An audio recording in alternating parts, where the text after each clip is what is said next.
Can you hear me now, guys? Can you guys hear me over there? Let me pull the mic and stuff over this way. Can you hear me now? Thank you, guys. Thanks, Christina. Thanks, Doug, for letting me know. I appreciate it. So, listen, I ask that you be respectful. I ask that you don't use slurs of any kind. If you use slurs of any kind, I don't care who you're talking about or what side, quote unquote, you're on. If you use a slur, you will absolutely be muted and booted from my live. I don't put up with that. Number three, great, appreciate it. Number three is I ask that you don't spam my comments. So, like, if you've got something that you want to say, great, say it once. You can even say it twice, but do not say it 5, 6, and 7 times. It's not productive. It's not effective. It doesn't help anything. Matter of fact, it hurts the algorithm. So, don't do that.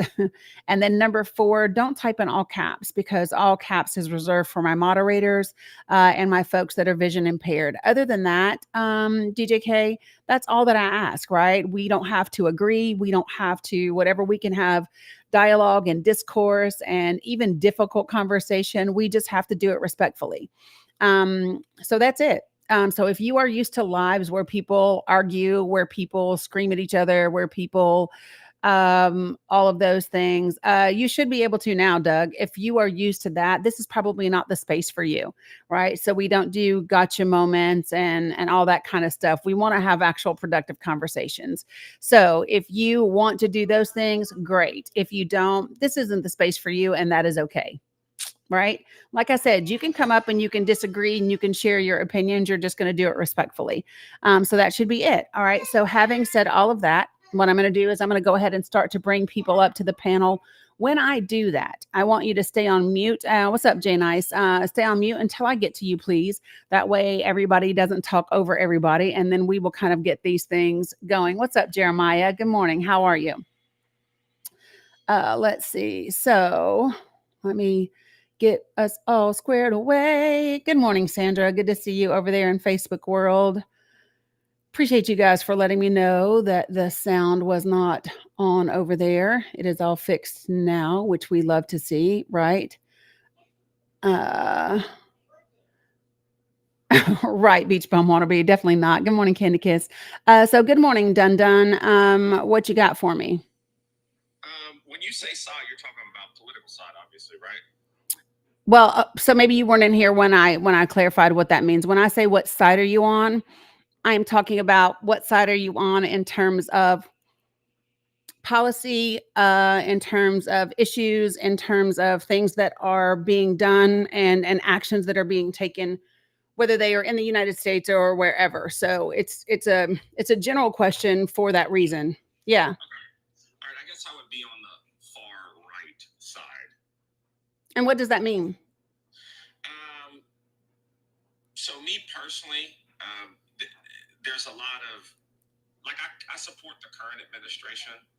I think America, and when I say America, I mean the American people or government representative of the American people, should absolutely push its will on the rest of the world and do whatever it takes to benefit and create itself. I think it should be replicating a lot of the actions that it took to make the country really good. And it just, like I said, it just depends on the issue. Well, so wait, I want a little bit of clarity. Can you go back? You said you think that the United States should push its will on who? On everybody. I very much believe in like manifest destiny and stuff like that. I think that America has gotten really, really weak. America has gotten really soft on other people. Other people seem to believe the wrong thing about the United States. They seem to believe that America is this place of peace and love for everybody. And that's not what America is, and that's not what America's been, right? America is very much a place for strength. It's very much a place for, it's very much a place of social Darwinism. And if you're not strong, you're not going to survive here. Now, as of recent, America's gotten, we've started teaching people these things and lying to people that, oh, it's a land for everybody and, oh, everybody is equal and all that. And that's just not what, number one, it's impossible to happen. It cannot happen. And number two, it's never been what America was. Mhm.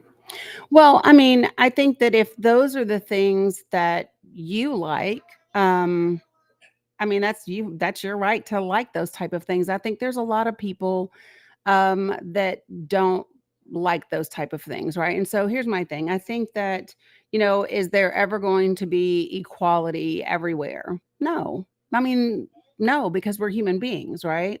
I think the difference is do we are we do we have people that are maliciously, good morning, Carla, maliciously trying to denigrate or imprison or whatever to a bunch of different people, right? So I don't think that, when people say liberty and justice for all and equality, it's never been a thing. It would be damn near impossible to accomplish simply because of human nature, right? I think the thing that matters is what type of human being do you want to be, right? And so you have a very definite position about the type of person you want to be. You want to be a person that that pushes around other people, that wants to bully other places and other people in other countries. You want to be someone that actually takes steps to not let people be equal. And that's entirely up to you if that's how you want to be, right? You get to choose, right? Every single one of us. But that's what America is. Well, The thing no. is, the reason why you and I live somewhere, with power and with an economy like this, and with money that we can throw away, is because somebody out there is bullying somebody else. No, not necessarily. No. Really? Yeah. So listen, so What about the land you're on? I'm aware. I'm aware. Okay. Blooming pottery. I'm aware. So done. There's a difference, right? Between what you're stating, and just having it be a blanket statement across the land. And here's what I would say: there are a lot of people today that aren't throwing away money. Right, there are a lot of people today in this country that aren't doing that, and it's a variety of different people. And well, no, not no, no. What I will tell you is that there are absolutely people in this country, in the United States of America, that are not throwing away money compared to other places in the world. That's making it rain. So done. Do me a favor, please. Don't interrupt when I'm talking, because I haven't done that to you. Okay. So the point that I am making is that you are talking about things through your singular lens, right? Of how you experience things. Hey, Rebecca Littlebird, good to see you. And kind of your thoughts, and that's fine. That's your opinion. Your opinion, though, doesn't make it fact. And so when we talk about like what's going on across the board in this country, is that things are not as you put them. That may be your experience. That may be, your social network of people, but that's not the network of people for a lot of folks. There are many, many people that aren't, quote unquote, throwing away money. And, here's my thing. Every country has done things that aren't great. And like I said, that's part of human nature, right? That's part of human nature. And that is why I go back to saying this very thing: is you get to choose. You get to choose who you want to be. And so do the people who are elected to office. So do the people who vote. So do the people who run corporations.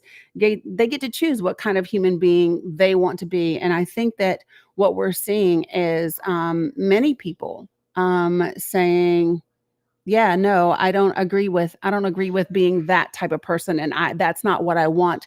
I don't want the reflection of America to be this thing, right? And so yeah, I mean, you're entitled to, like I said before, if you support bullying and if you support um you know an active interest in disenfranchising people and doing all those types of things, then I mean that's just who you like being as a person. It's not who I like being, and that's okay, right? Were you done? Because I wanted to make sure you were finished. I didn't want to cut you off again. Right. Yeah, I stopped speaking. So yeah. Okay, so because are you have you ever been to Atlanta? Yeah. Have you ever been to Houston? Yeah. Have you ever been to Chicago? Yep. Have you been to Detroit? Yep. Have you been to New Orleans? Nope. Okay. What does the term making it rain mean? Are you trying to say that making it rain only happens in those cities No, and that's not only what in I the said. I United just States asked of you. I'm America? not trying to say that. I asked Well, you, let me ask you a what does making question. it- Let me what ask does you a making it rain mean? so let me ask you a question. Have you ever been to Lagos? No. Have you I ever don't been want to to go there. Have you ever been to London? Yes. Okay. Have you ever been to let me see. Let me Who wants to just go to Lagos? Gross. Lagos is beautiful. Those people are slave traders. Well, like I said, Yeah. Lagos is beautiful, right? When? So, Since when? well, since you have never been to Lagos, right? Well, did you go to actual Lagos or did you Yeah. stay in a resort? So anyway, I'm very familiar with Lagos. Thank you. But so like I said, if the making it rain is not a thing that everybody does, That's not my point. well, it should be, because what you said is that we are a country that throws away money, and my statement to you is not everybody in this country throws away money. What So your country- example that some people throw away money, right, does not negate my statement that not everybody in this I don't think country you throws heard away my money. statement, and I don't think you're letting me make my statement. Okay, well, make it. What country wastes the most food? Yeah, again, but the country isn't the same thing as the people. Okay. Yeah. I got you. So the country, Great. so the country and the people are different. So the people, they're different. Correct. Yeah. When you make a statement about a country, right, then that's going to be the statistics of that country. Are you okay? Mila, are you okay? Okay, move back away from her. Bella. Sounds like there's some bullying going on in the background. No, it sounds like there's sibling rivalry. Do you have brothers and sisters? Okay. This is always going to happen. Yeah. Do you This is have human nature. Dun? Do you have brothers and sisters? Excuse That me. right there just proved my point. So Dun. That right there just proved my point. Dun. So if you remember when I asked you to come up here, the very first thing that I said is be respectful, right? So I'm going to be clear to you that making any comments at all about what's happening in my personal life, especially when it comes to my grandchildren, isn't being respectful. Understood? First off, I said understood. That's the question. I'm setting a boundary, and you either understand it or you don't. it's understood. Great. Perfect. Appreciate that. That So just give shows me you one can't moment, be please. bullied. When I ask you to give me a moment, please. Okay, cool. So again, though, that's the boundary. And it's one of those things like, so let's say that you had a kid in the background. What I would not do is make a comment about those children, right? And the reason why I wouldn't do that is because what I understand is that children don't have anything to do with the conversation that we are having right now. And it's an example of who I choose to be as a person and who I desire to be as a person, which is very different from how you appear to desire to be. Okay.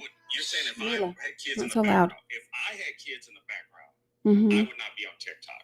Well, that's your If I choice. had kids in the background crying, I would attend to those children. Yeah, which I And did. this is why Yeah. we have a problem right now. Okay. Right? Because Do you have children, Dun? women? Do you have children, Dun? No.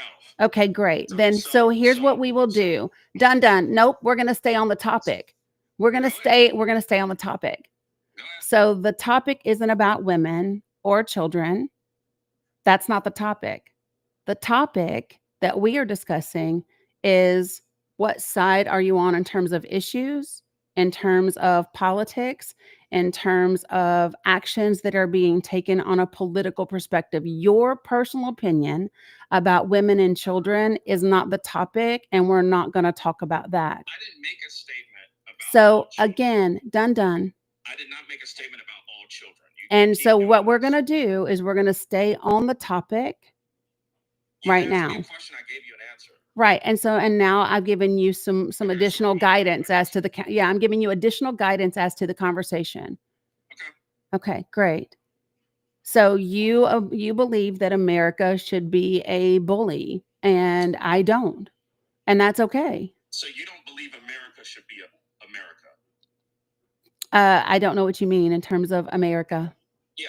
How did America come to be a world superpower? Yeah, I'm aware of how the country was founded. Yeah. Okay. Oh, thank you, sissy. Can you kiss? Um, yeah, so I'm aware of that.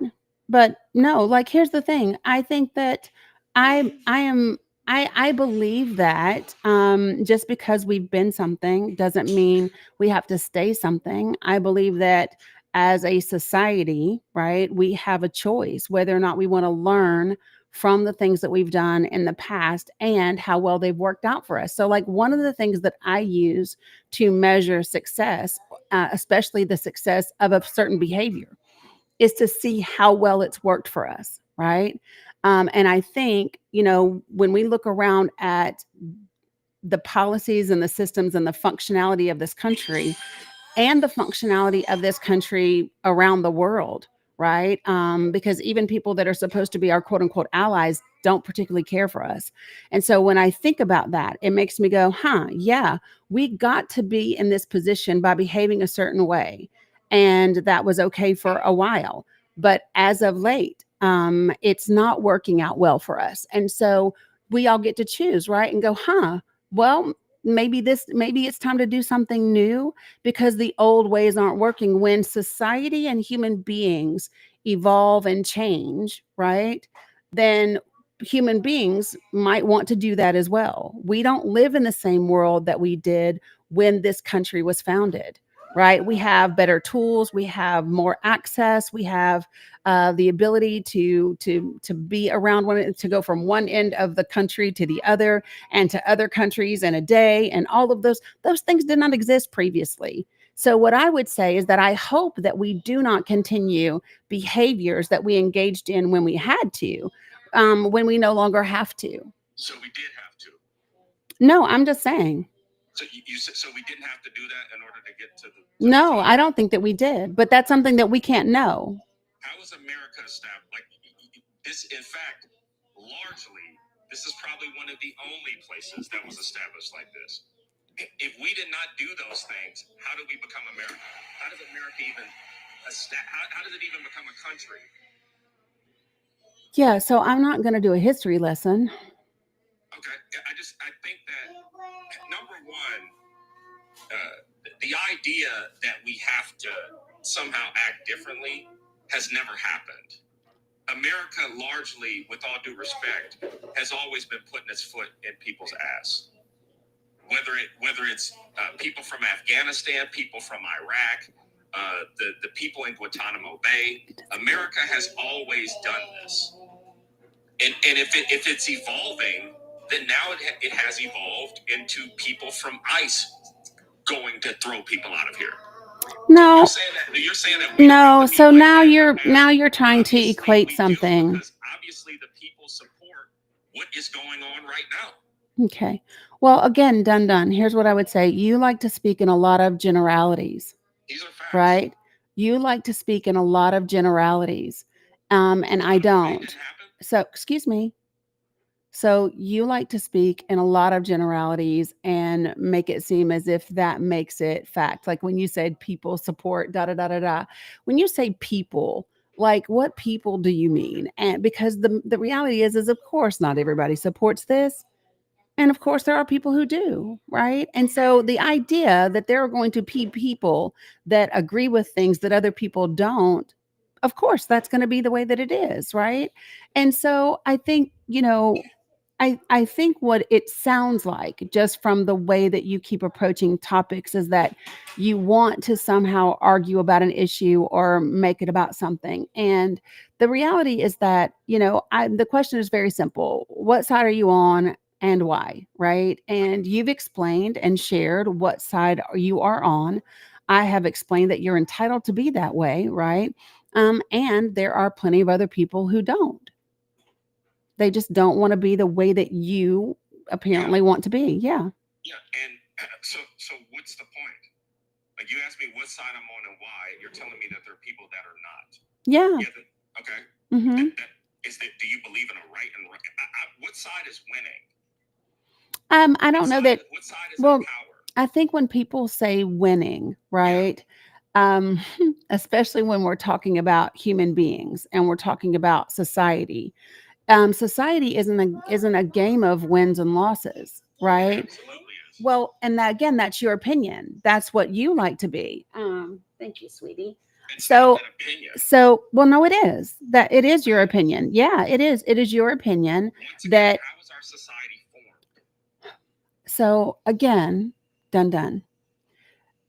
You and I are not going to agree because you have a perspective that you enjoy. You like to think of things as people are winning and people are losing. People are winning and people are losing. The reality is what I understand, right? Because I absolutely understand that as a society, as a global society, we are all connected to each other. What people are doing on the other side of the world has an impact on what happens on this side of the world, whether you see it or not. And so for me, what that means is when one of us, quote unquote, loses, right, then everybody loses. Everybody loses in some form. And like I said, you are going to disagree, and that's okay. I've told you, you have a perspective that is very different from me and other people, and you're entitled to be that way. Here's the thing, right? So you can choose to have this, winning and losing, be a bully, put foot in people's ass. You can be that kind of person if you want to be. Is that not happening? So no, it's not. Really, America is not putting its foot in people's ass right now. No. So ICE is not rounding people up and throwing them into detention centers in Florida. That's not America putting its foot in people's ass. What about droning people in the Middle East? Again, that's not America putting its foot in people's ass. What is that then? Yeah. If it's not I that mean, in specific my term, if opinion, it's not that I specific mean, term, what is that? yeah, I What is mean, that called? which part?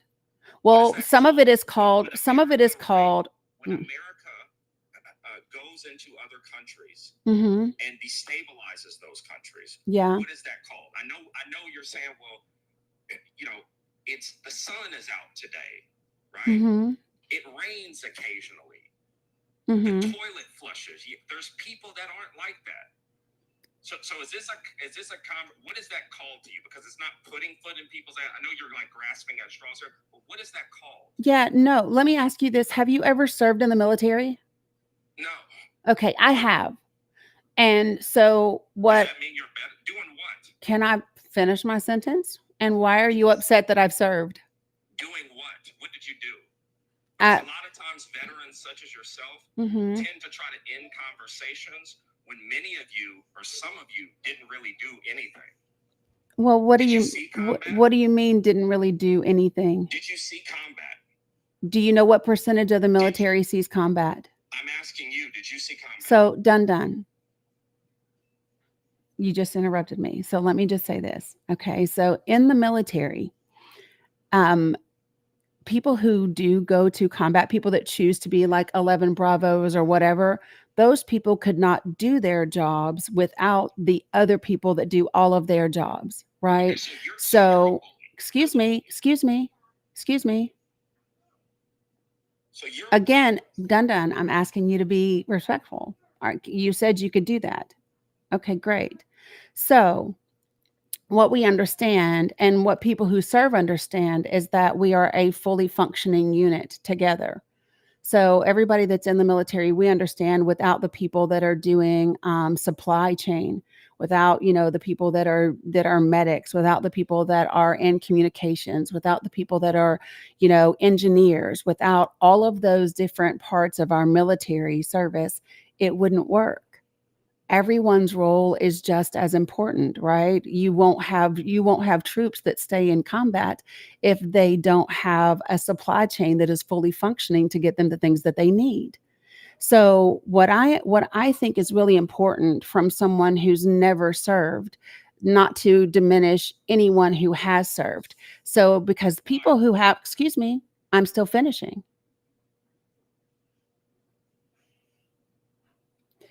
The reason why I say that is because you don't have a knowledge base by which to make that assessment. So, like, this is the thing. So, if you want to criticize people who served, right, without having ever served, then again, that's just the kind of person you choose to be. What I tend to do is I don't want to criticize people that I don't even know what it takes to do the job. Do you know what it takes to do my job? Have I criticized you? You're. I'm getting muted. You. I'm getting muted again. Wow. The thing is this: you're asking me, did I serve in an attempt? Because this is what you always do. This is what you and your people who are. I don't know who you and your people is, but okay. You veterans always do this. You ask people if they serve to try to get out of a conversation, right? The point that I'm making about bullying, you participated in the bullying. You are a member of the military. You participated in the bullying. You're going to come up here and try to gaslight me about, oh, you believe in a bully, this, that, and the other. You believe in it. You signed up to bully other people. Well, you signed up to bully people in the Middle East. You took an oath to bully people. Yeah, I don't know. So don't tell me. So my words may be bullying, but your actions were bullying. You joined an organization that was bullying. So.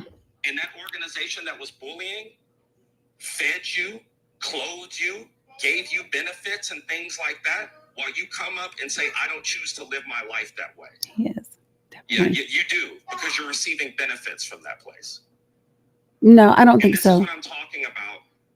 This is why it's very strange to me for people to sit in a house and then I know you're looking at your chat. For people to sit in the house and then complain about how the house was built. Well, first, I haven't heard me say one complaint. You're talking about me being a bully. No, yeah, I said you, because here's what you said. You said, excuse me, Dun, don't interrupt, please. Yeah, babe. You just finished breakfast. Hold on. You want some yogurt? So, here's the thing. What you said is, I believe that. Okay, well, get your yogurt and I'll open it for you. So, what you said is that you believe that America should force its will on people, right? And excuse me. Thank you. So, that's what you said you wanted America to do. You want America to bully people, to force its will on people, to put its foot in people's ass. That's what you want America to do, right? Hey, Marcia, good to see you. And what I didn't do was comment about America doing anything. What I said is that you get to choose the kind of person that you want to be, right? And that's what I said. So, like, you get to be someone who wants the country to be a bully, right? What you have to understand about service. Here you go. There you go, love. Well, you don't have to understand it. Here's what I can tell you about service is that when you choose to serve the country, like my dad did, and my mom did, and my brothers did, and my nephew did, and my uncles did, and I did, when you choose to serve the country, it does not mean that you always agree with what the country is or isn't doing, right? It just means that you serve and you do your job. Mila, in a minute, okay? Go finish your yogurt, sis. And so that's the thing that's important to understand about service. It's just like people who are in Congress or people who are in the the administration currently, or people who are police officers or whatever, right? When people choose to serve, they choose to be part of an organization that does a lot of good and sometimes does things that aren't great. And what it is you just take the good with the not so good. Okay. Doesn't mean you desire for them to do a thing, right? It just simply means I choose to serve. Doesn't mean that I condone everything that the organization I'm a part of does. That's the same thing when people go to work every day, right? That is the same thing when people go to work every single day. So, people who go to work in their corporation, they go to work for the corporations. Doesn't mean they agree with everything their corporations do, right? And so that you trying to make it about me being a bully doesn't resonate because I know who I am. And so I mean, if that's the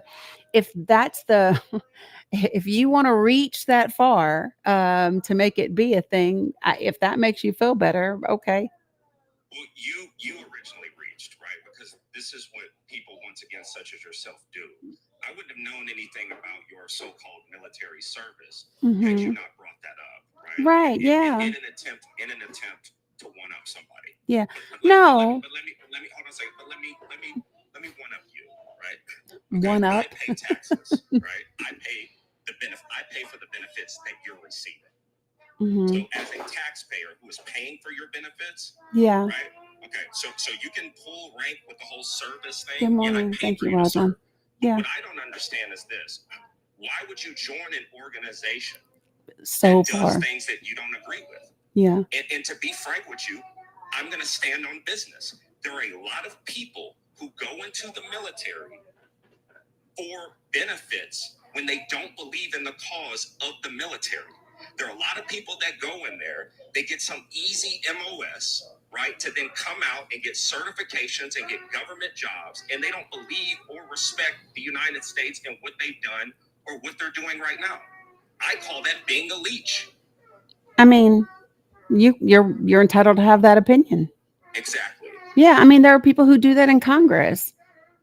Yeah, I agree. Yeah. There are people who do that. There are people who do that in corporations. But I'm just saying, in a conversation to one up somebody, like, because I I don't really know believe it. why you're You're trying to so. one up. You're trying to one up. I'm a veteran. I've served and all that No, kind of we were stuff. having a very specific conversation in which I asked you because you made an assumption about putting people's foot and people wanting to put their foot in the ass. And the reason why I said that to you, the reason why I asked the question about whether or not you'd served is because there are plenty of people who serve. And when they serve, they don't necessarily agree with everything that they are being asked to do. Right. And so for them, they don't think America should be putting their foot in their ass in some people. And yet, if that is a legal order that they are given to do, then that is what they do. And again, that's again the type of person that you choose to be. I mean, it's not that hard to understand, you know. Join an organization that you don't agree with. Well, I You know what I mean, you mean? can say that, but I don't think that. I think for me, um, I would say this: who I am today is very different who I was when I joined the military. Right out of high school, like very such a different person today. And that again just goes to show, right, that we get to choose, and we get to evolve, and we get to become the type of person that we want to be in this life. Period. And So you so regret what you did before? no. Okay.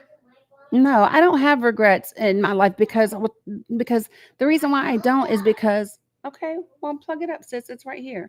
So here's the thing, right? We get to every choice that we make helps us become who we are in this lifetime. And without my military experience, I definitely wouldn't be the person that I am today. So no, I don't have regrets. I did the best that I could based on who I was and what I knew at the time. And that's it. Period. Where is it? Give me 1 second, folks. Let me help her. You want that pillow? Come on. Come over here on this side, babe.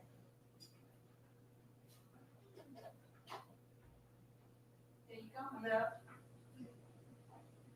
Okay. Thank you.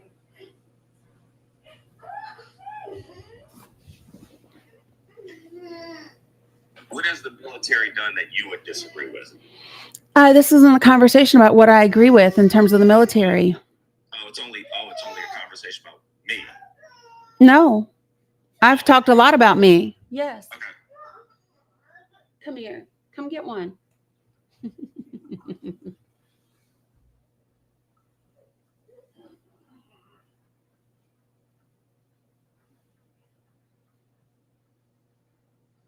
All right.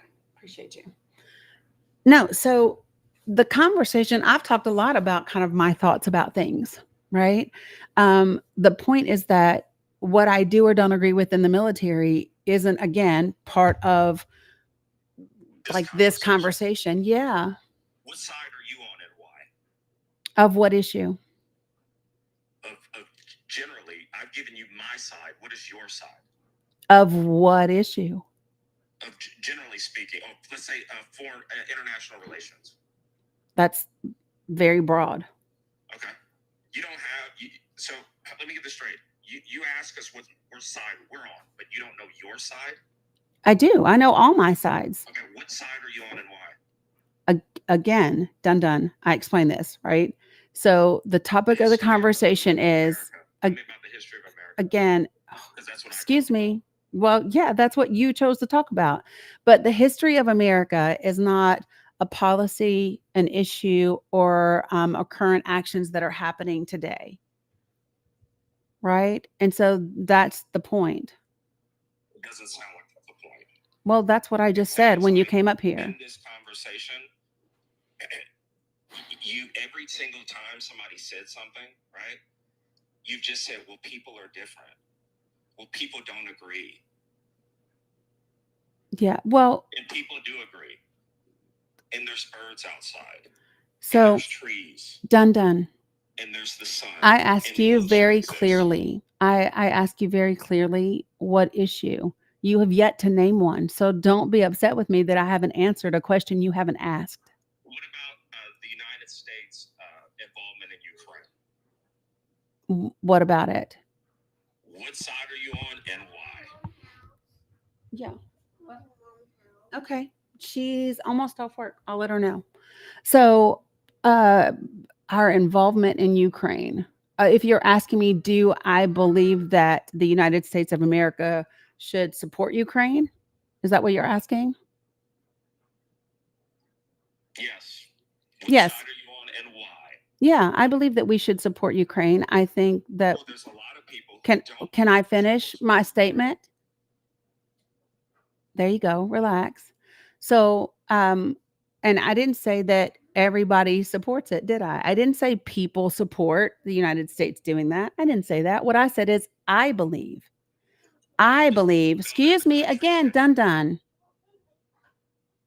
So what I said is that I believe that we should support Ukraine. I believe that it is important that we support Ukraine not only for our safety. We do know how close Russia is to Alaska, and but I also think that just in terms of our allies and our relationships around the world, whether it's from Poland and then into the UK, all of those things. Yeah, I think it's a smart decision not only for the country but for our relationship with our allies. Yeah. So that's what I think. People are entitled to have their opinions. Like I said before, people get to choose who they desire to be in this life, right? And how they want to show up. I choose to show up in this manner. Yeah. So that's what I think. Choose to be different. And that's what I said, done. Not not to support things. Right. Dun dun. Isn't that what I And said? some people choose to be their own person. And isn't that what I said to you when you first came And up so, here? When you first yeah, came up, Dun Dun, here's what I said to you. That's I'm just who letting you know you, what other people I choose said to do. you, that's who you Yeah, choose to be. I And I literally understand. said Yes. that. Yeah. So So what's your point? some people choose one thing, some people choose another thing. Yeah, I said that to you in the very beginning of Yeah. this conversation. But I'm saying it to you. Okay. What's your point? What was your point? Well, I didn't speak about other people. I only spoke about me. See, here's the difference, Dun You Dun. were Here's the telling me this difference, exact Dun same Dun. thing. Stop, You're Dun telling Dun. me I said Dun what Dun. was. Here's the difference. Here's the difference.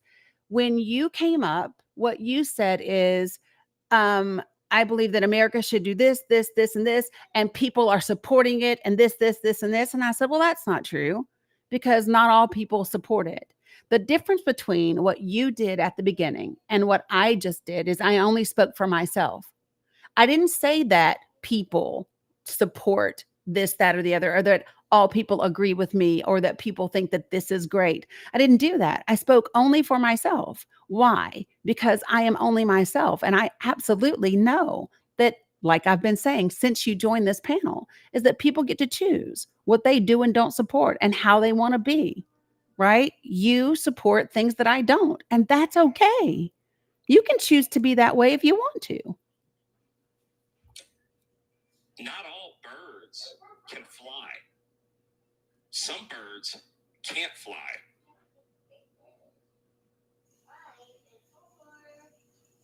Not all ducks can quack. Some ducks can quack.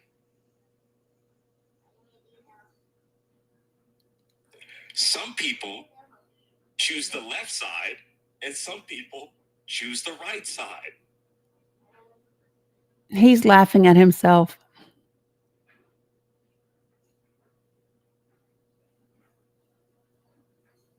What do you choose?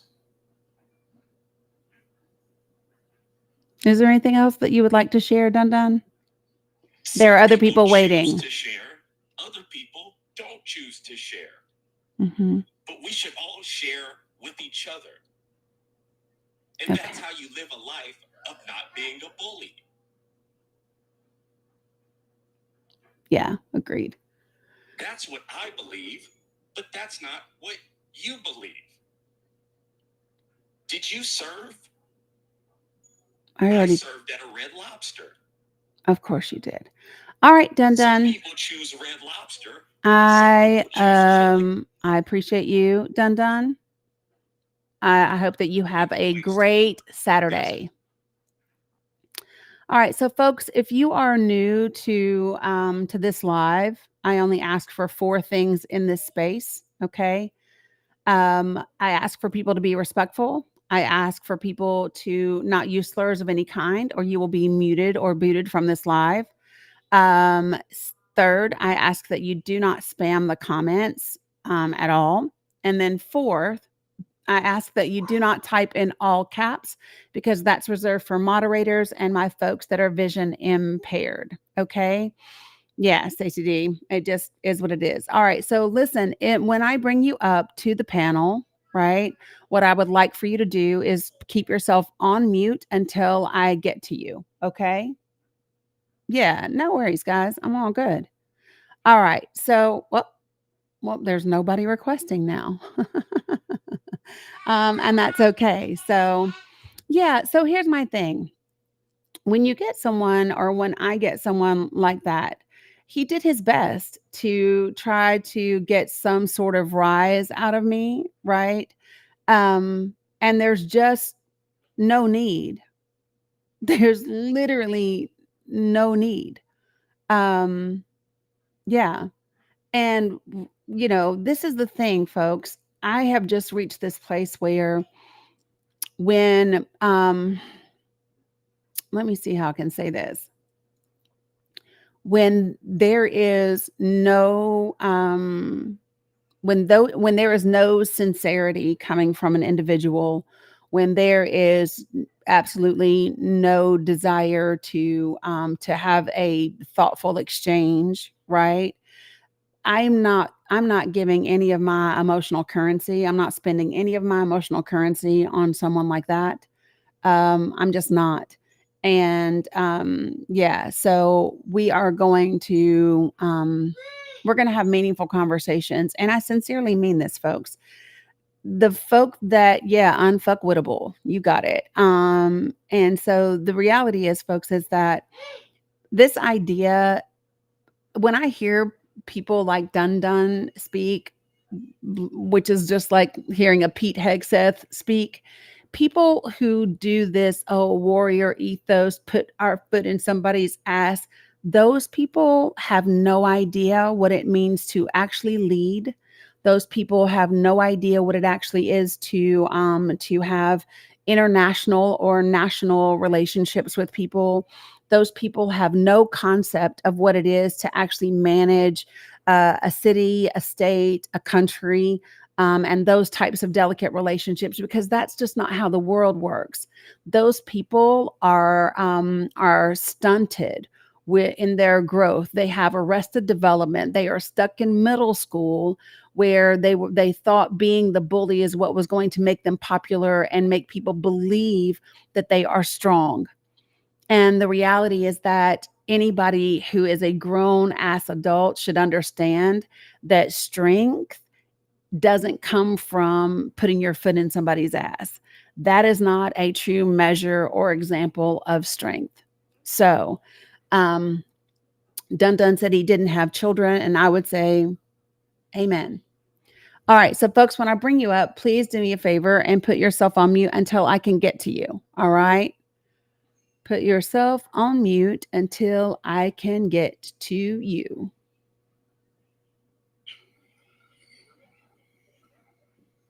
All right. What's up, Jeremiah? What you got for me? But Danny, Toby Keith said, I put a boot in your ass. It's the American way, Danny. But Danny, Toby Keith said, Yeah. Toby Keith said, I put my boot in his ass. It's the American way, Danny. Yeah. You can't take that away from me. You can't take it away. I fucking love you, Danny. Oh my God. Oh my goodness. Can we all just show a little love and shower a little praise in this beautiful Zen woman? Yeah, I just listen, bro. He was just, I mean, he wanted so badly to have an argument. And the thing that I love about those types of individuals is just, okay, yeah, gotcha. Anything else? Just yeah. So he'll be all right. It's beautiful, but don't forget Toby Keith said we're gonna, and wasn't he in charge of the State Department? Wasn't he? I think he passed a nomination to be in charge of the State Department from his casket in Oklahoma. Oh gosh. You can drop me down. I appreciate love you back, Jeremiah. Appreciate you. All right. Black Jesus. What you got for me? I just got kudos for you. You did a wonderful job handling that guy. Thank you. He was looking for an argument, man. He was looking for fun bad. And you handled it so gracefully and so with so much poise. Well, I appreciate that. Yeah. I couldn't have done it. I probably would have cussed him out. But he was so. I think he was jealous that you could pass the ASVAB and he could. Probably so. And I passed it without studying at the age of 17. That's probably what it was. That's why he wound up waiting at Red Lobster. Bless his heart. Yeah. I mean, it's sad. You know what's really crazy though is when I stop and think, I wonder how many Dun Duns there are in this country. Oh my God. Right? That's like that's a lot. I mean, I see them all the time where I work at a mental health facility. So I know they are there. And I work with veterans. I'm a veteran too. So gotcha. But I do work with, you could contrast the number of people who just feel entitled. Yeah. Even some of the vets. Yeah. You know, even some of the best. So like, and I'm like, dude, what is, you know? Yeah. I talked to a vet this morning actually, and he was saying that he was a combat medic. Mm-hmm.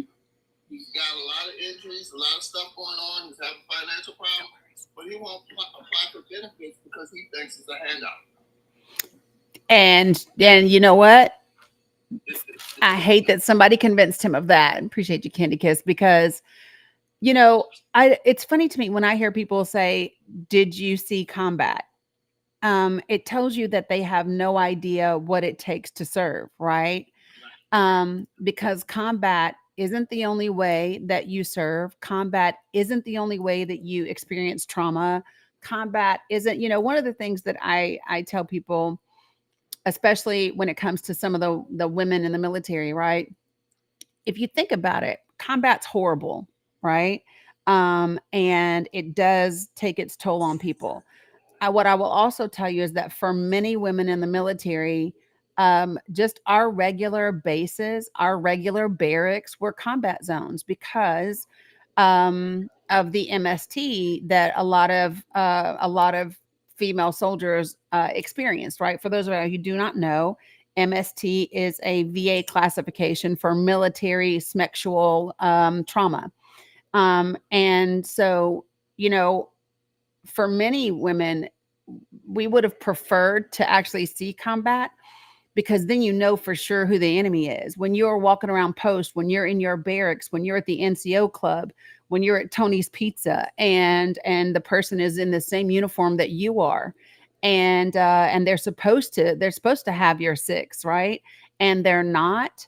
It is almost like a continual combat zone for your entire length of service, and I don't think that people stop and think about that quite enough.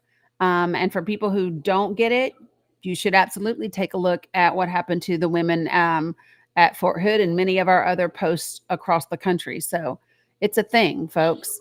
Absolutely.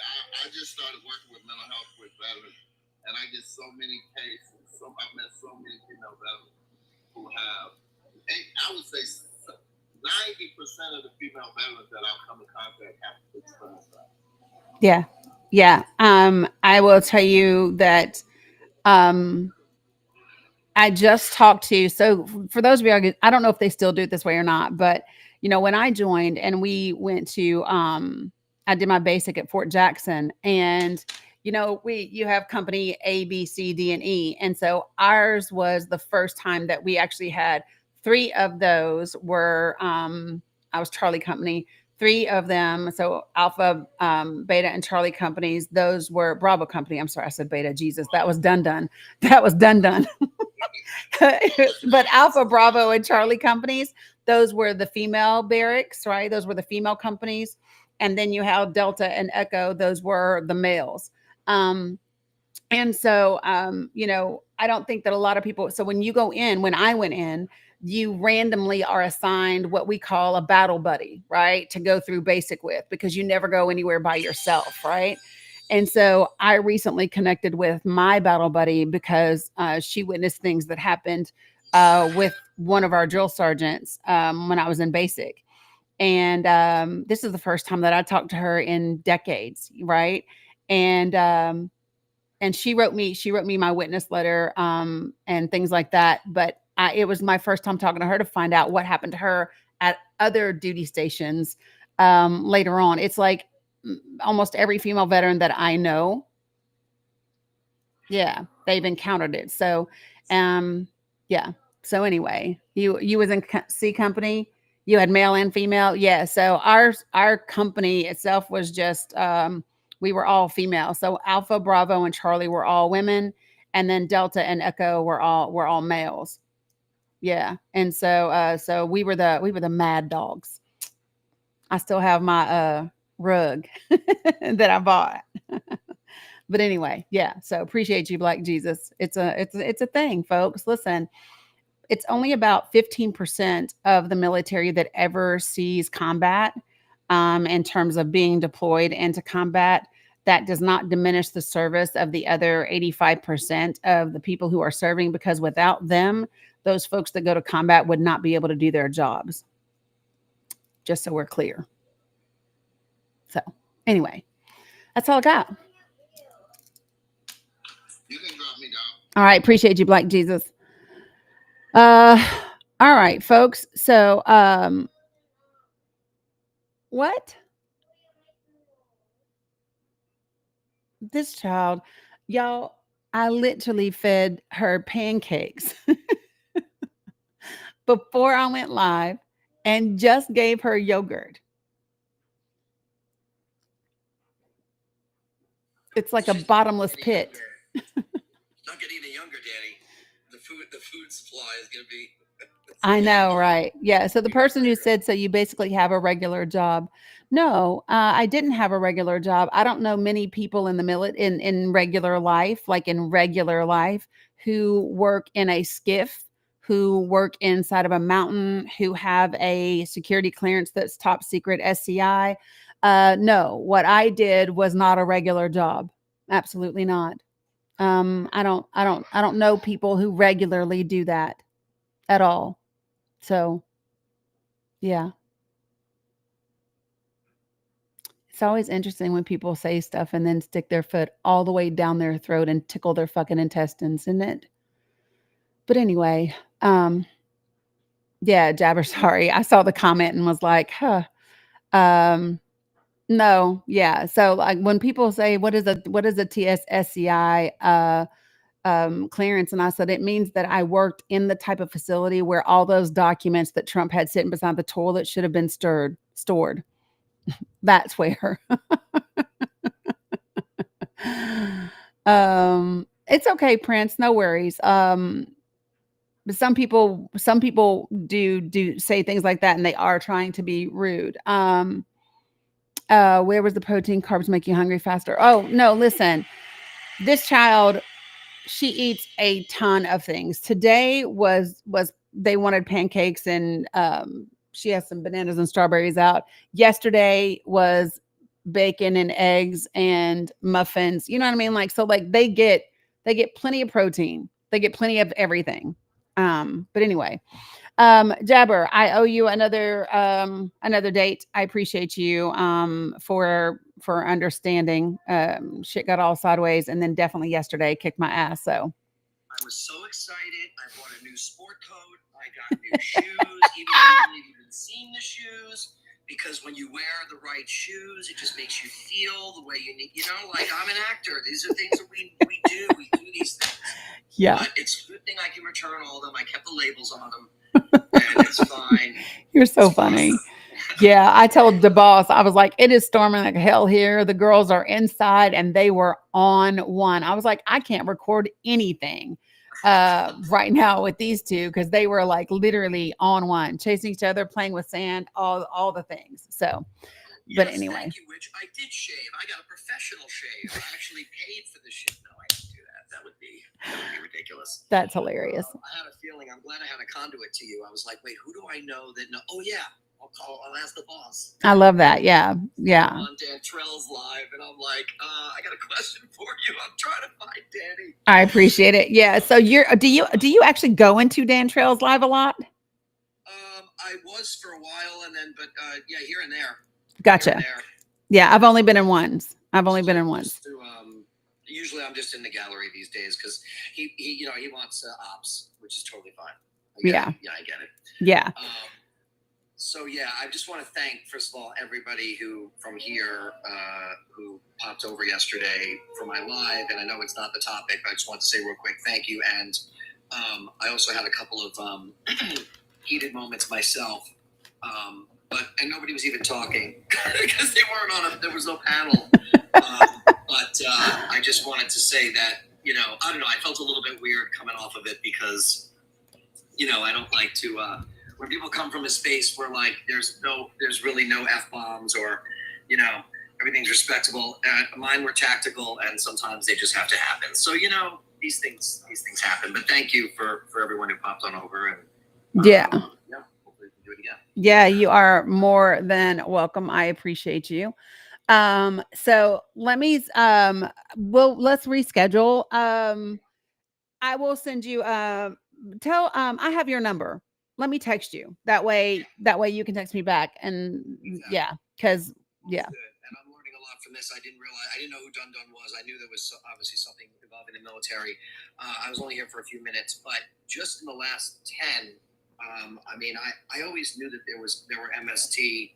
You know, I knew that there was a problem. I've been learning more and more that it is shockingly, and yet I don't know. Maybe for most of you who have served, it's not shocking at all. But it is.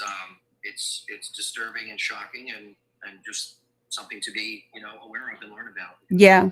They literally, I think in 2018, it was, oh wait, when is this one? However, let me see which one this one is. Yeah, so even in 2023, the DoD reported 6.8, almost 7% of active duty military women. 7%, that's a lot. That's a lot of women. And those are just the ones that are reported. I can tell you that there's a ton of them, that there's more than that. And it was 8.4% in 2021. Yeah. Well, I do know that I've heard a couple of people speak on the fact that most of them are, as with the rest of our society, unreported. Yeah, we don't. Yeah, it's a thing you just don't do, especially not when those people are in positions of authority and all of those types of things. Like it's just not what. Yeah, it's just not what you do. So yeah, so RAIN is a great organization, folks. If you all aren't familiar with RAIN, let me give it to you. It's RAINN. RAINN.org. They are the nation's largest anti-SV or SA organization. They're not military specific, but if you know anybody or if you are somebody that needs resources, whether you, no matter your gender or sex, right? This is a great organization that can help you. And they do have, if somebody wants to put this in the comments, that would be fantastic. They do have a 24-hour a day, 7 days a week, free and confidential hotline for support. And it is 1-800-656-HOPE, HOPE. 1-800-656-HOPE, HOPE. So yeah, if there's anybody who might need that support. So yeah, but no, it's a lot. And the majority of it does go unreported, especially because, like I said, it matters when they may be drill sergeants or first sergeants or platoon sergeants or sergeant majors and, all of those different things. So, power. It's, wow. Yep.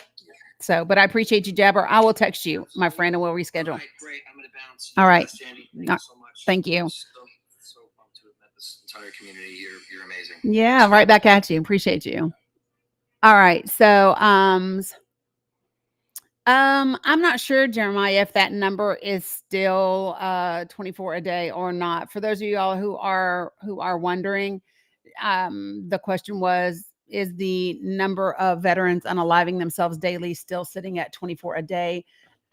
It had started to decrease, but let me just see.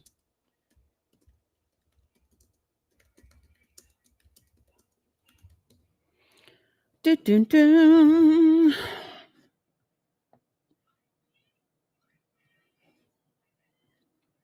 Rah, rah, woof. So I'm looking at the December 2024 VA report. That's what I'm pulling up right now. Let me share it with you guys over here. Let me show you. Sorry guys. Give me 1 second. Please don't tell me that they took this down. I'll be seriously pissed. So, you have to be very hold on. So here's what I will tell you is, yeah, redirect notice. some of the pages that existed under the Biden-Harris administration aren't up and active anymore. It is really disturbing for that one to not be there. Give me a second. So I'm going to use a different source for that. All right. So which one is this? So this is from March of 2024. It was 18 a day then. Yeah, a lot has been removed, Nini. Even at the DOJ's website, things have been removed. So yeah, it was 18 a day a year ago. But yeah, so let me do this. Can I get one of my regular folks to come give me a relief just for a second so that I can get Miss Mila straight? That would be well, let me do this one first. Hey Mila, let me do this last guest and then I'll come help you. What's up, DJK? How are you?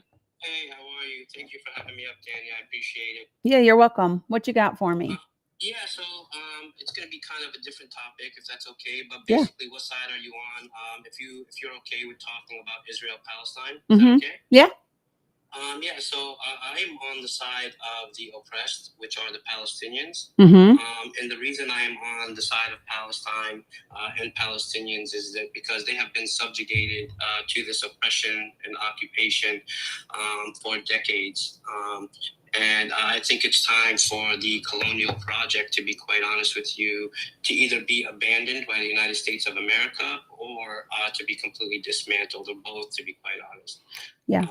I'm really also tired of the fact that my U.S. tax dollars continue to go and fund this genocide and the atrocities that are happening in Palestine. Yep. And I think I'm really fed up with it, right? I'm fed up with the fact that we have so many of these lobby groups that are solely based on the fact of pushing bills and laws and pushing foreign policy to benefit Israel at whatever cost it is to the United States of America.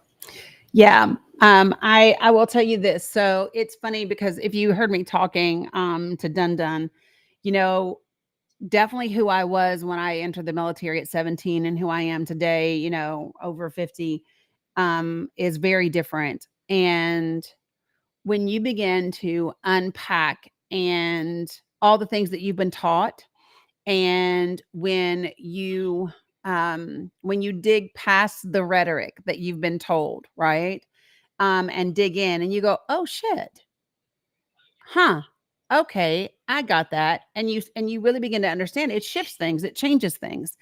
And so, you know, just so you know, DJK, I was raised in the South, Southern Baptist my whole life, you know, the whole Christian bit, the like, no matter everything Israel does is golden, all the things, right?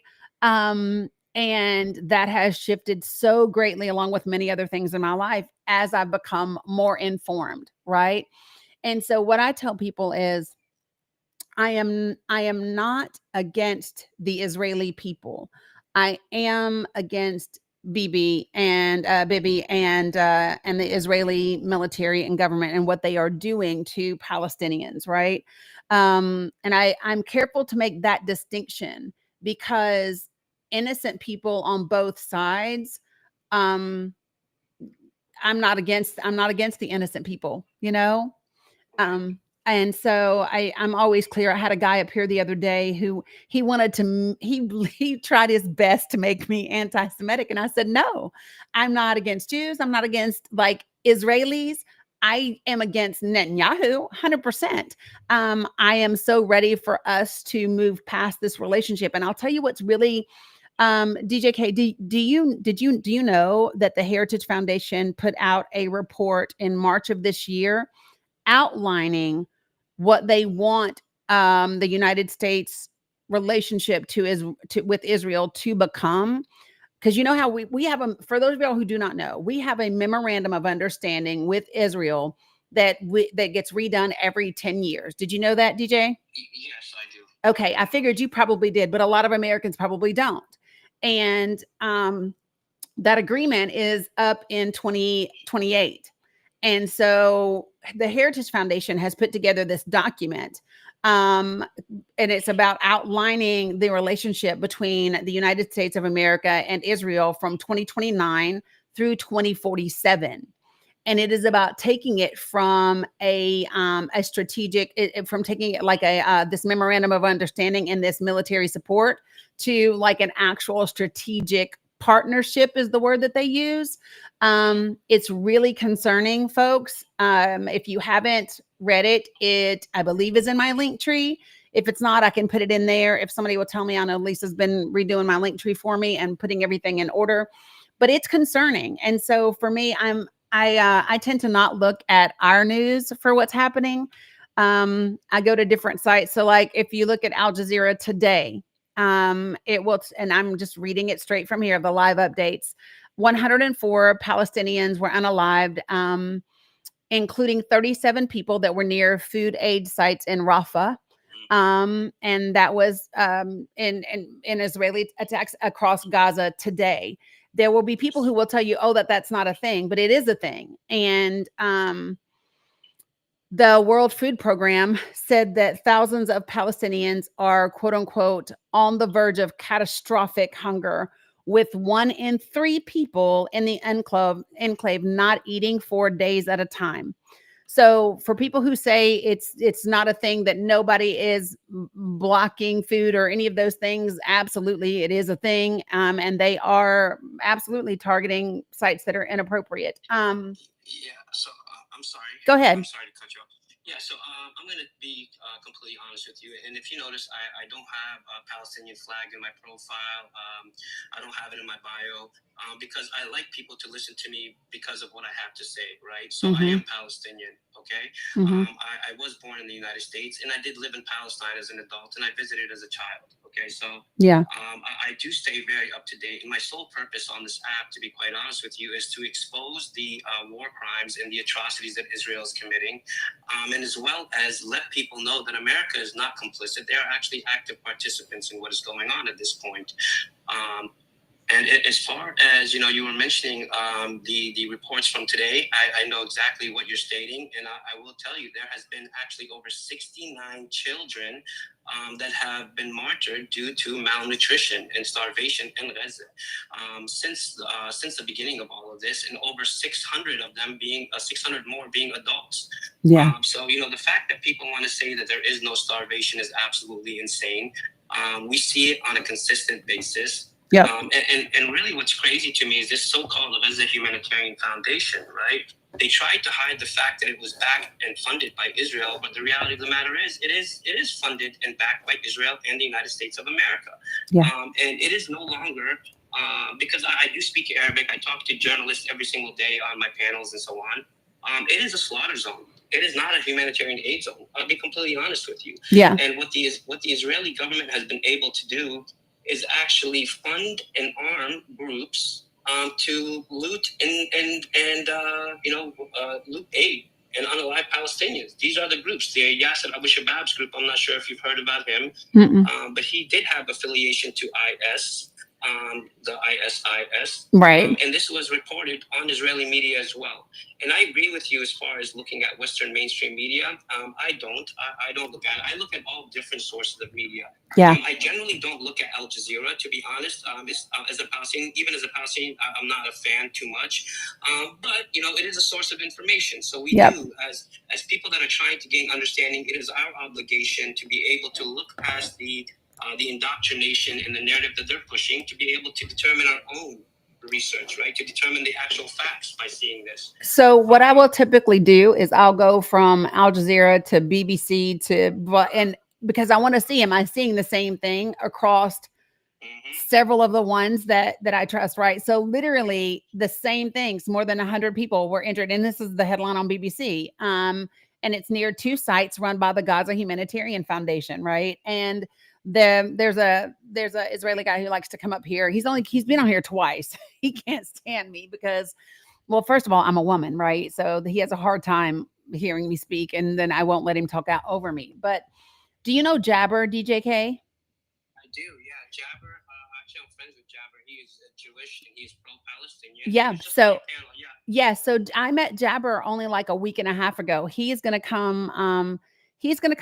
and do a because I have a podcast as well. And so he and I are going to do a podcast. If you are open, I would love, because I would literally have a Jewish individual, a Jew as well as a Palestinian, to be able to have. Muslim, by the way, as well. Okay, awesome. I would love to do that. I just followed you back. But it would be amazing to get both of you guys on a Zoom and to be able to record it and put it out on the podcast. And that sort of thing, because there's a lot in this arena that I don't know. Like, this is not my strong suit. How I know enough to know right from wrong and where I stand on the issues. And I will tell you this, reading the Dr. Ennis said I'm DJ K's manager. Dr. Ennis is a big W. Dr.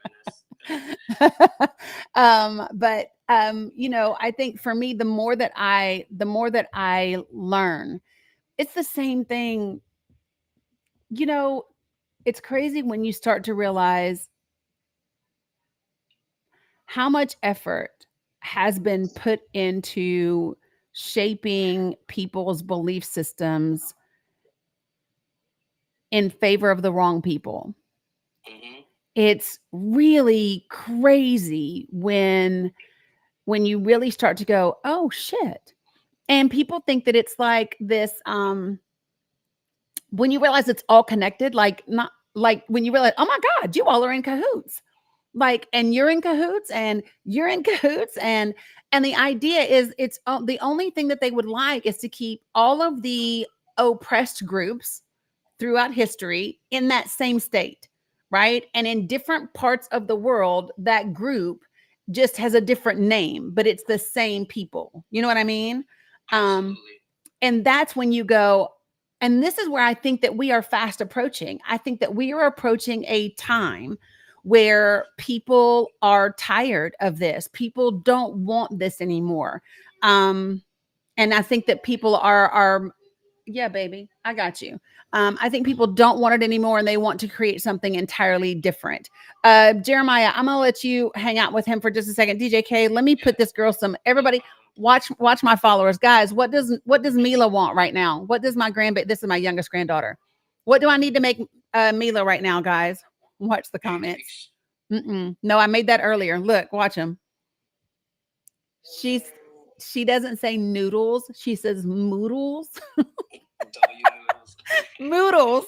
And that's why they're all going, she wants moodles. Yeah, that girl loves some damn moodles. But okay, Jeremiah, I'm gonna let you hang out with DJ K. I can still hear you guys because I'm gonna be right over here, but I'm gonna fix her some moodles real quick. Okay. Again, thanks, Dani, for having me up. I appreciate you giving me a voice. Yeah. I'm gonna stick around, but I thank you so much. Yeah, absolutely. You're more than welcome. Yeah, you're free to stay up here and chat with Jeremiah for a minute, if you want to. Yeah, like no problem. All right, come here, sis. Hey, Jeremiah, how you doing, bro?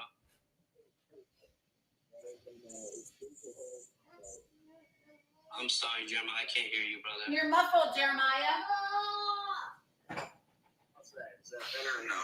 There you go. Now it's better. Yeah, now it's better. Okay. Yeah, I think it's real important for you to hold some space here and get your perspective out there. Same with Jabber, getting the truth pushed out there in as many ways as we can is the only way to really to fight this and inform people and educate people about it. And I like that you intentionally don't necessarily have a flag there. And I think that affords you an opportunity to step into some spaces and possibly be heard by people who might shut down their opinion right off the bat. I think that's a pretty good move that you made there. I think that affords you the opportunities to share the truth with other people who might not normally have a chance to hear it. Yeah, it absolutely has. It's been beneficial, to be quite honest. I've been on this app since 2021 with the sole purpose of speaking on Palestine, to be honest, to advocate for my people and to actually advocate for Americans as well, because A lot of Americans didn't really understand it, right? They didn't know that we were being taken advantage of here in the United States, right? We've been infiltrated. And I agree, and a lot. I do get some heat from some Palestinians and pro-Palis for not having it, but this is my purpose, and when I explain it to them, they understand. Right. And yeah. And I think, I don't know, I can't remember what you said, if you just came across Dani or not, but that's her whole point, is to have, these conversations and to reach understanding. And it's so important, but to shine a light on the truth of what's really taking place, and the indoctrination that, we as a people, as a general whole, have faced. And unless you actually take the time to look into the matters, you can go, full bore like Jabber does, and have 700 books that he's rotating through the world, or you can get in conversations with people like you and Dani and Jabber, and glean what's necessary to know in the situation. I just think that the more these conversations can be had, the better off, the better well-rounded people. I know Dun doesn't agree that we should be a well-rounded people, but I'm all for us evolving and being the best version of ourselves together. So I agree. And I just want to make something clear, if it's okay. So I'm not on this panel or on this app to convince people what Israel is doing is wrong. That's not what I'm here to do. It's everybody's free will. I'm here to share the information, share the facts, and what people do with that, it's on them, right? It's whether you have humanity in you, whether you don't care, whether that's on you, right? But at least I can say that I did my part in sharing the information. And honestly, it's been very beneficial, because a lot of people do listen, and then they go research, right? I was on a panel the other day, and I was talking to them about I don't know how your TikTok language situation is here, but I'll go ahead and use with the EP Steam file. Yeah, Epi. So I don't know if we can say the whole word. I just call him Jeffrey. Jeffrey, there you go. So with those files, right? We were talking about certain things, and then the conversation led to the USS Liberty, and it was amazing because so many Americans didn't even realize about the USS Liberty. You know what I mean? And if I was able to have 1-2 people go look into this and really just look into it. That's all I'm asking, and then make up your own decision on, was it right? Were they held accountable? And what was the outcome? You know what I mean? So that's my purpose. So, what's crazy is, so let me just tell you, I'll give you a couple of things, backstory on how I met Jeremiah. We were up here. Yeah, they're cooking, Nene.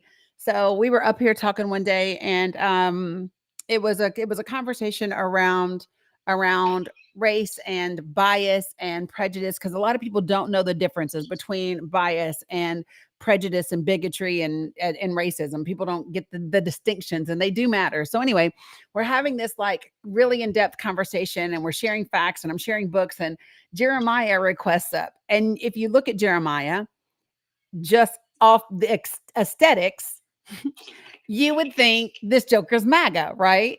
And that was one of the he laughed, and he said, people always look at me and think that I'm MAGA. For those of you guys who can't see Jeremiah is a white dude with a beard. He could be like a nephew on Duck Dynasty, okay? Except his beard's not quite that long. He's really fire, I'll be honest, man. Yeah. Hey, Tara Love. Yeah.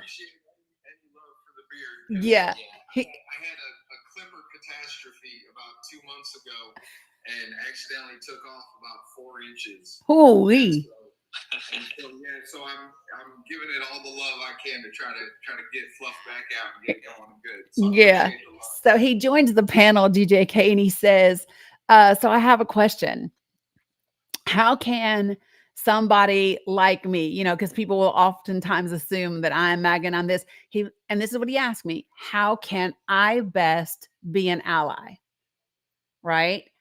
And we got this great conversation going, and he's been coming back ever since. And it's funny because I'm listening to you, and if you've never been to my link tree, it's very extensive. Like if you go to my TikTok profile, thank you, Rebecca, a little bit, but I have they call it the link forest at this point, because there's so much information in it. But I say so much of what you just said.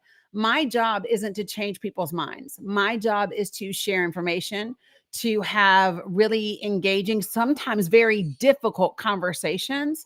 And and then hopefully, and this is just what I believe, is that we can create places where we have understanding, even if we don't have agreement. And at the bare minimum, when we understand each other, right, we are less likely to harm each other. We are more likely to give each other grace. We're just able to kind of move things forward a little bit. And that's where I think that the people that have been, for lack of a better word, on the bottom globally, are over it.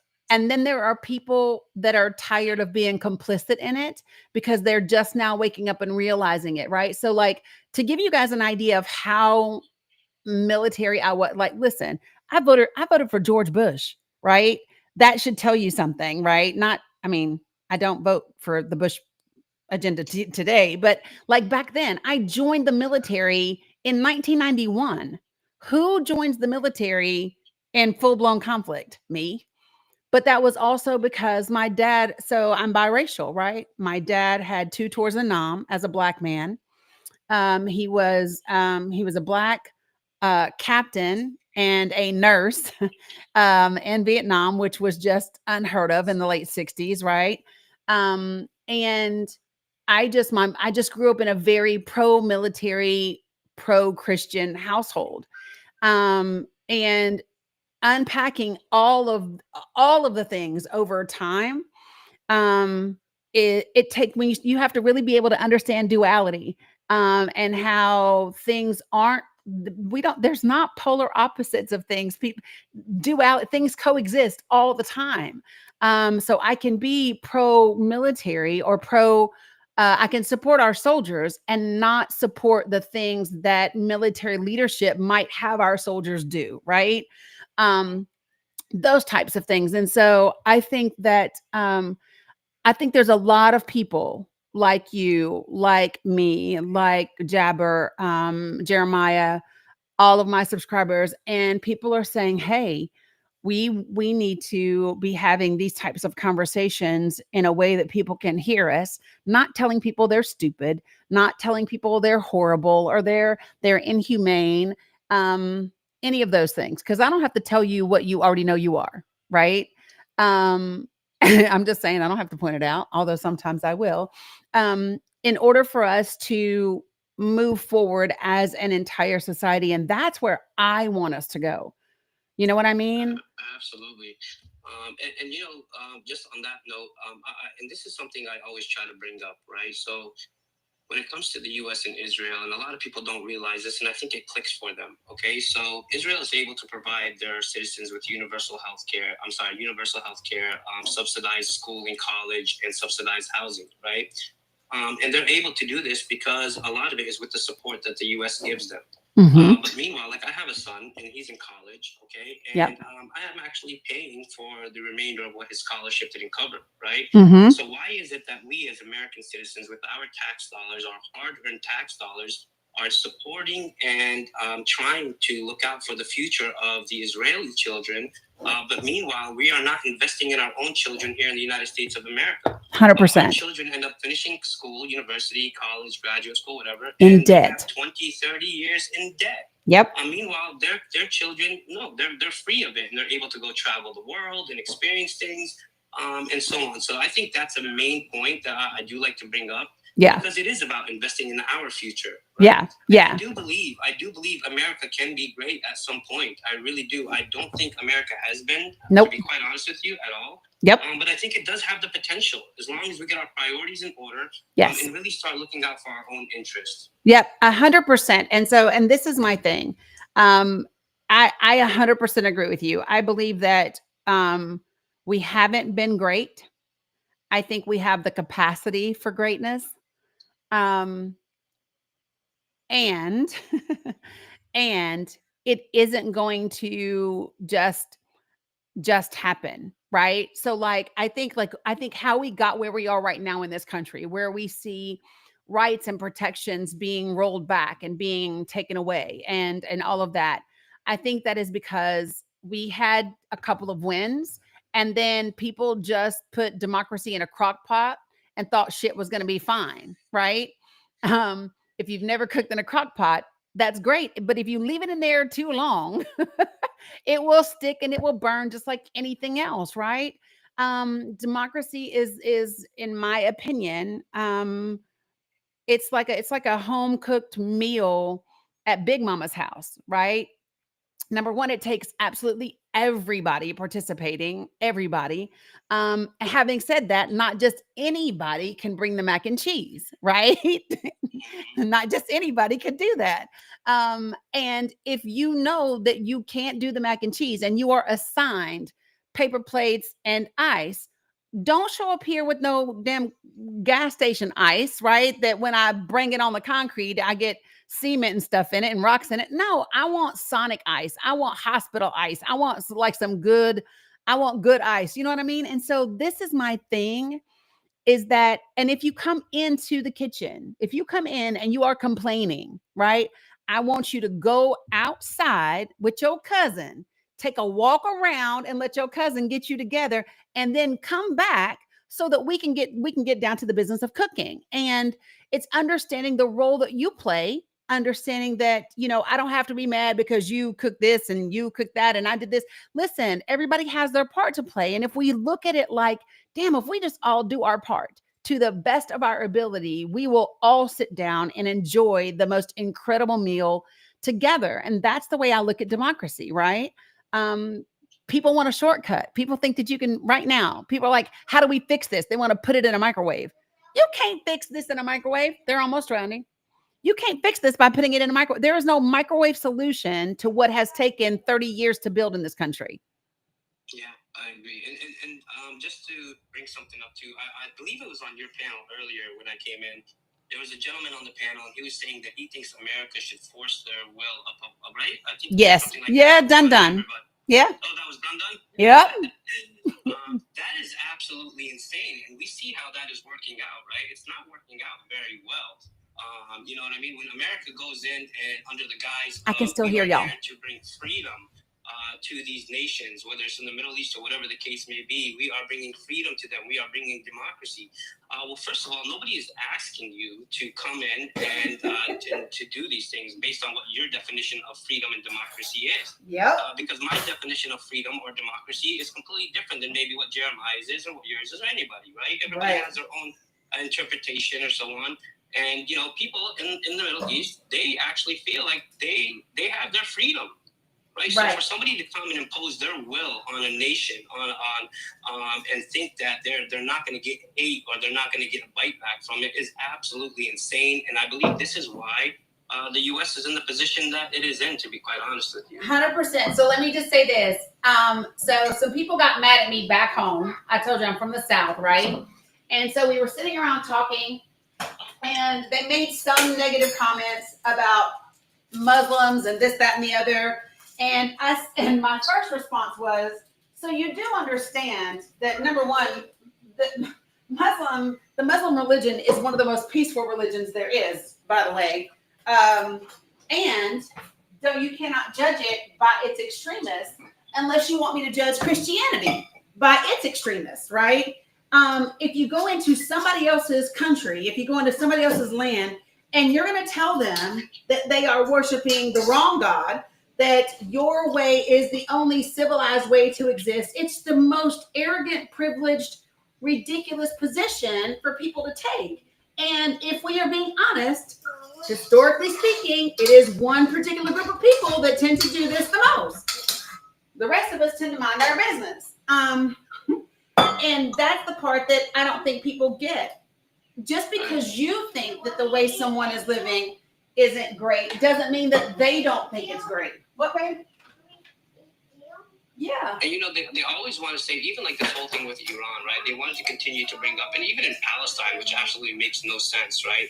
They want to say, that the women are oppressed. Where I lived in Palestine, the women are not oppressed. Do not use this narrative, right, to justify going in and unaliving, hundreds of thousands or millions of people like they did in Iraq, and so on. I really do believe, right, somebody living here in the West, and I'm going to put this out there, right? I've been married for a long time, 20 years. And, my wife is a hijabi. She became a hijabi at her own free will. Not once did I ask her to or so on. After 19 years of marriage, she decided to put that on.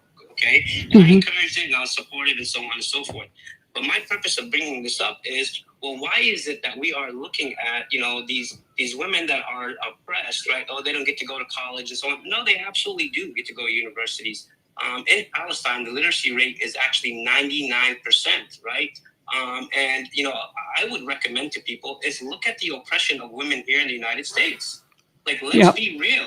Let's call a spade for what it is. Do not throw stones at a glass house. Women are oppressed at a massive rate here in the United States, and it's very difficult because I have young daughters. And we'll go, let's just say, to Target to buy clothes, and everything is, sexualized, crop tops and shorts, and it's insane to me. So let's address the issues we have here in the United States before we go around trying to police the world. Is my biggest issue with that. 100%. And this is my thing. If you want to protect girls, for me, I said this all the time. Don't tell me that you're interested in protecting girls and protecting women, because if that's your stance because of you don't want a trans girl playing sports, I will just tell you this. I don't believe you, because if you were literally trying to protect girls, then you would be doing something, and you would not be victim blaming and victim shaming. You would not be sexualizing our girls at the youngest ages that they do. You would not. There's so many things that if they were interested in protecting girls, they could do, right? But they're not. Stop telling our girls that it's their knees that are the problem, or their shoulder that did something for this little boy. If you want to do that, if you really want to protect girls, then men, tell your boy, nah, man, don't buy her another drink. She's had too many, right? And I'm just saying, right? Check the men. So this is my little tangent for just a second. It pisses me off because we're about to go, y'all know it's about to be, now we are on the other side of June 21st. We are on the other side of summer solstice. It is going to start to get dark earlier, right? Here's what's going to happen. By the time we get around September-ish, right, you're going to start to see these little memes on social media. What are they going to say, ladies? It's going to say, hey, ladies, it's getting dark earlier. Make sure that you park under a light. Make sure that you are aware of your surroundings. Don't walk around with your headphones on when you go to your car. Make sure that you don't unlock your door until you get there. You're going to see all of this. And it pisses me off every time I see a man share it, because here's what I say. Hey, dudes, make sure that your boy doesn't follow her ass out to the car. Check your friend who's saying the sexist joke in the locker room, right? Get your boy who's following her to the bathroom. Like, if you want to protect us, don't tell me what I got to do. Why don't you take care of the men, right? And that's my thing. So when guys say, oh, I don't know anybody that's ever SA'd somebody or that's ever whatever, you're straight up lying, because you've been in a locker room. You've been in a locker room. You've been in a school. You've been wherever you've been on a job site. You've been somewhere.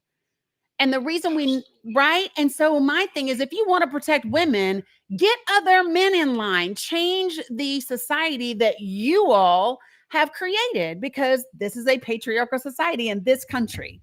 So we need to be fixing that. So I'm just going to tell you something real quick about Islam, right? So it is my duty as a Muslim man to protect the women around me in my immediate family and bloodline, so on, from other men, okay? Mm-hmm. It is my duty as a Muslim man to protect women I don't know from myself. And this, I'm being completely, like, this is the reality of it, right? So This is what I live by. So, and even like if I'm at the grocery store and something, I always keep my head on a swivel. Why? Because that's just me. I'm there. If I see something that is wrong or fishy or whatever the case may be, no, I'm going to keep an eye on that woman to make sure that she is safe. Right. Mm-hmm. And I really do live by this. I do everything I can to protect women from myself, in the sense that I will sit there and make sure that I'm doing the right things and the corrective action.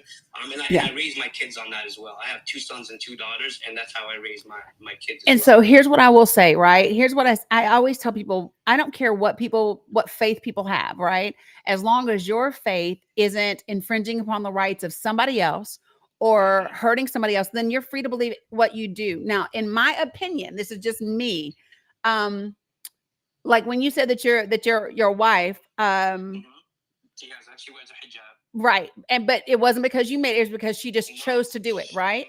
So here's what I have seen from women, and the most alpha of us women is that when you have a partner in your life that exhibits those qualities, right?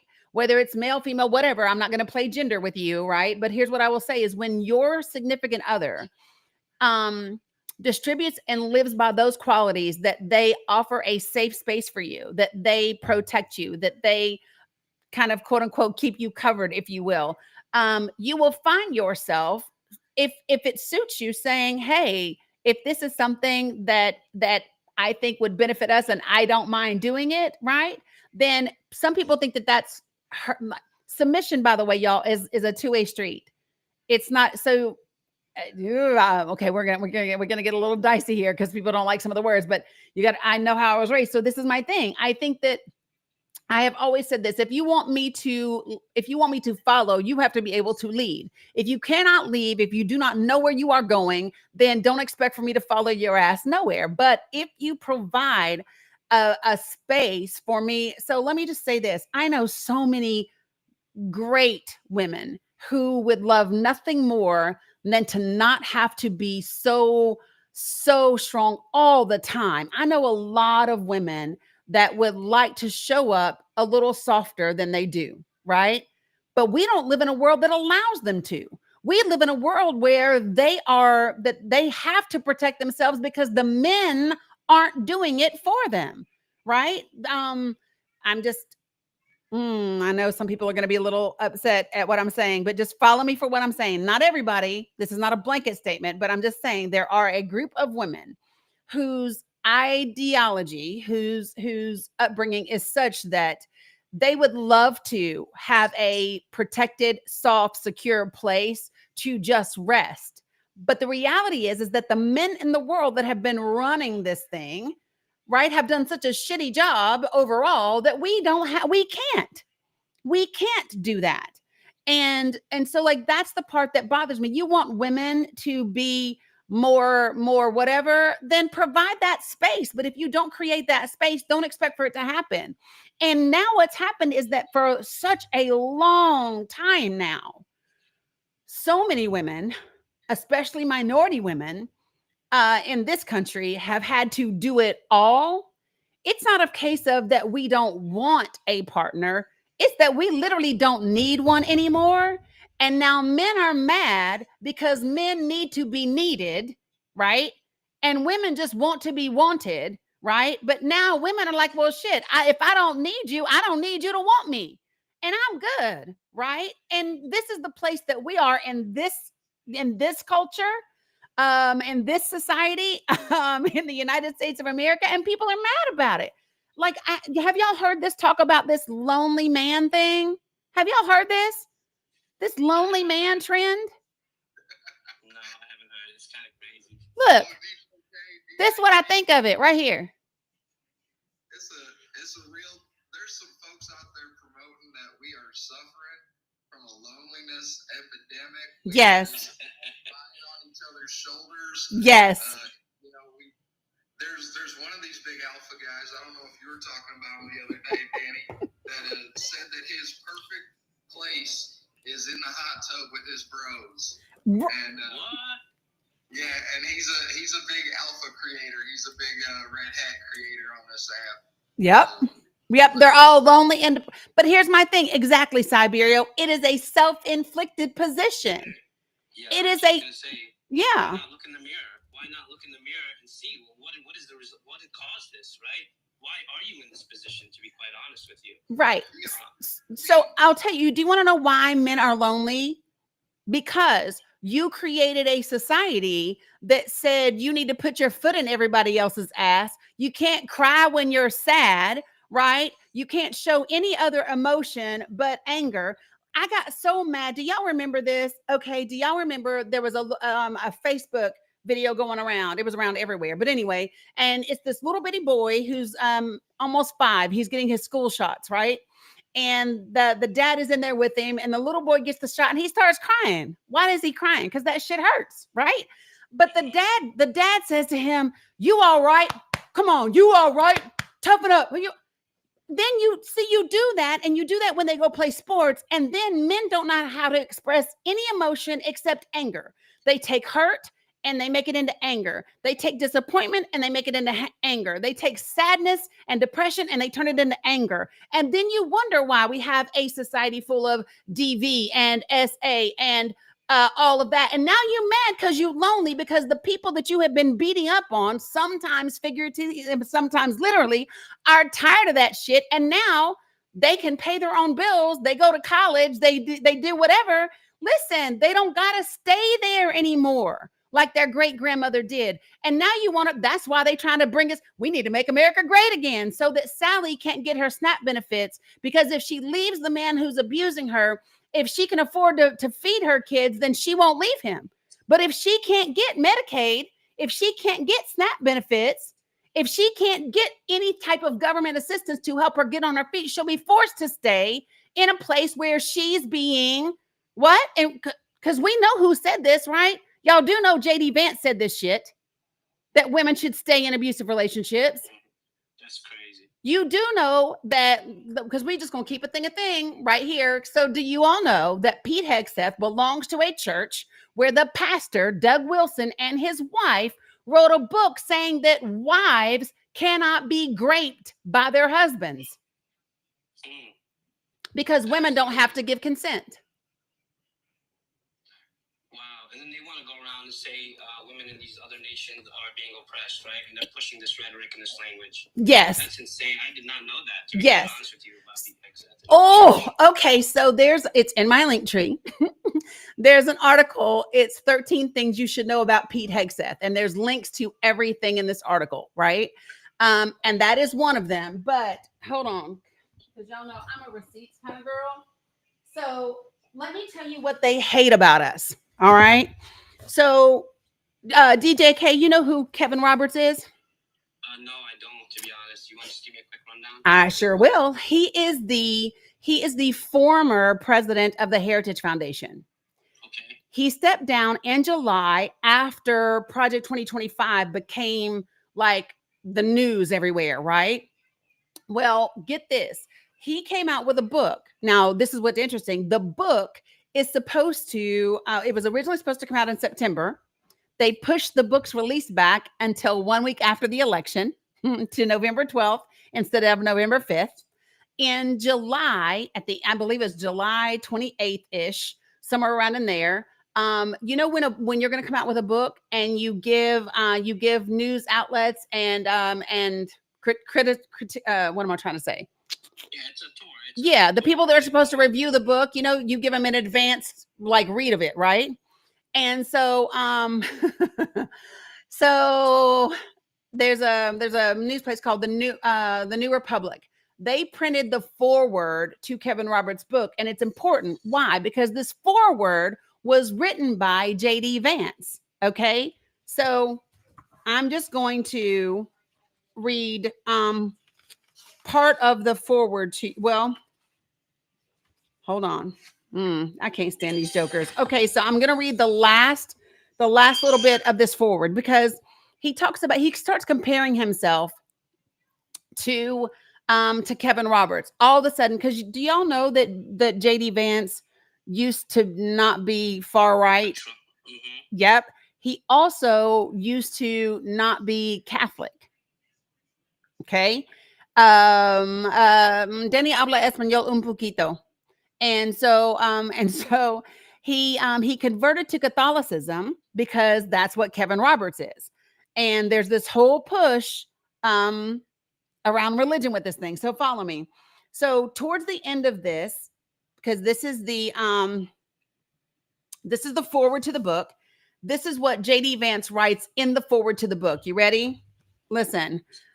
Here's an analogy I sometimes use to articulate what the previous generations of conservatives got right and wrong. I'm reading directly from the book, y'all. For those of y'all who don't know, this is the book, okay? And he says, imagine a well-maintained garden in a patch of sunlight. It has some imperfections, of course, and many weeds.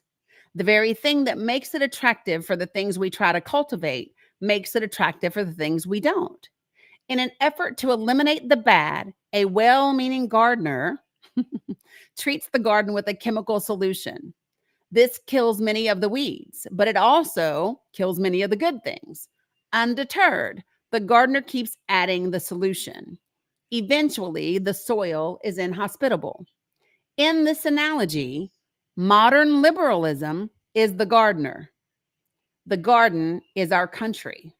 And the voices discouraging the gardener were conservatives. We were right, of course. In an effort to correct problems, some real and some imagined, we made a lot of mistakes as a country in the 1960s and 1970s. But to bring the garden back to health, it is not enough to undo the mistakes of the past. The garden needs not just to stop adding a terrible solution, though it does need that, it needs to be recultivated. The old conservative movement argued if you just got government out of the way, natural forces would resolve problems. We are no longer in this situation, and we must take a different approach. As Kevin Roberts writes, quote, "It's fine to take a laissez-faire approach when you are in the safety of the sunshine. But when the twilight descends and you hear the wolves, you've got to circle the wagons and load the muskets," end quote. We are now all realizing that it's time to circle the wagons and load the muskets. In the fights that lay ahead, these ideas are an essential weapon. Those are the words of the current Vice President of the United States of America. Now, when we start to think about things that we did as a country in the 1960s and the 1970s that were liberal, what comes to mind, you guys? Civil rights. Civil rights? What else? Women's rights. Women's rights? Roe v. Wade? The Fair Housing Act? How about FOIA? Freedom of Information Act, Brown v. Board of Education, equal pay, LGBTQ rights, right? How about women being able to get credit cards in their name for the first time without their husbands and their spouses or their daddies, right? That was a super crazy law. So all of this happened in the 60s and 70s. And he says that some of these were real problems and some of them were imagined problems, and that we need to undo them. Now, in case you think, oh, you're just reading too much into it, although he clearly said it in his own words, right? I'm going to tell you what Kevin Roberts says. Now, in this book, he describes the Democratic Party or the Liberal Party as the party of destruction. Like literally, that's what they call it. And then they are, of course, I don't know, whatever else they call themselves, right? So check this out. Kevin Roberts talks about how horrible this party of destruction is and how horrible these people are that are part of this party and this movement. And listen to what he says. He said, oh my God. Sorry. He says, here's the most uncomfortable truth of all. This is a quote. The parasites, that's us, by the way, the parasites that have taken over so much of our country, pantsuited girl boss advertising executives, skittle-haired they-them activists, soy-faced pajama-clad work-from-home HR apparatus, Adderall-addicted dog mom diversity consultants, nasally voiced Ivy League regulatory lawyers, obese George Soros funded police abolitionist district attorneys, hipster trust fund socialists, and they are some of the least impressive people in the history of the world. And this is the man that you're saying was the former president of the Heritage Foundation? Yep. What was his name? Kevin Roberts. Kevin Roberts. Yep. Yeah. And go ahead. No, I was going to say, just knowing a little bit about the Heritage Foundation, I'm not surprised by these statements, to be quite honest with you. No, and you shouldn't be. Yeah. It literally says president of the Heritage Foundation. He was the president when he wrote this book. And the thing about this is what people don't understand, right? They have a document called the Esther Project. Every woman should read it. Yeah. Right? I'm sorry. I was just to give them a quick recap on the Esther Project, right? It really is calling, it's a framework, right, aimed at counteracting anti-Semitism in the U.S. by targeting what it calls as H support networks, right? I don't know what I can say, but I think people understand. H support. Yeah, I always say the H group. The H group. I'll be honest, on my live, Dani, I don't use any TikTok language, and I've never been taken down, but I respect everybody's panel and what their rules are. Well, it's not even my rules. Sometimes people will mass report me, and so like I play it safe just so that if something happens, I appeal and I get back up. I got you. But that's so, they're trying to label it as anybody that is supportive of Palestinian rights or that is calling for Palestinians liberation or justice or whatever the case may be as being called as an H group support network, right? Yes. And any critics of Israel supporters of Teism. They say that, it's a counter Teism, hate speech, and immigration laws to suppress such movements. It's absolutely insane. And this is a way of them taking away, stifling our free speech. It's a misrepresentation, misrepresenting activism as anti-Semitic. It's absolutely insane, to be quite honest. And let me tell you the dangerous part that people don't connect right there, DJ, and what you're saying. Guys, listen, if they can get the courts to agree that any Netanyahu or any pro-Palestinian language or movement or protest makes you part of an H group network, you now don't have any rights because you fall under the Patriot Act, where they don't have to follow anything that the Constitution applies to. If they can get you classified as part of a T group network, you're done for, folks. And that's what you don't realize about this shit with the immigrants and how important it is that they get due process, that they not be called G members if they're not. All of that is important because it is a stepping stone to getting to where they can dictate who has a voice and who doesn't. Exactly. And a perfect point in that is old Dumpy Pants' best friend down here in Texas, Abbott. He told the city of San Marcos, where I used to live, Texas State College is down there, but the city council came together and said, we no longer want to send $4.4 million to Israel. And so what we're going to do is use that money in our community. And Greg Abbott came out and said that that's an illegal action and that anyone who is anti-Israel is anti-Texas. Yep. That was San Marcos, right, Jeremiah? Yeah, that was San Marcos. Yeah, San Marcos, Texas. Yeah, see? If you look at Texas as a whole, actually, we look at Caraville, right, where we just had that Guadalupe River flooding and so on and so forth, where over 100 people were unalived. That actual city itself sent $7 million to Israel in the last year. Just that city.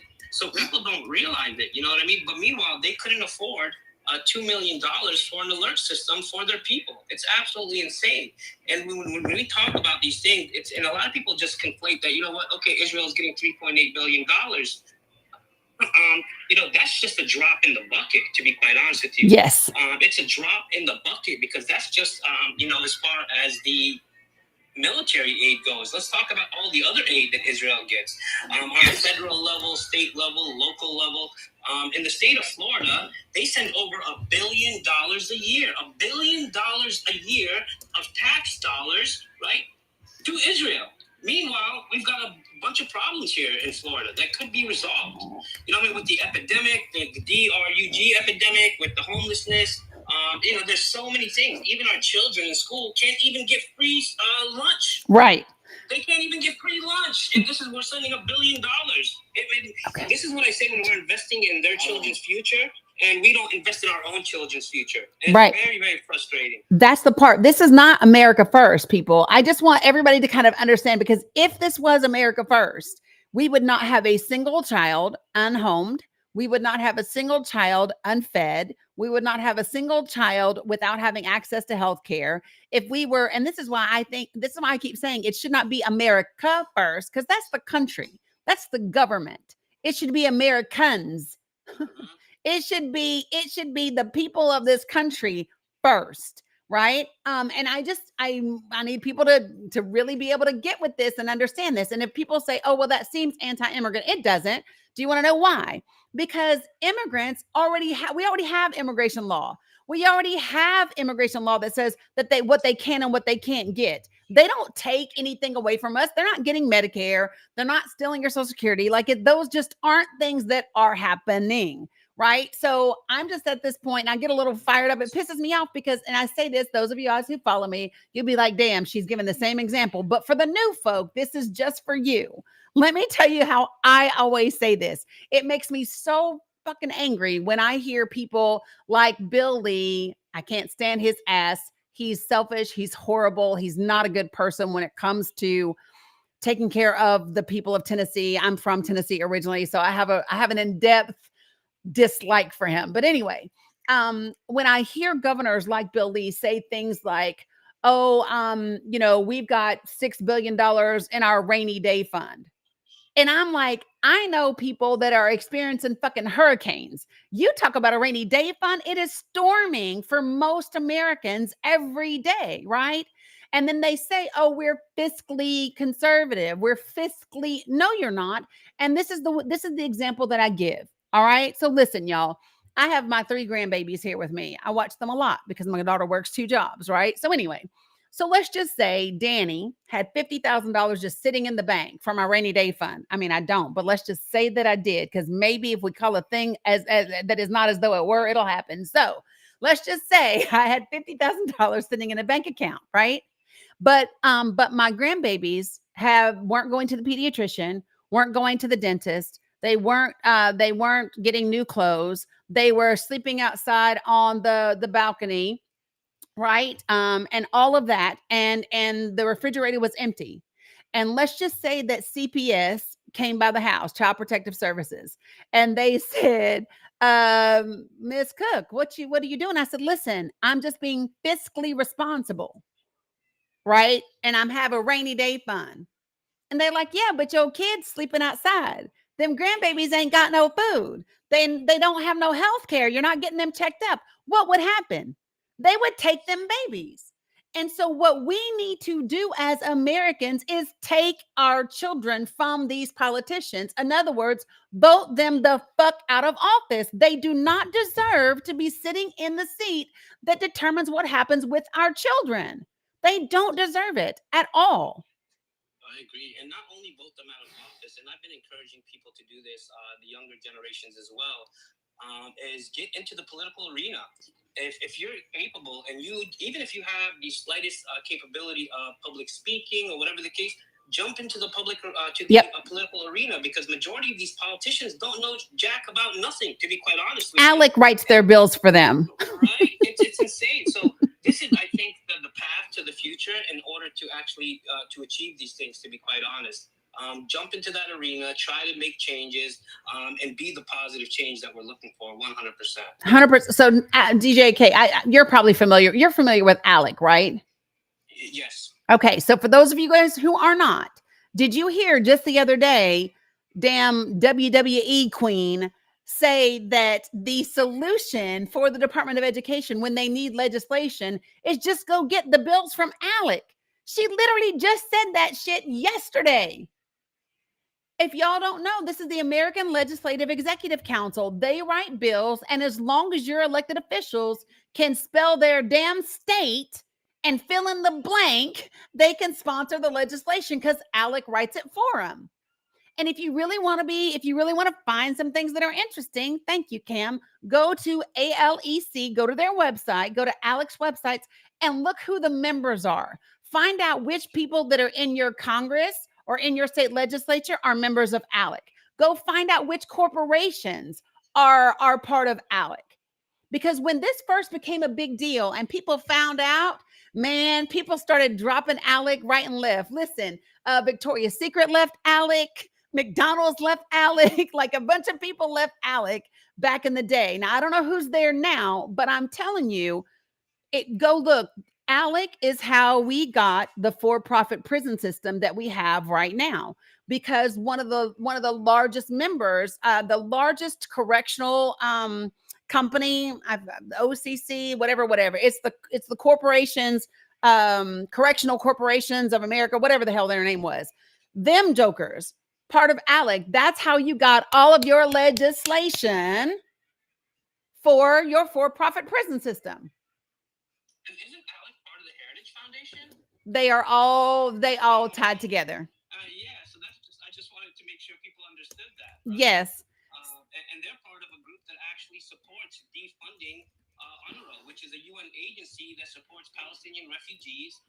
And they tried to demonize them and make them, discredit them, to be completely honest with you. And they succeeded by defunding them. And you know what I mean? And this is that same organization. So I just wanted to correlate. Yeah. So when you go to ALEC, sorry, what'd you say, Jeremiah? I was just going to ask if you can correct me if I'm wrong. Are they not tied to AIPAC as well? I do not know if they're tied to AIPAC. AIPAC's only been around for 3 years, so I don't know. But listen, they say that they are nonpartisan, and they do have Democratic members. But let me tell you what, listen, y'all, I keep saying this. We have Dixiecrats still in the Democratic Party. We have Democrats who they support the tax breaks because they're going to get them. They can't say it, but they are down. I'm just saying. So when you go to their website, so let me just tell you the lead, and you will, okay, can I just show y'all something? We're going to do this together because it's just, they're more than centrist Democrats. But hold on. So you guys over here, let me share my screen with you guys. Right. It's right on the main page of their website. ALEC applauds President Trump's executive order to dissolve the Department of Education. Yeah, because they already have the bills written up, y'all. They have the bills written up, ready to go. So let me just show y'all. This is ALEC's leadership. Can y'all guess what commonality we're going to find in their leadership? Are there pictures? Yeah, there's pictures. That's why we looking together. So hold on. Let me just wipe off my camera for y'all. Listen, we about to learn together. All right. So here we go. What do you notice? What do you notice about, let me move my water out the way. What y'all notice? Yeah. Look, there they go. Yeah. Look at them. Everybody. Here's the board of scholars. Right? Oh, you always got to have one. You always got to have one. And then these people said, I'm not. Now, here's what's funny. So this is the Private Enterprise Advisory Council. So this is Guaranteed Trust Life Insurance, right? This is Net Choice. This is Bankers Association. This is State Farm Insurance Companies. This is Pharma. This is UPS. This is State Links. Come on, y'all. This is who is this? What's this say right here? Coke companies. That's what it says. Do you see it? I just want y'all to say, I just need y'all to, okay? So that I just want you all to see, right, Chelts, lots of caucasity. Now, that's just under leadership. If you go and you look at your state chairs, look at all the states. And these are your representatives, y'all. Your chairs of ALEC that are sitting in Congress. Who's Texas, Danny? Dennis Paul and Paul Betancourt. Okay, Betancourt, okay. Who's in Michigan, Danny? Matt Hall. Do you mind checking Florida there, Danny? I don't mind. Y'all like, damn, Danny. Oh shit, I did. Yeager, Dana, Troubles, and Alexis. Mm-hmm. So y'all see, this is where you have to, and this is where you got to be calling these people out. Because do you realize that there was actually a brilliant representative in Missouri? His ass left the ALEC logo on it, y'all.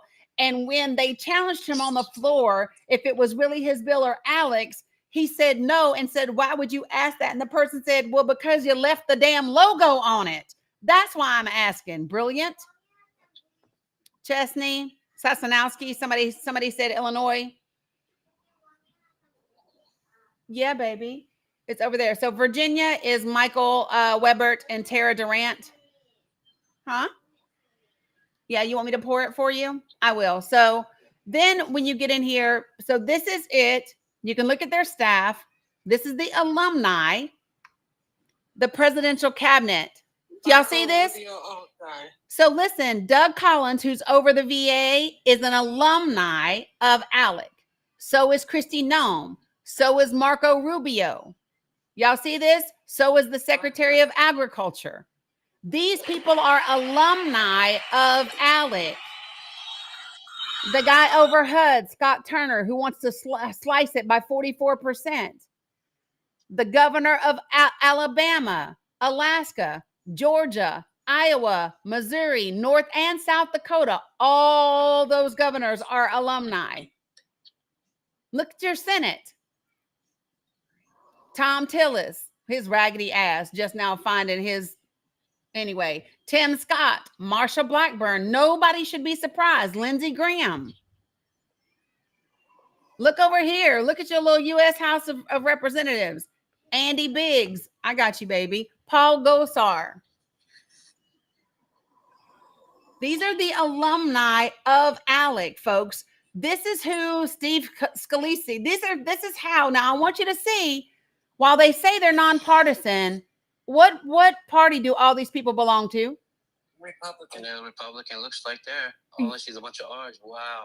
Yeah, they're all Republican, but they swear up and down. Look at this shit right here. The largest nonpartisan with your lying ass. ALEC members represent more than 60 million Americans and provide jobs to more than 30 million. So those are the corporations. Those are the corporations that are part of ALEC. That's when they say that ALEC members, so they employ 30 million people in the U.S. This is the part that is really, really, really important for people to know. So listen, okay, hold on. Let me get this baby some juice. I'm going to show y'all something. Give me a second. Y'all are going to be like, yeah, get the fuck out of here. And I'm going to say, nope. It's been a long time since I got to teach a lesson on ALEC. So give me a moment. I get a little geeked out about this stuff, not because I'm happy it's happening, but because I love the fact that, I don't know, 300 or 400 people in the room right now are learning about an organization they did not know was playing such a central role in our government. All right, so check this out. You can actually read the proposed legislation. Did y'all know that? So when you go to issues, here's agriculture, and they will tell you the positions on it. And you can actually read look at education. So this is the whole shebang. Now you can go to, hold on. Policy Centers, publications. Let me see if this is the one. That's their annual report. Hold on a second. I'm looking for the proposed legislation. I ain't been on here in a minute, y'all, so just bear with me. I'm on my contract, public reporting, private policy, work at ALEC. No, thank you. They have a task force, the blog, the policy centers. Oh, but yeah, if you don't know these people, so y'all should know these names. You should know the Center for International Freedom, Protect Free Speech, which sounds great, but it ain't. Center for Innovation and Technology. If Republicans can't do shit else, y'all, if they can't do nothing else, they can frame and message great. Because the Center to Protect Free Speech sounds amazing, except it ain't. Look, Center to Restore the Balance of Government sounds great, but it's not. I am looking for policy centers. Hold on. That is not what I want. I need their... Oh, by the way, they have meetings if you ever want to go to one. They just finished their annual meeting. It was the last couple days. State plus state policy. Oh, so I want to look at Look, lawsuit reform, the judiciary, they have everything in here, worker freedom, the whole nine. But I'm getting upset. They might have moved it, but I can't imagine that they would do that because they like to brag too much. You can usually go on here. I will find it. But you can go on here and you can actually read the proposed. Maybe I need to go under each issue. Let me pick an issue. How about I do that? I'm going to pick, let's just for shits and giggles, pick free speech. Model policies. So look, these are their final drafts. Look, where appropriate, amend the campaign finance law and where necessary, the lobbying law to provide an exemption for the definition of expenditure to be similar as expenditure does not include any communications over the internet. What? Oh my God. I hate these people so much. Oh my God. So when you go, this is their policies and what they want. See, it's an act. So this is their proposed act. And it's the Internet Free Speech Act. Okay.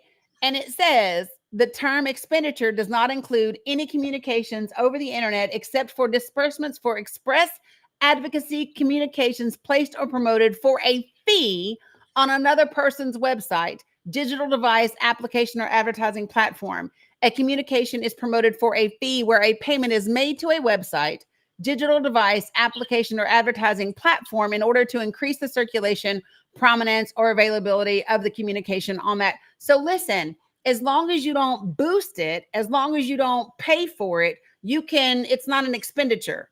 So even if I pay somebody, so let's just say that I have 100 folks that have gone through Charlie Kirk's Turning Point USA. And the job of those people is to put out misinformation on the internet about candidates or policies or whatever.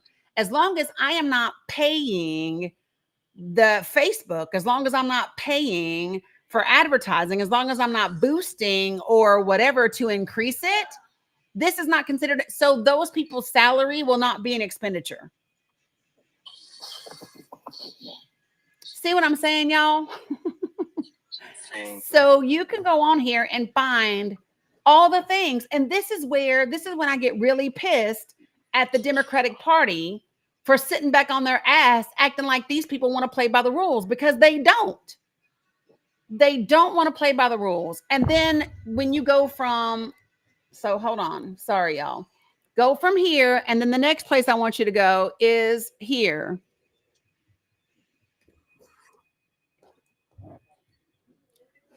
The next place I want you to go is to these ugly ass, horrible people. The Federalist Society. So for those of you all who do not know, these are the people that make sure they get people like Emile Bove moving forward to try to be an appellate judge for the Fourth Circuit. So what the whole purpose of the Federalist Society is to identify law students, lawyers, district attorneys, all of the people that believe in their conservative agenda, and to position them into places within the judiciary where they can get their policies advanced and they know they're going to vote. So to give you an idea, the guy that is the head of this organization, his name is Leo Leonard. Okay. I know his parents loved him enough so much they couldn't even find two different names. His name is Leo Leonard. But he took a leave of absence from this organization to give Donald Trump in 2018 a short list for the Supreme Court. And that, my friends, is how we got Brett Kavanaugh. It's how we got Amy Coney Barrett, is from Leo Leonard, the guy that runs the Federalist Society. In case you didn't know.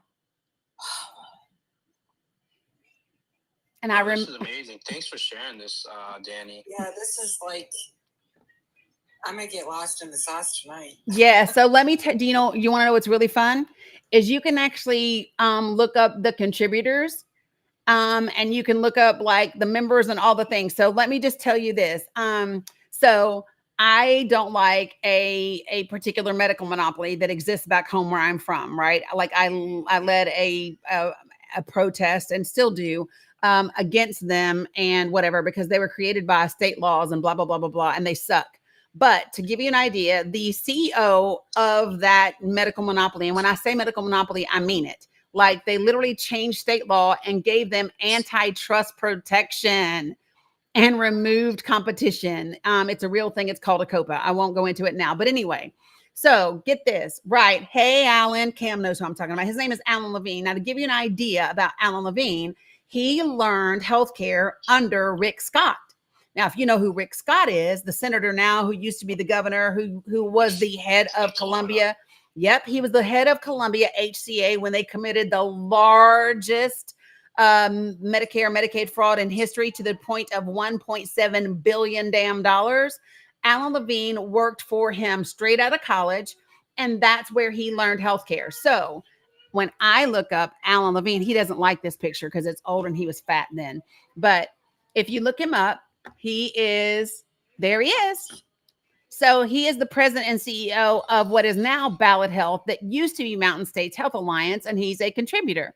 He's got a whole like little page dedicated to him. So he contributes to, and listen, do y'all know that you can look up people, their individual campaign donations? Did you know that? Where would you find it? Okay. Oh, I get to have fun. Okay. So, and Alan's going to be my test case because let me tell you what, I blew all their shit up when I started looking at campaign contributions to Bill Lee, the governor at the time who's had to approve the COPA law and all these other things. Okay. So let's just do Fed first. Let me check on these folks over here. Y'all doing okay? Hey, Teresa. All right. I'm just wanted to check on my folks over there. All right. So let's do fec.gov. So this is the federal one. You can also do this on your state level, folks. Okay. But this is the federal one. And so you're going to go to campaign finance data. Just go to all data at first. This is where it gets really interesting. So DJK, before I do a person, I'm going to do APAC just for you all. So if you all want to know how much money is going to Democratic and Republican candidates for APAC, which is a pro-Israel super PAC, you're about to find out. You ready? So you can look up candidate and committee. So a PAC is a political action committee. So if I type in APAC, right, it's going to pull. So this is, hold on. It is wait. Oh my God, don't make me do it. The American political APAC. Wait, Israel, American Israeli. Hold on. I got to remember what the damn things stand for. There it is. It's listed as American Israel Public Affairs Committee Political Action Committee because they want it to be as long as possible so people don't look it up. Keep in mind, this organization has only been in existence since 2021. Now, can I show y'all something? This is from their own website. So, because I downloaded their report because I'm one of them people. So, when you go to their report, because see, I already downloaded it, but let me just see. I generally find each individual person on the APAC tracker, to be honest with you, but this is great to be able to actually go here. Yeah, because the reason one shot.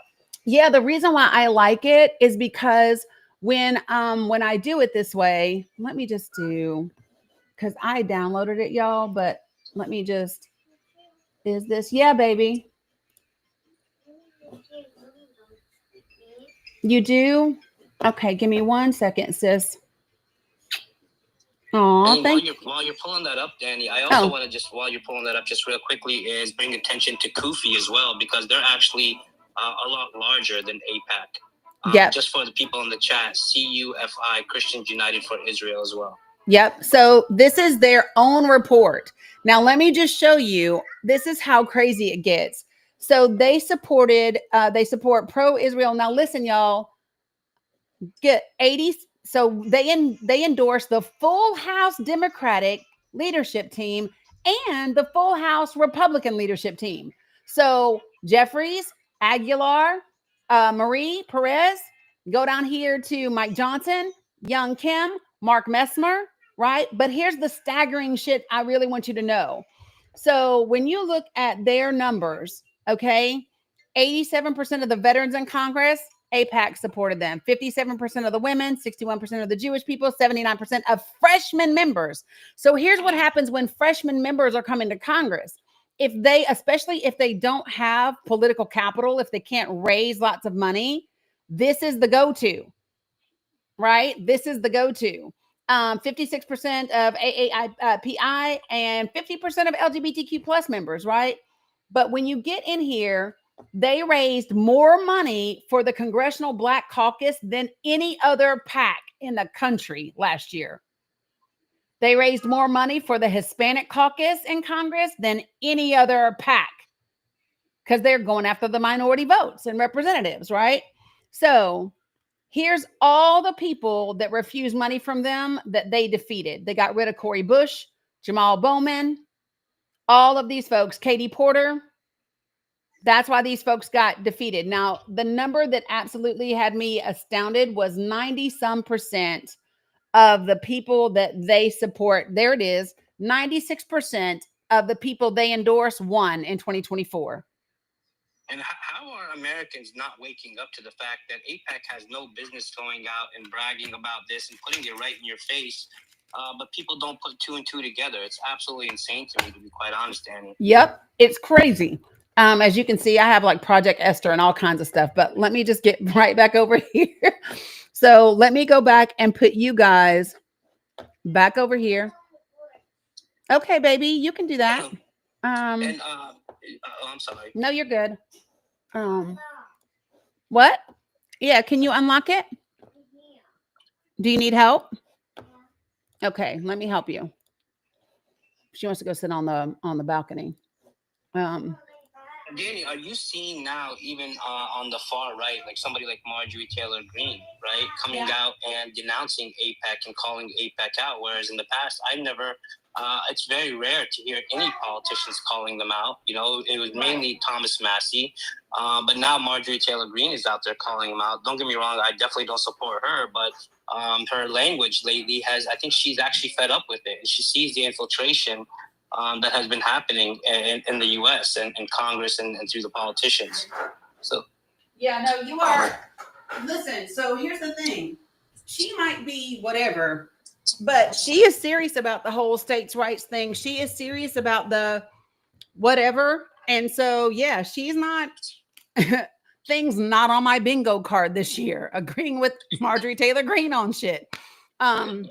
You know, did you see her before Congress? I believe it was yesterday, maybe it was the day before. But she put forward an amendment to cut funding for Israel, the cooperative program, right? Which it was an agreement to which the U.S. would provide over $500 million to programs for Israel's missile defense system.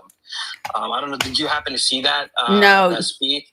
It really was amazing. I was kind of shocked by her words, to be quite honest. She actually came out and stated, because the IDF actually boomed yesterday, maybe it was the day before, the Holy Family Church, right? It's a Catholic church. Yep, I saw that. Boomed. Yeah, and they unalived three people, injured many others. Yep. And she called it out. And, you know, now she is actually ahead of Congress. She was referring to them as nuclear-armed Israel. And she brought up the fact that they have universal health care, that they have subsidized college and so on. And she was trying to strike down the $500 million of missile defense program, and she's calling them out. And in that, even though it did get struck down, there was 6 people that voted to strike it down, and of course, over 400 of them voted to give Israel the $500 million. And the 2 Republicans were actually Thomas Massey and Marjorie Taylor Greene. And I believe the Democrats were Al Green, Summer Lee, I believe it was, Ilhan Omar, and Rashida Tlaib. Wow. So Yeah, it's amazing to me that honestly, even people that I would have never imagined, even people that aren't politicians like Tucker Carlson, Candace Owens, Theo Vaughn, we're having more and more people that are saying, you know what, Joe Rogan, that are fed up with it. But so listen, you know that Candace Owens, that's why she got let go of from the Daily Wire. Absolutely, with Ben Shapiro. Yes, that's exactly why. But so check this out. So what I did was, guys, I went to raising money, and then I went to individual contributors, and then I selected last year. Okay. And so, oh look, y'all, Ohad is back. Jeez. I know. Yeah, so he's the one I told you. He's family. This is his third time back. But anyway, so this is the 57. But what I was telling you, so what I like to do is, yes, you can do this by person and look for their names, but you can also, I like to sort it by the money so I can see the largest contributors. And then I go and I look and see who they are and what they do. And then sometimes I look to see like what their businesses are. And do they have some sort of benefit behind this? Is there a reason that they are doing this type of thing? So these are people that are supporting this PAC. Yeah. So you can absolutely go look, but you can do it by name too, y'all. So if I want to go to finance campaign data, and I go to data, and I go to find contributions from specific individuals, you see that? So I can do, you have to go last name, and then you have to go first name, right? And then you put it in. And so there is an Alan Levine from Enterprise Rental. That's not my dude. My Alan's different from that one. So, and that's Eric Allen's, not mine is. Mine is, oh, let me tell you. So see how I've got Ballot Health right here? So once you get the person's name, you can narrow it down. You can put in the zip code, the city, the occupation, or the employer. So I know his employer is Ballot Health, right? So I can then hit that in, and now it's going to sort, and I'm going to get him. So I can see who he's giving money to, individuals. So this is his Trump 47 committee, Restore Our Nation PAC, Team Rick Scott, Mark Rubio, Rick Scott. See this? Let's Get to Work PAC, Save America, Friends of Jimmy Patronis, Restore Our Nation, Diana for Congress. That's Diana Harshbarger, Bill Haggerty. But you can take a look. Now, here's what I want you to see, though, y'all. This is a hospital CEO. Look at the campaign contributions. 10 grand, 6,600, 6,600, 6,600, 5,800, 5,400. Now, if I want to really do this, I can go in and put, because I know his wife too. So usually whatever he contributes, she does an equal amount. And so you'll see double the numbers. So that looks like it's on a monthly basis, right? It looks like, or might not, it's a little small, but it looks like every single month. Yeah. So this is leading up into a political year. Yeah. So you can see there's nothing from 2025, but next year you'll see it pick back up again. So see how you got 2018? What is that? That's midterms, right? Yeah. So this is what you see. And so, yeah, you can look up people.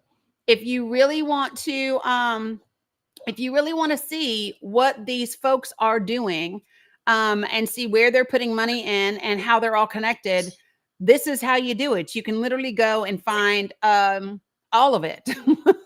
It's really crazy what you can find.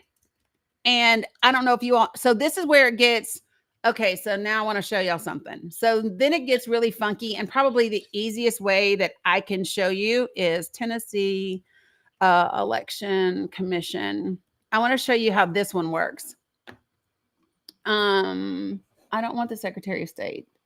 I want the actual Election Commission. See, they be trying to hide shit sometimes. Tennessee. Sorry, y'all. Campaign finance search. All right. So that's what I want. I want to search it. Okay. So see this? how you can search for contributions and expenditures, or you can search for candidates and PACs. So watch this. So this is a nonprofit healthcare system that has a sister company that is a for-profit realty company that owns the actual like buildings of the hospital. And then they also have a couple of other for-profit businesses, and they have a political PAC. A nonprofit hospital has a political PAC, just like the American Hospital Association does. So their PAC is Friends of Mountain States.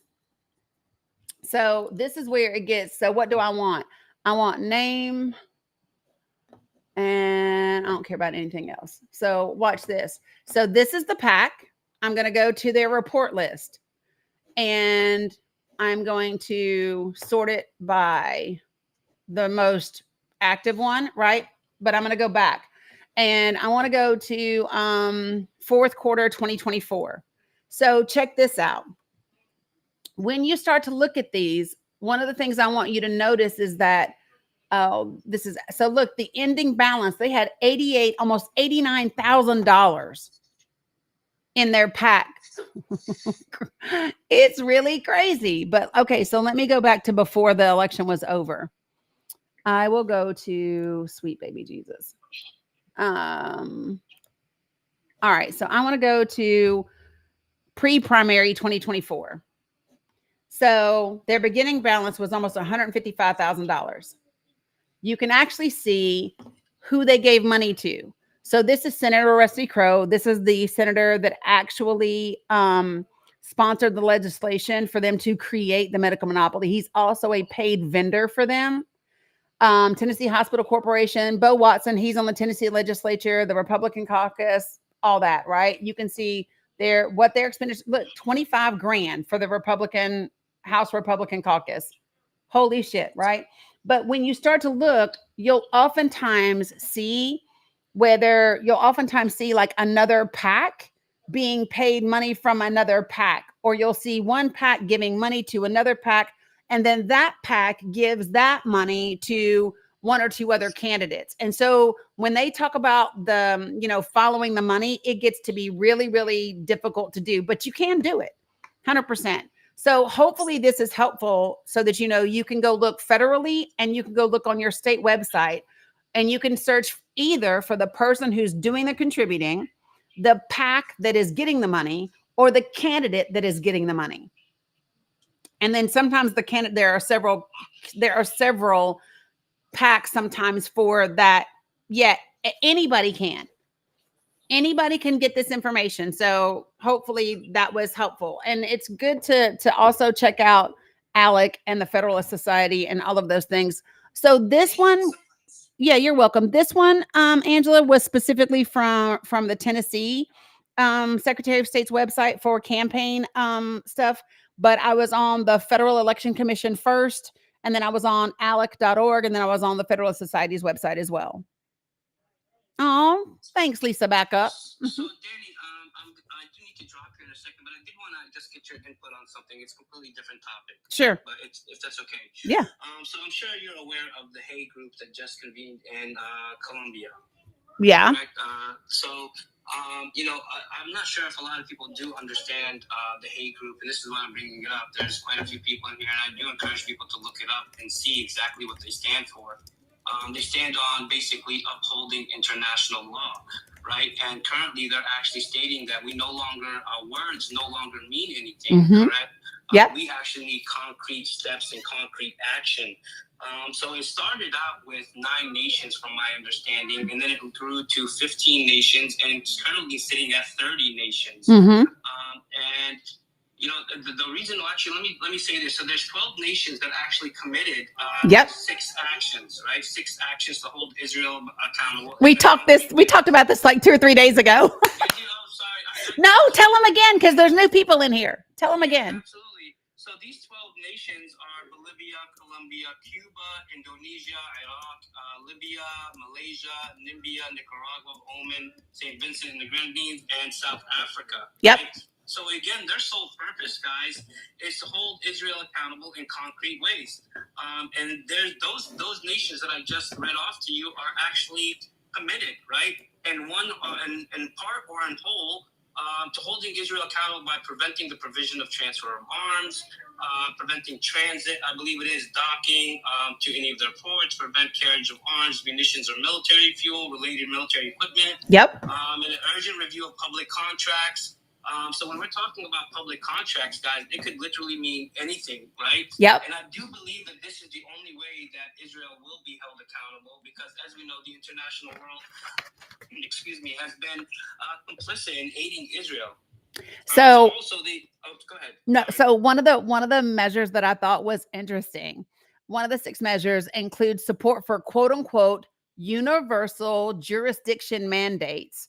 That's the last one. Yep, which allows for states or international bodies to prosecute serious international crimes regardless of where they took place. That one and the contracts one, those were the 2 that I was like, well, that could be trouble for folks. It could be, and you know what really got me was, and I wasn't surprised by it, but by the Trump administration's statement about the Hague Group.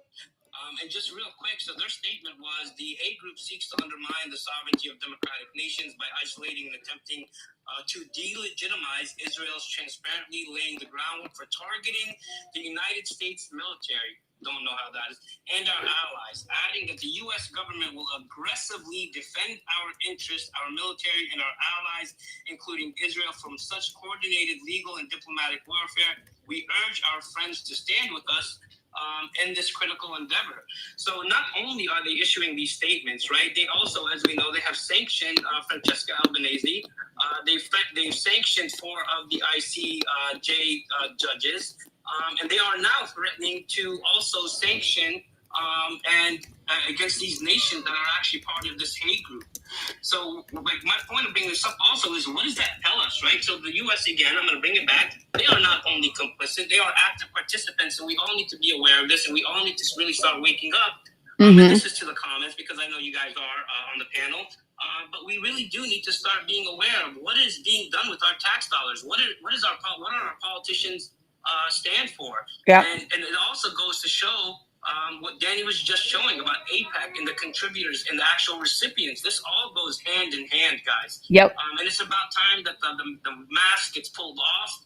And I think that we've actually succeeded in pulling the mask off of this colonial project. I agree. And let me tell you this. So if you look, so I don't know if you saw this or not, but just yesterday, let me see, today's Saturday, right? Yeah. So yesterday, a federal judge actually blocked the enforcement of Trump's executive order that was targeting those who work with the ICC. So there was an April lawsuit by 2 human rights advocates that were challenging his February 6th order. So there was an order that was going to give travel sanctions and things like that on people who work on ICC investigations of U.S. citizens or U.S. allies, such as Israel. And a federal judge said, nope, you cannot do that. And that happened yesterday. So, that's amazing. Yeah. So thank you for sharing that with me, because I'm going to look into it. Yeah. Definitely share that information because it is definitely relevant. Yeah, it is. Again, I'm going to thank you so much for giving me a voice. I appreciate it. Yeah, you're welcome. I hope to be able to join your panel in the future. Jeremiah, it was a pleasure meeting you as well and speaking with you. Thank you so much. Yeah, so I followed you. I'll send me a message, or I'll send you one, and I'll get you together with Jabber and I, and let's have a really in-depth conversation for people. Yeah, I know Jabber very well, so I've had awesome conversations with him, and I'll definitely be willing and happy to do that. Thank you. Love that. Appreciate you. Have a great one. Fantastic day. Yeah, you too. All right. So, Dani, I wanted to ask you a question. If you heard the comment that Stephen Miller made about the population in the country, which one? Okay, he said that he would be okay if the population went down to, I believe it was 1 million or whatever, because it was the percentage of YT in this country. No, but it wouldn't surprise me. That man scares me to death. Yeah, so here's my thing. I just call him sorry. I don't usually give people nicknames and things like that, but it's still a person. Every time I look at him, I just see Pee Wee Herman.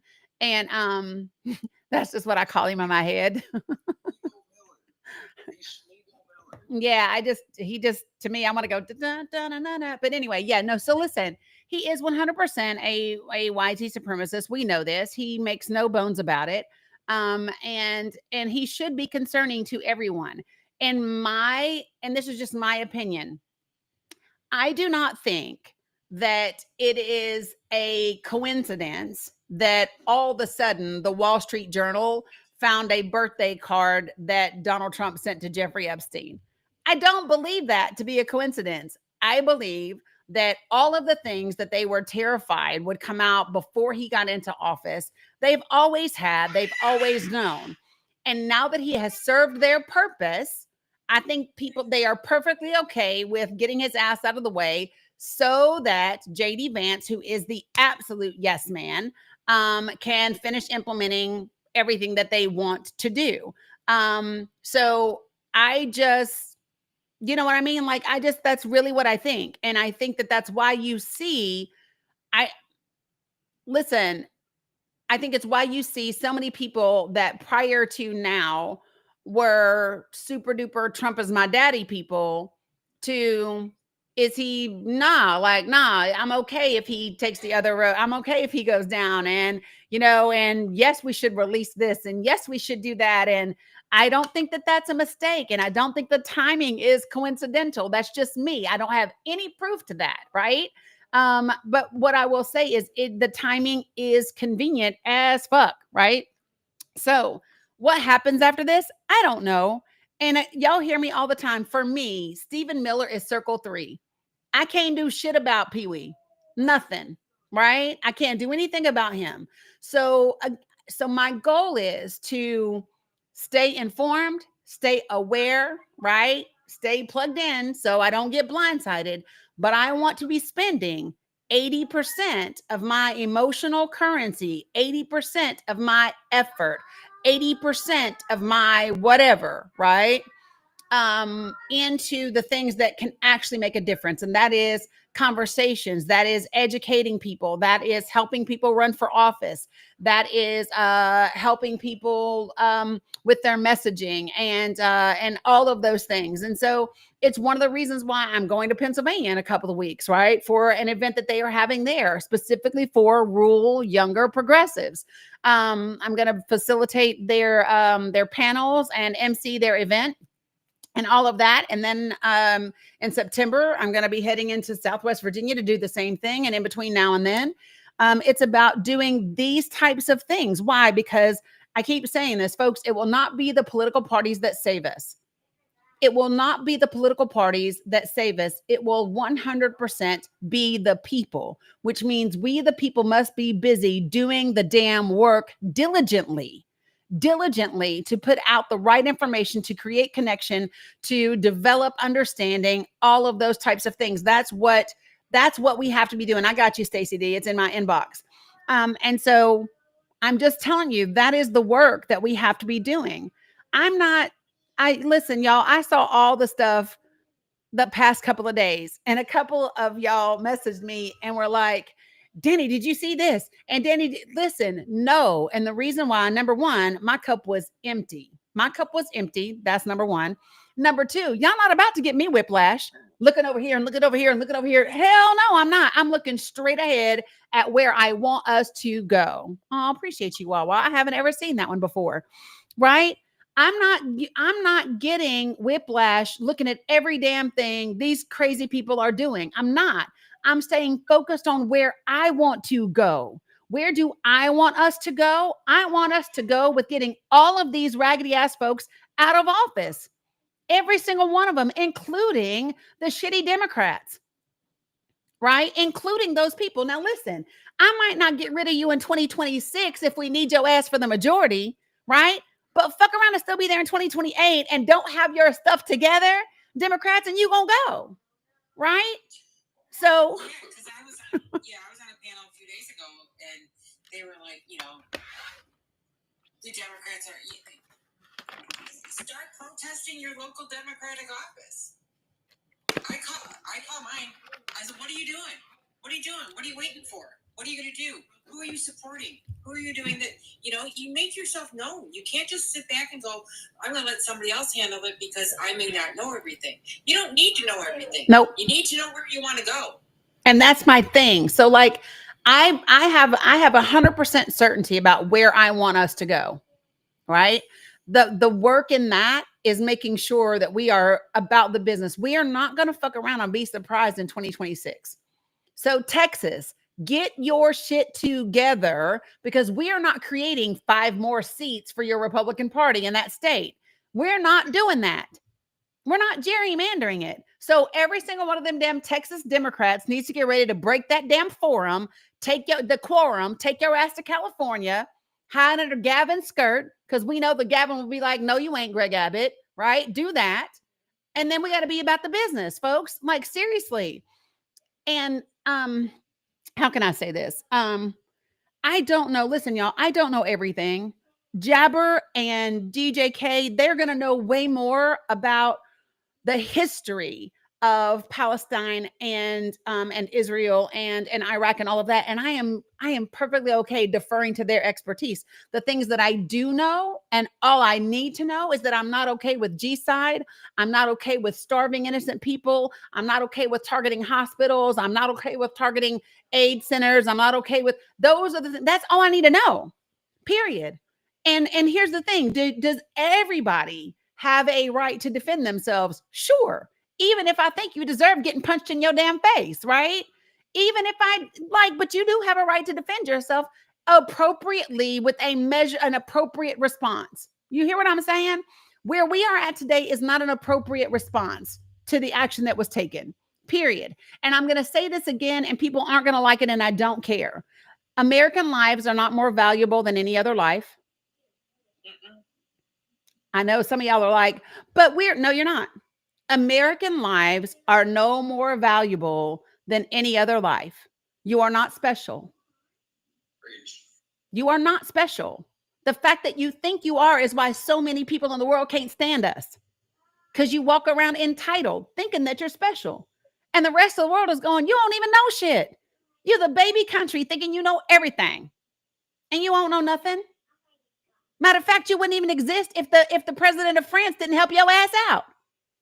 And then you turned around and showed them exactly who the fuck you are, and you bailed on France.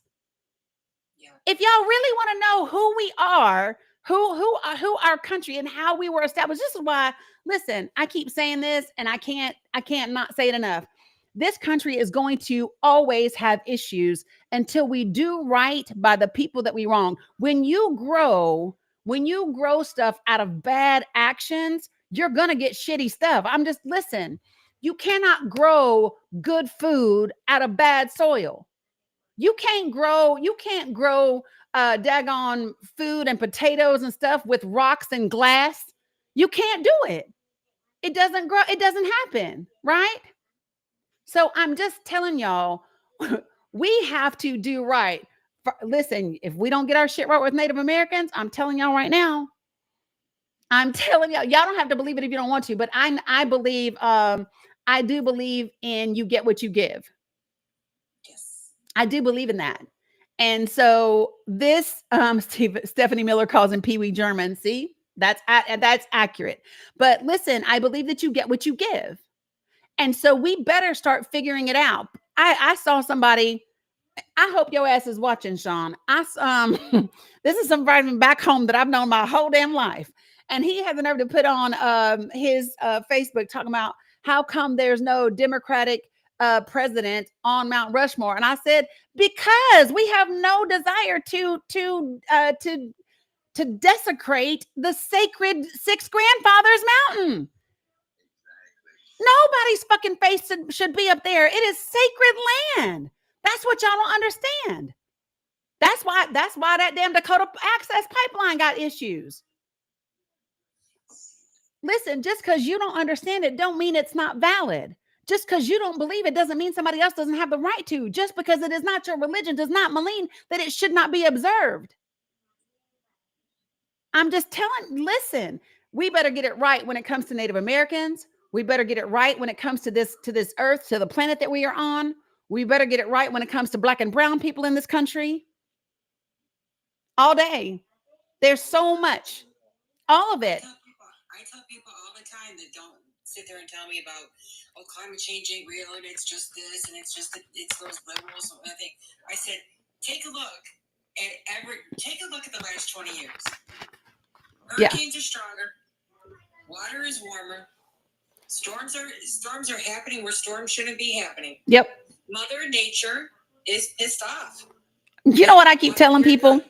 I've had so many people, little MAGA people, like, we're not going to run out of resources. And I said, no, you are right. We won't. We will not actually unalive the planet. We won't. Do you want to know why?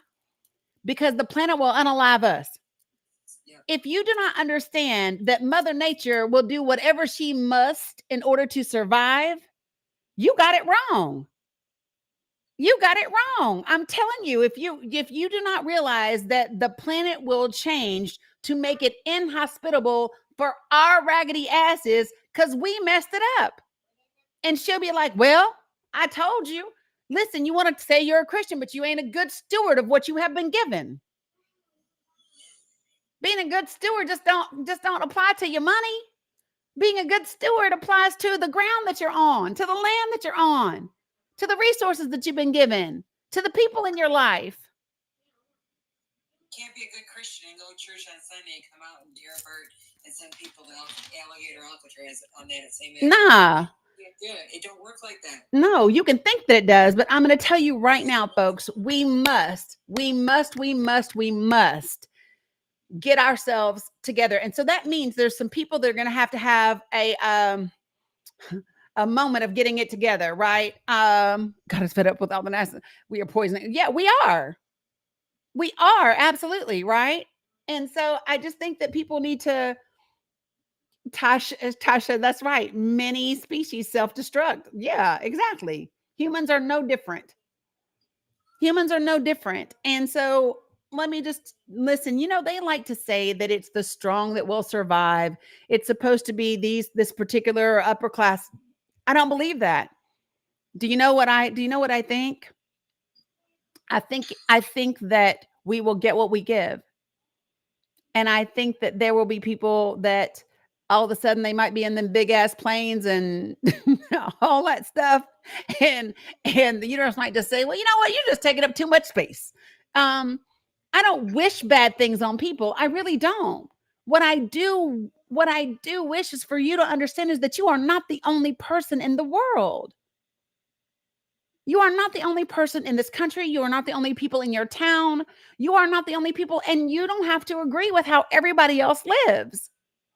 But they still get to live it. As long as how they live does not impede upon your rights, then mind your business. I always tell people, and excuse my language, if your shit don't affect my shit, and my shit don't affect your shit, then why should I give a shit? Yeah, like literally, it doesn't.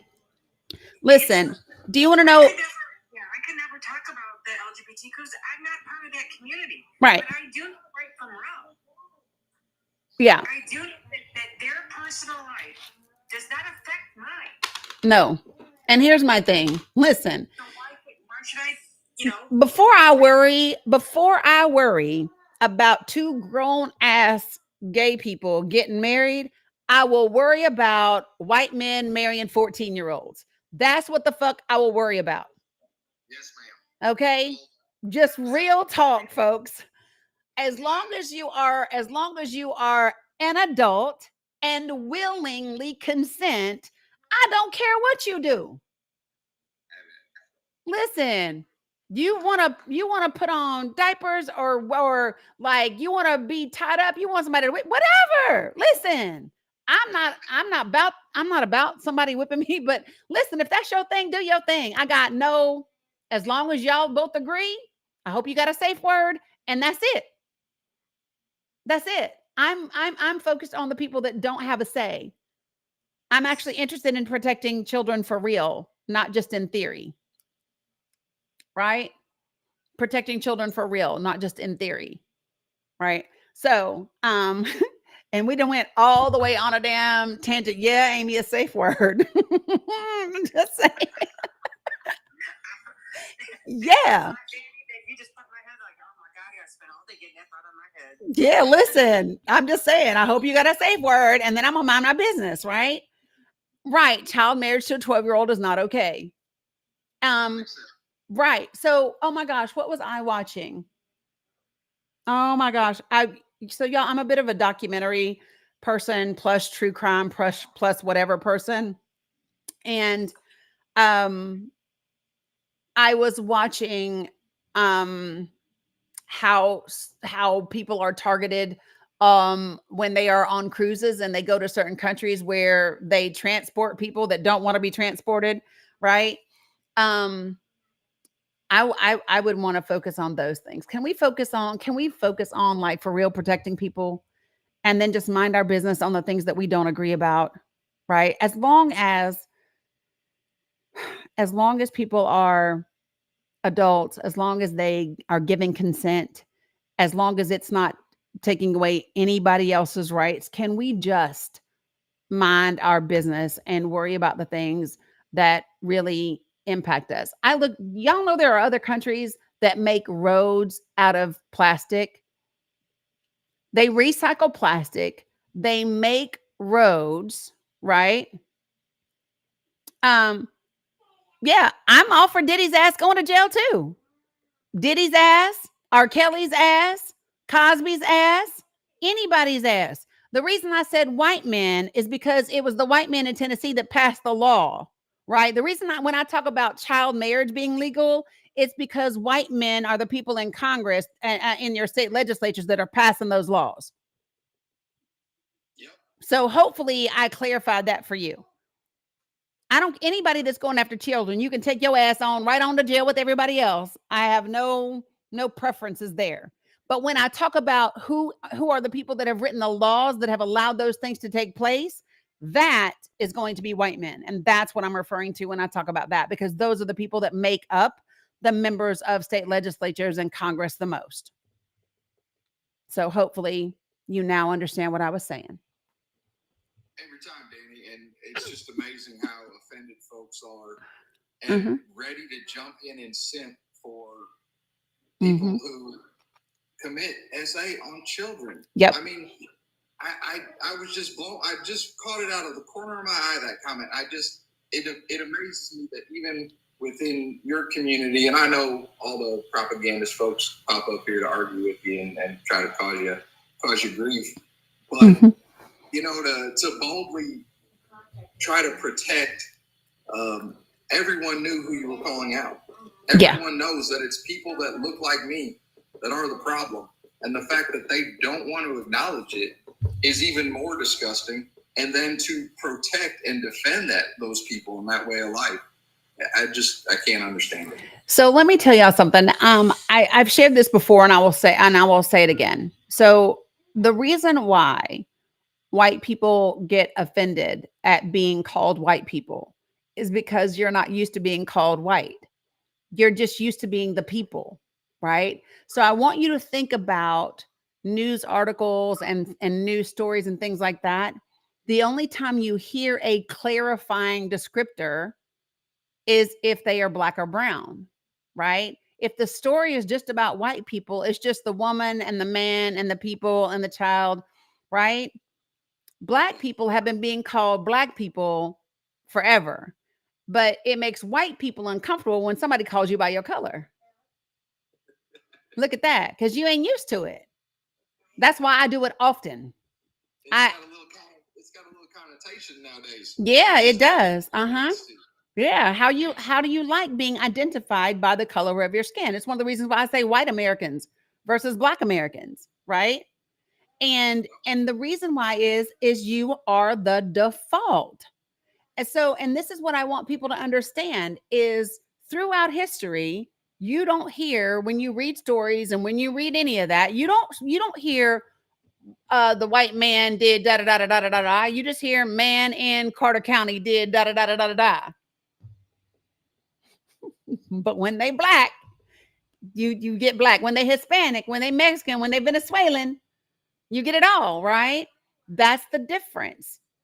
And so here's what I would say to you. If that makes you uncomfortable, good. lean the fuck in. Lean all the way into the discomfort and explore why it makes you uncomfortable.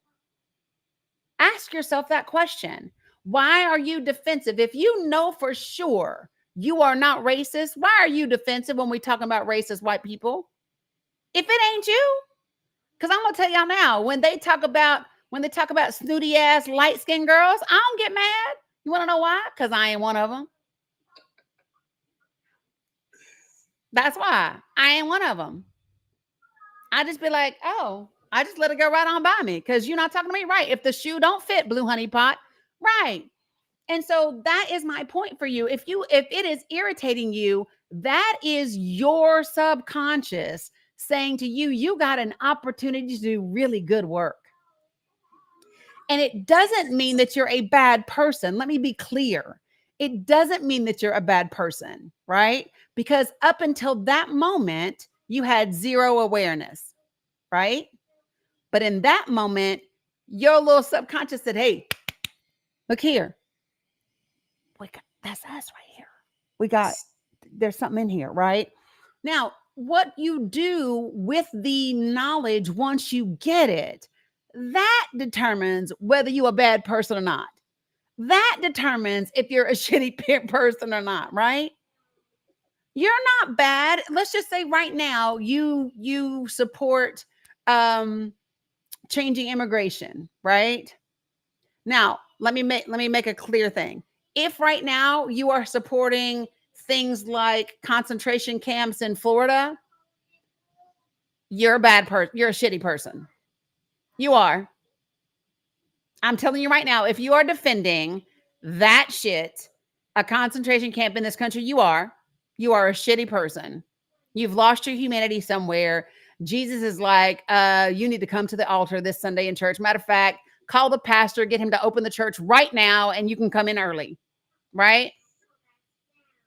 Yes, Frank.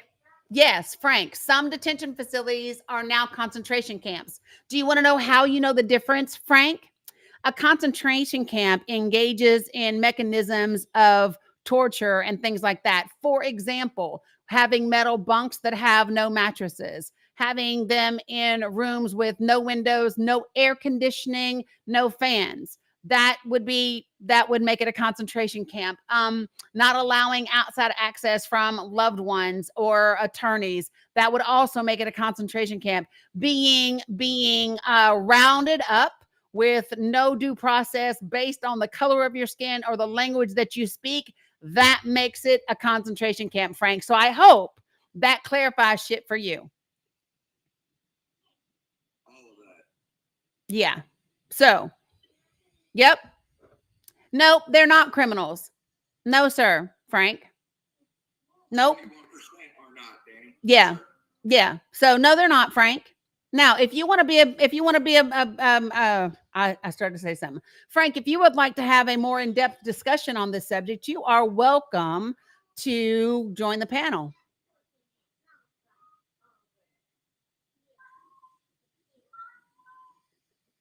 Let me know. I'm going to have neck issues tomorrow, Dani. You got me up here not in agreement. My head about to roll right off. I'm just saying. Yeah.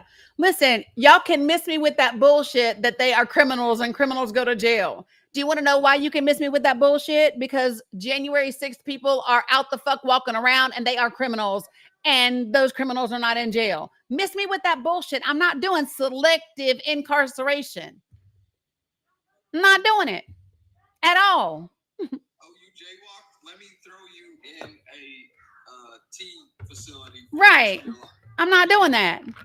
I'm not doing it at all. I'm just not. Folks, listen.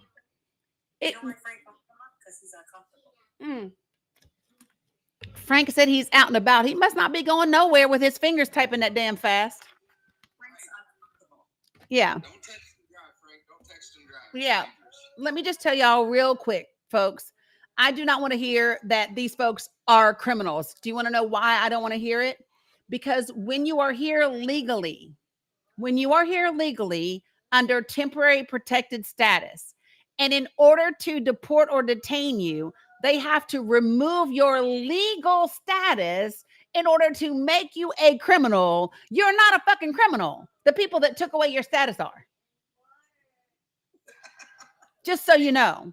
Yeah, if I have got to take away the legal way you did something just to make you a criminal, fuck that. You might as well be watching Netflix making a schmurderer. The Dani Cook. Yeah. Dani cooking. Always. Yeah, I'm not. Or when you are going to the damn courthouse legally to see your legal judge for your legal ass appointment, for your legal due process, and you get snatched up outside, get the fuck out of here. I'm not doing it, Frank. And now I'm done talking to you.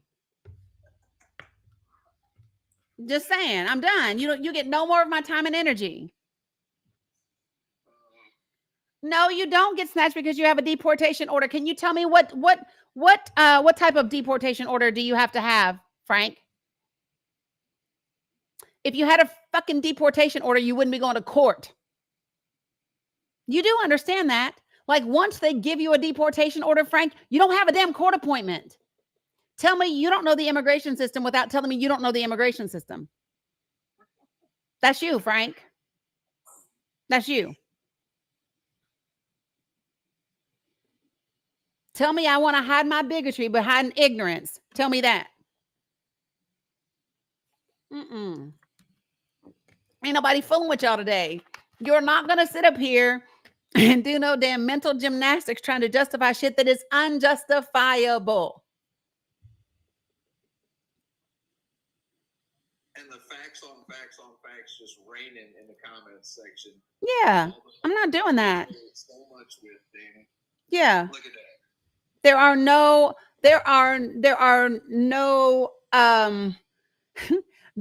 oh wait, is the hot still here? Bless him. Yeah, Jules. Yeah, somebody got rid of him, I think, or maybe he just went on somewhere, right? Folks, listen, y'all can be as mad as you want to be. Do you want to know the reason y'all are having a problem right now? Is because there's not 30 million people to deport.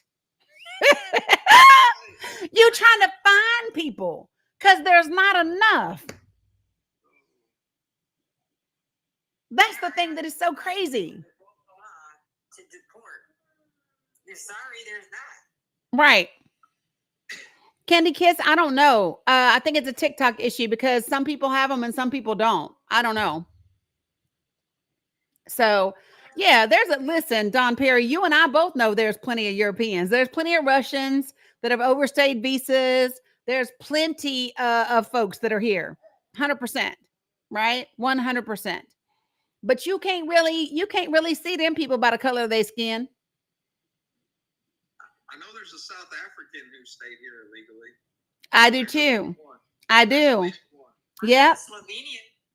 I know. I do. Appreciate you, Juan. I know. Listen, no, you got to say it right. We can't bring in South Africans. We can only bring in white South Africans. Right. We got to be clear. We got to use them damn descriptions, y'all. Come on. We not bringing in South Africans. We only bringing in white South Africans. You didn't see us doing it. Huh? I live 45 minutes from the Canadian border. I do not see an emphasis on my border like you do on the southern border. No, absolutely not. Why is that? You and I know. Yeah, because a majority, the only people that go back and forth are white people. Yeah. Listen. So if you want to control all borders, you better get your ass up to Michigan and start doing this because I don't see it. So you're not concerned about all borders. You're just concerned about a southern border. I was just at the UP. I was just up there in the Sioux. Oh, okay. Sudax. Yep. I was at the Sioux. Stayed at their little casino up there for the summit. Yeah. And literally stood in the parking lot up in town and looked at the bridge between Canada and the USA. Yeah. Yeah. So that's when I know that this country has a race problem, a border problem.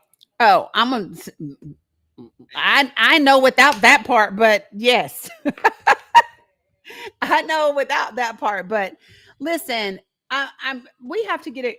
We have to really get it right. If y'all don't understand what is happening, and some of the reason why y'all are having a really hard time with this, some of you are, okay. The reason some of you all are having a really hard time with this is because it is challenging a lot of your core values. Okay. So for many of you, Israel is tied to your faith of Christianity, and you're having a hard time unpacking and deconstructing the fact that the Israel mentioned in the Bible and the 12 tribes of Israel does not refer to the nation of Israel that exists today that was established in 1948. Some of y'all are having a hard time. Now, but let's just take that and put it to the side. And can I say like what I have to say about that as a whole? I don't give a fuck what your religion says, because the government is not supposed to be doing things based on your religion. Let me just say that, right? I know this is why y'all having a hard time, but let me just tell you, I don't care, because your religion is not supposed to be in the government at all. So when a damn senator sits in a damn interview and says, well, I support Israel because the Bible says, you ain't even got to finish that sentence. That whole, because the Bible tells me so, that was Vacation Bible School, not Congress. That's what that was. Vacation Bible School, Sunday school, choir rehearsal, youth ministry, not Congress. Just saying. And I'm good with Christianity. I'm good with Jesus. I'm good with it. Got nothing against it, except it being used in the government.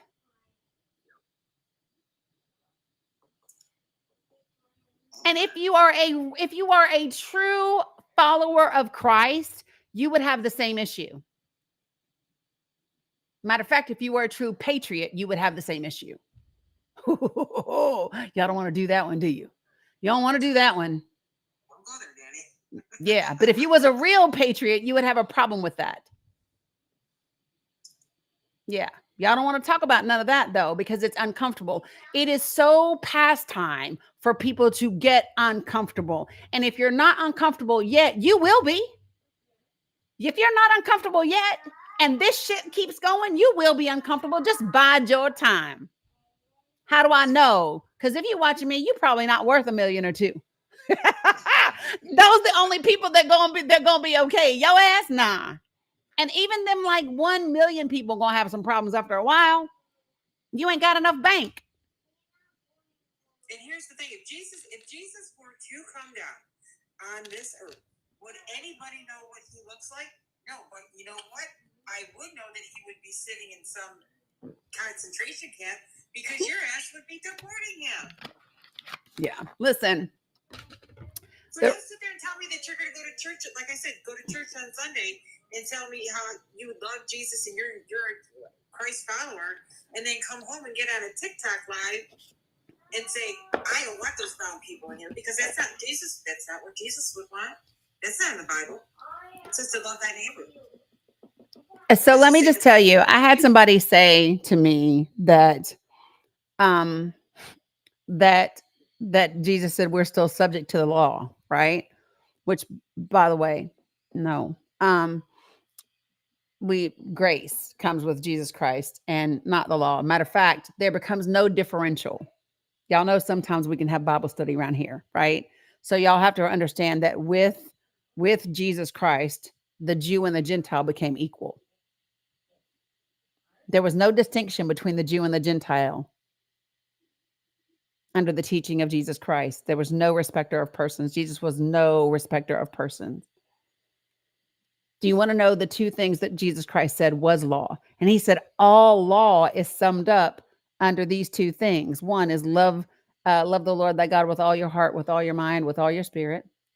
And number two, love thy neighbor as thyself. That's it.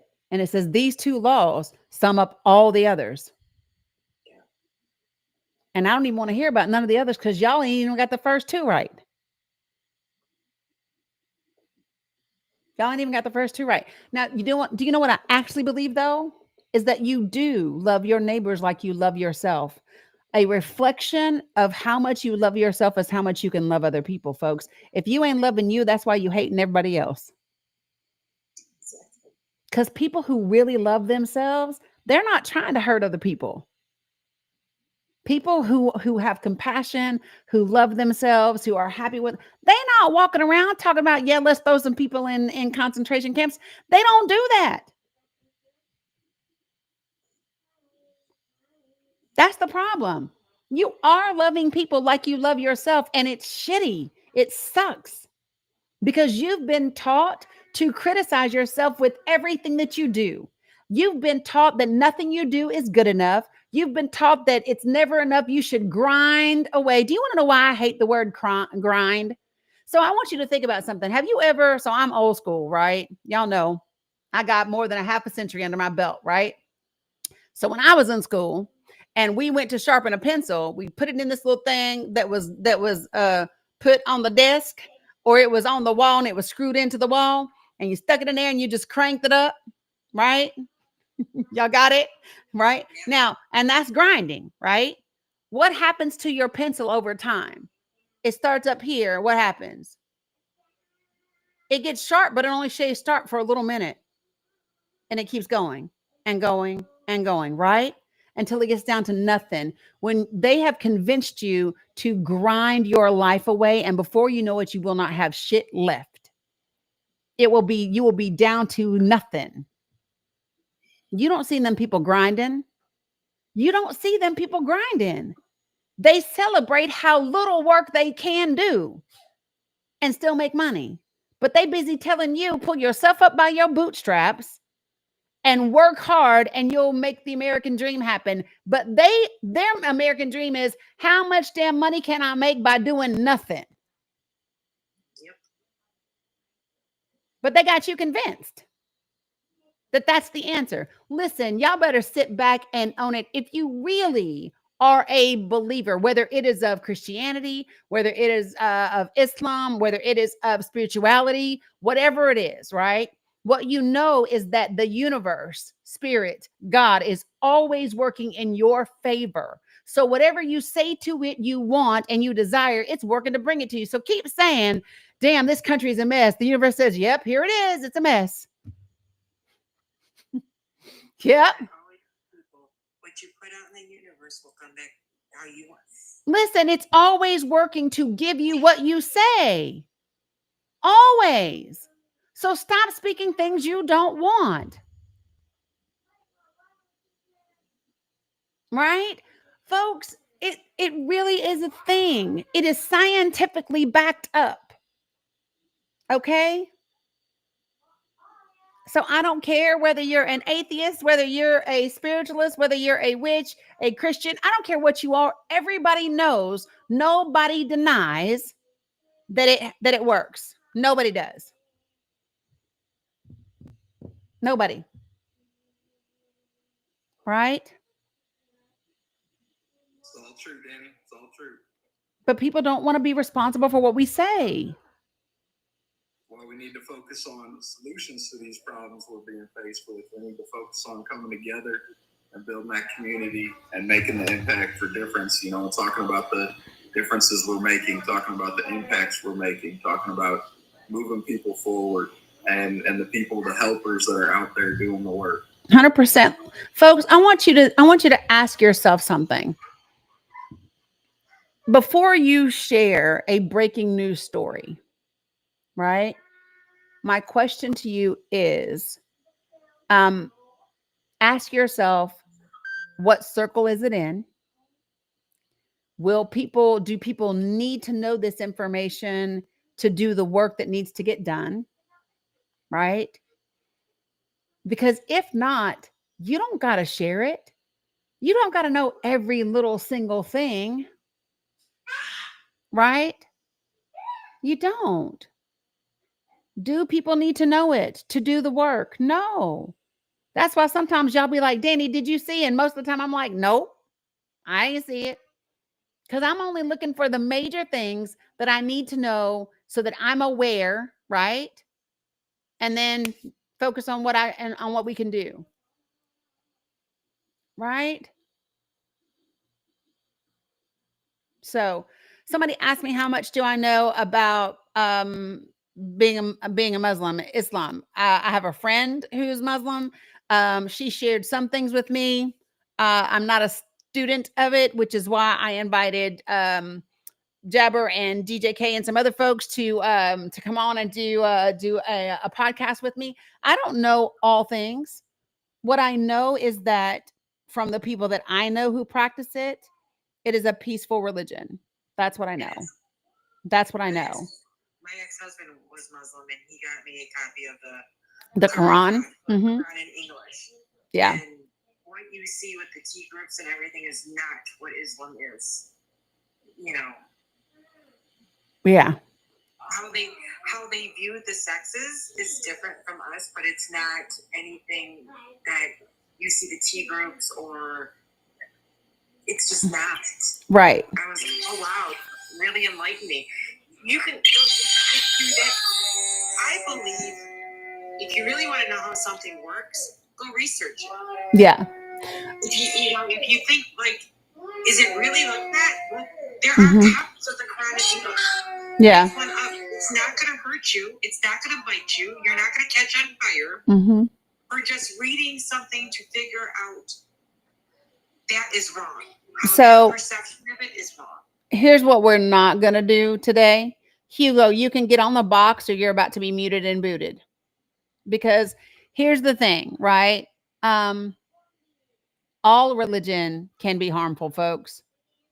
All religion can be harmful. It's not the religion that's the problem. It's the people that practice it.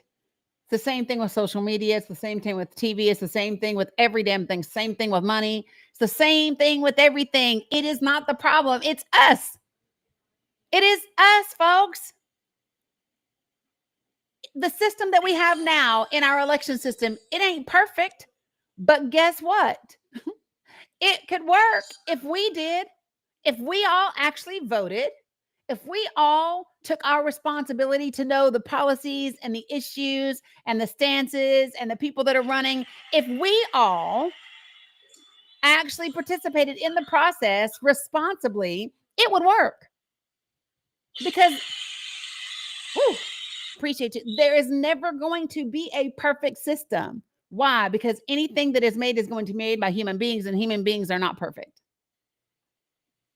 Right? Period. So stop trying to blame the system and ask yourself, have you been responsible with your position? Have you been a good steward of what you've been granted, what you've been given? Have you been a good steward of what you've been given? That includes your vote. That includes your rights. That includes your freedom.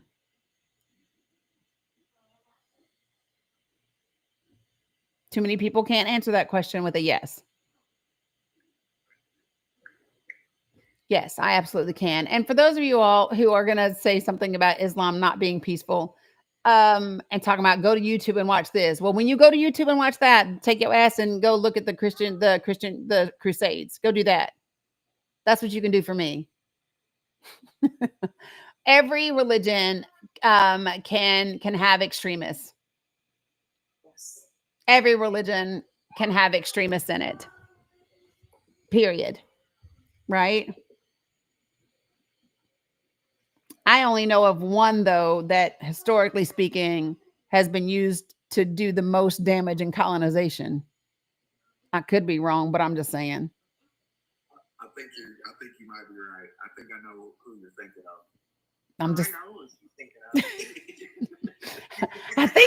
I think there's only one that, so yeah, I just need for people to kind of put that in perspective. And again, you don't have to be defensive. If you're a Christian and you hear that and you want to defend the faith, you don't need to. Do you want to know why? Because you weren't part of the people that used it for that purpose. You just get to choose today whether you are going to be part of the people that use it for that purpose. You don't need to defend it unless you're doing it today. Nobody is asking you to apologize for what was done in history. I'm definitely not. I don't need you to apologize for your great, great, great, great, great grandpappy either. I don't care. But I'm interested in what are you going to do today? It's one of the reasons why I don't give Joe Biden a pass, but it's one of the reasons why I can understand and give Joe Biden grace, is because when the things that he did as a middle-aged white man in the 60s and 70s, and the things that he said about forced busing and whatever, right? Those were the things. I am never surprised when I hear a man of his age has said something racist in the past. Never. I am never surprised when I hear that a white dude that is 80 years old today has said some racist shit in his past. Am I supposed to be surprised by that? I hope not, because I'm not. But what matters is once he knew better, he did better. He spent 8 years in the same house with a black family. He saw every threat they got. He saw every nasty letter that was sent, every name that they were called, every threat against their family and their children, every bit of racist hatred that they had. He watched the birtherism bullshit, right? And he learned. And after he learned, he apologized. He took accountability for the things that he had gotten wrong. And now that he knew better, he did better. Now, somebody will say, well, he still said, if you don't vote for me, you ain't black. I know. It don't mean he's going to be perfect all the time. He might say some shit he ain't supposed to say, but he's doing better, right? And by the way, he was fucking right. He was right. He was right. He just needed to let Kamala say it. Or no, he needed to let Barack say it. Or somebody, he needed to find like a black man needed to say it. That's who needed to say it. But I'm just saying, he wasn't wrong. He just didn't need to be the messenger. You know? But that's it. It's one of the reasons why people have asked me sometimes how my friends have asked me how I get away with saying some of the things that I say. And I think the reason I can get away with saying the things that I say is because I have the benefit of being biracial. So I talk shit about white people and black people all day long because both of y'all were shitty to me. Both of y'all were shitty to me. I'm related to both of you, right? So I'm going to call both of y'all out on your bullshit, right? Why can I get away with saying the things I say about Christianity? Because I literally was raised neck deep in Christianity. I used to call up my pastor and have Bible studies together, like, hey, Rev, I was reading, if y'all don't know W.A. Johnson, he passed in 2022, but I used to be able to call up my pastor on a Friday or a Thursday or whatever and say, hey, I was reading this. And it said this about Daniel and this and that. And the way that I see it, it says this. What do you think about that? Right? Like all day long. And him coming back and saying, well, I hadn't thought about it like that. Right? So the reason I can say the things I say about Christianity is because I lived it, breathed it, loved it with all my heart and soul, was devastated by it, was scared to death to unpack it, to deconstruct it, to question it, to pick what resonated with my spirit and leave what did not. I'm telling you, it's if you are really raised fire and brimstone, when you have to go, ooh, I just don't know about that. It is really right, KJ, betrayed by 100%. All the things. Do y'all want to know how literally I took my Christianity? Reverend Johnson used to say, you know, you got to talk to him. You got to talk to him like that's your daddy. That's the father, right? If that's really your father, that's your daddy, right? You got to talk to him just like that. Well, listen, if that's the case and church is my house, right? I used to walk around my church barefoot. The old ladies in the church used to want to just, they didn't know what to do with me. I was barefoot because if I'm at home, I take my shoes off.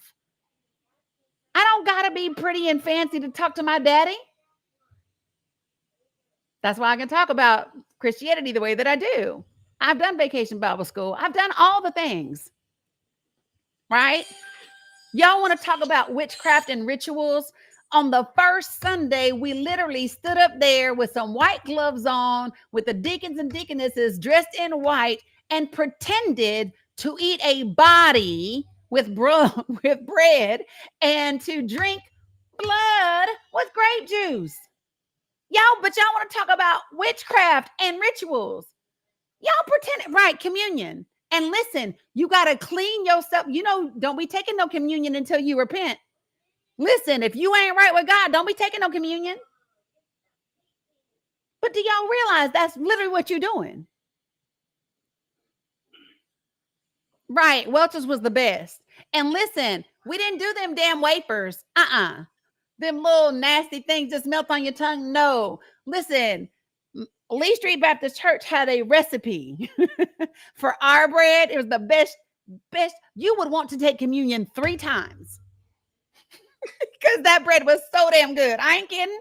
But I'm just saying, so why can't I talk about those things? Because I've lived it, right? I'm not judging it as an outlier. I'm just speaking from experience. I'm just saying, Nene, it was good. You ain't know? These are the things. Why can I talk about homophobia and transphobia? Because I used to be homophobic and transphobic. That's why. I used to be the person that said God made Adam and Eve and not Adam and Steve. I was that person. So I can talk about it. I'm going to call you out on those very things. Why? Because I used to do them. And so if I participated in the oppression, it is my responsibility to participate in the revolution. Let me say that part again. If I participated in the oppression, it is my responsibility to participate in the revolution.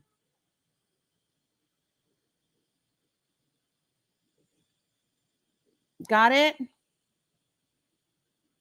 Why am I such a fierce defender of a woman's choice to figure out her healthcare decisions with her physicians?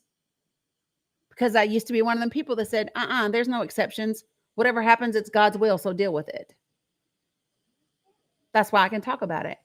Because I was that damn dumb and uninformed. All right? I think I can speak for all of us, say thank you for doing the work. I mean, this is it. Like, if we're not here to do anything else, this is what we're supposed to do. If I used to be part of that, right? Yep. And now I know better. Now that I know better, I must do better. And get this, y'all. My apology needs to be as loud as my condemnation was. As loud, say it again, as loud and proud as I was in my condemnation, I need to be as loud and proud in my defense. I'm just saying. So,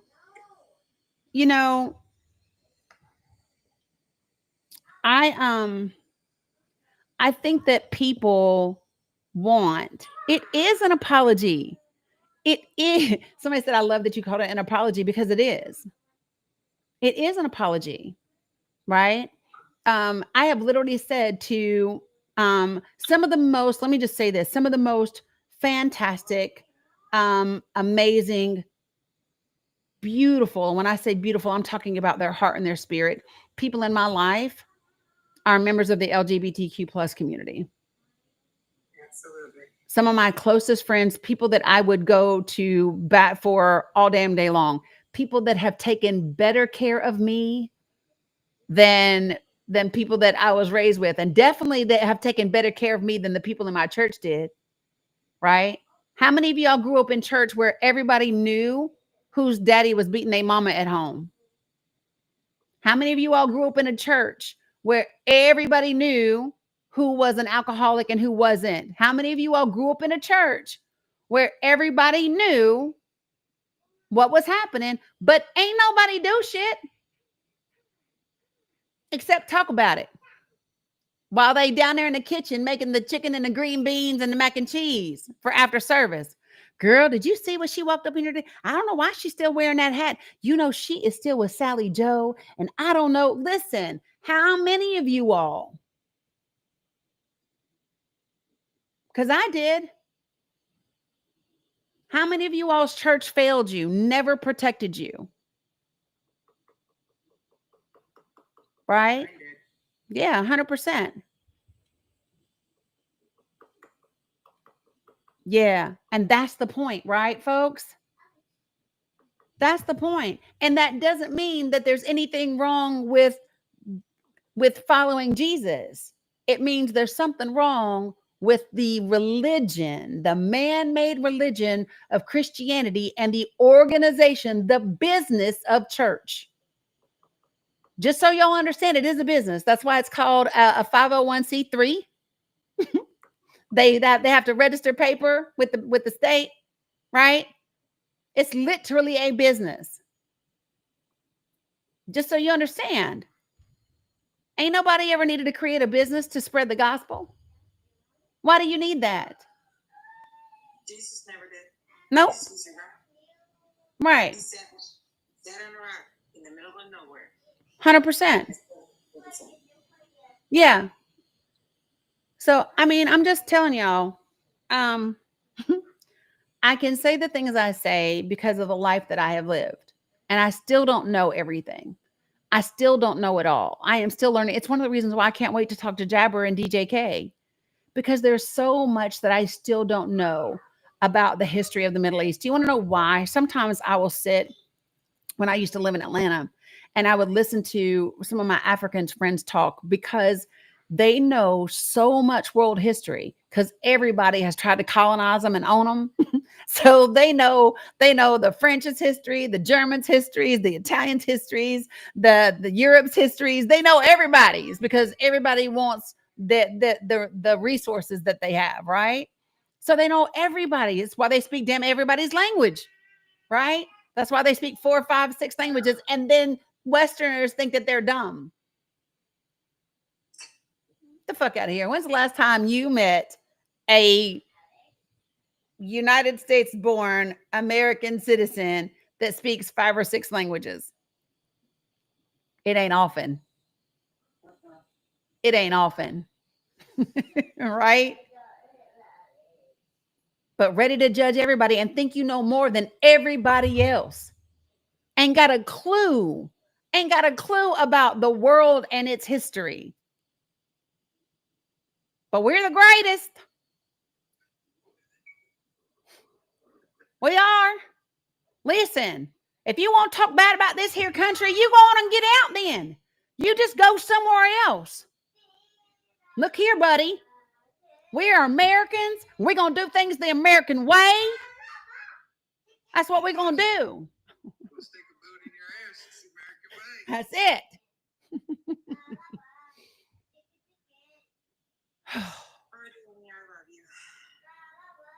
Right. Titus said Merca. So listen, and I know, listen, I'm not making fun of people who talk like that. Listen, if every time I hear it, it's because that's where I'm from. And so whenever I hear it in the accent that I've heard it my whole life.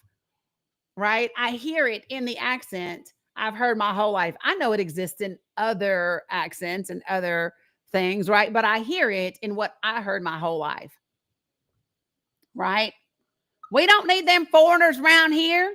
They gonna come in here and just ruin it. They're coming in here trying to colonize us. Do y'all know somebody said that to me? Somebody literally said immigrants needed to stop coming here trying to colonize us. And I said, tell me you don't know what the fuck colonization is without telling me you don't know what colonization is. Ain't nobody over here trying to get you into the Santeria. That's not happening. And some of y'all don't even know what the fuck Santeria is. Y'all like, what is she talking about? Y'all don't even know that most of the folks coming from Latin America, they are Catholic. They are Christian.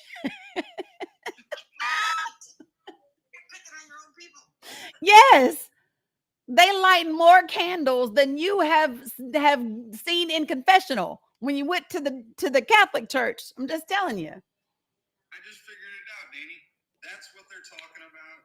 Christians being, opposed against and held down. They're talking about the thing that they're doing. Yeah, 100%. They're not lying. They're not lying. Christians are being mistreated. They are. They're mistreating other Christians, 100%. By themselves. Yep, 100%. I tell them that, and they'll be like, Yeah, Brad Short said a lot of churches grow bigots, not all, but some do. 100%. Yeah. Listen, and when we say bigots, I don't just mean racial bigots. I mean bigots. A lot of churches grow bigots who are against women, right? A lot of churches grow bigots against other foreigners and other countries. A lot of churches grow bigots against other religions or even other denominations. Let me tell y'all how ununified Christians are. Y'all got more damn denominations than I got, like, for real. Y'all can't even decide how to be followers of Christ. You got Episcopalians, Presbyterians, Lutherans, Methodists, Baptists, Southern Baptists, Catholics, right? Roman Catholics, Mormons, Church of Latter-day Saints, Jehovah Witness. Who am I miss? Listen, I'm at 11 and that was just right off the top of my head. Now, Episcopalians, they gonna let you drink all daggone day. You ever been to an Episcopalian wedding? Listen, the priest will be lit. The first time I ever went to one, I said, damn, they got more liquor than was at the club last night. What in the world? They sure did. I was like, okay, I didn't know what world this was in, right? Oh, you talk about Greg Locke, Tara Love. She said, who's that one in Tennessee that's real bad? There's a couple of them, but Greg Locke is the one. Protestant. Thank you, girl. Bye. Yeah. Greek Orthodox Catholics are like Greek. Fundamental Baptists. Look at them. They all up in the comments now giving me all the denominations. You see what I'm talking about? Can't even figure out just how to follow Jesus Christ's teaching. Got to have 30 denominations because you disagree with what somebody else does instead of just minding your business. I told the priest one time in church. Now, see, I know the Bible is written and that's what we follow, but I have questions. And I asked the priest one time, I said, can you honestly non-denominational that Mary Magdalene and Jesus did, and he's like, I'm like, you thought that I pulled every ounce of blood out of them. Listen, do you want to know when I really lit them on fire? So let me tell you when I got in trouble. One of my last, this other church that I had joined at one point in time, he said I had too much spice in the way that I say things, because here was my thing. I said, do you know what I find interesting? This is what I find interesting about the Bible is that we get Jesus's life all the way up until middle school, when about the time that he's waking up every day and things are like standing straight up and he would be taking 15-30-minute showers, right? We get Jesus right up until 12. We don't get Jesus again until he over 30. We miss the whole sowing of the wild oats piece. Like, we don't get no other part of Jesus. Like, we just skip over Jesus's teen years. We skip over his college years. We skip over everything. And I said, well, I'm just wondering why that is. Puberty is puberty. No matter where you cut it, what time you were born. I'm sorry. That's what I said. And they're like, well, why would you say that Mary Magdalene and Jesus might have, hooked up? Yeah. She was always with him. Galactic said, oh shit, you're right. Yeah, I'm just saying. Yeah. Mary was always with him. Yeah. I mean, it just tickles me. It just tickles me when, so I hope my mama's not on this live right now, but so I was cracking up because big boys, I don't know what you mean when you say you love me, but please be careful. About what? About what? Please be careful about what? I don't know what that means. Be careful about what? I'm just saying. I mean, we do. Right. That's what I was saying, Nene. Be careful about what? You're going to get in trouble just like Jen Hamilton. The poor girl sat down and read some scripture and got, Listen, I've brought out my Bible a few times on here. Right. Folks don't know what's a thing. Yeah, we can go to church all day. Oh, you think he's saying I have too much spice? Listen, y'all don't even. Well, here's what I would tell you: go somewhere where you can eat bland. Yeah, I just have you a steady diet of rice and oatmeal. Yeah, YT rice and oatmeal, and don't put no butter, no sugar, or no cinnamon in that oatmeal. No nuts, no bananas, nothing.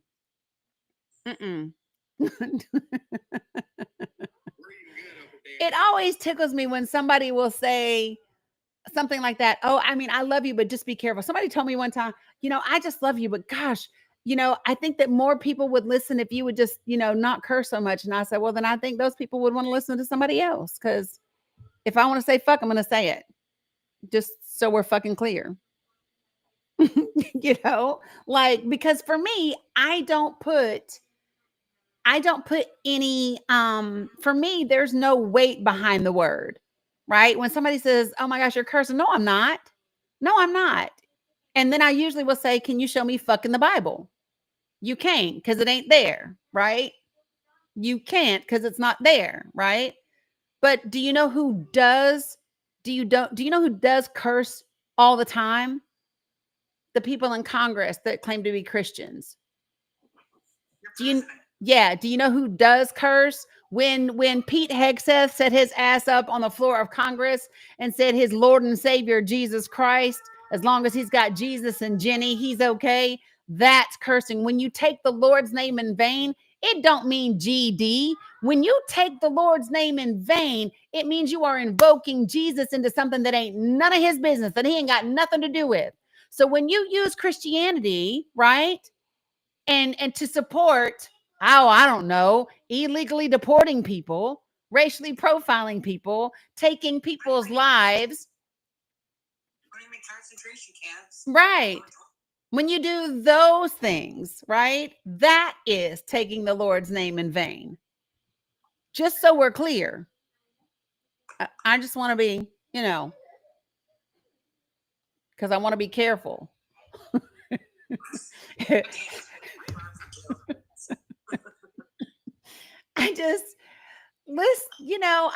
don't know that people get this. So my mom, if she is watching, my mom will tell you this. So let me tell you, she said, we were talking one day, we were at the house, and this is when, because she does not like the fact that I say the word fuck, right?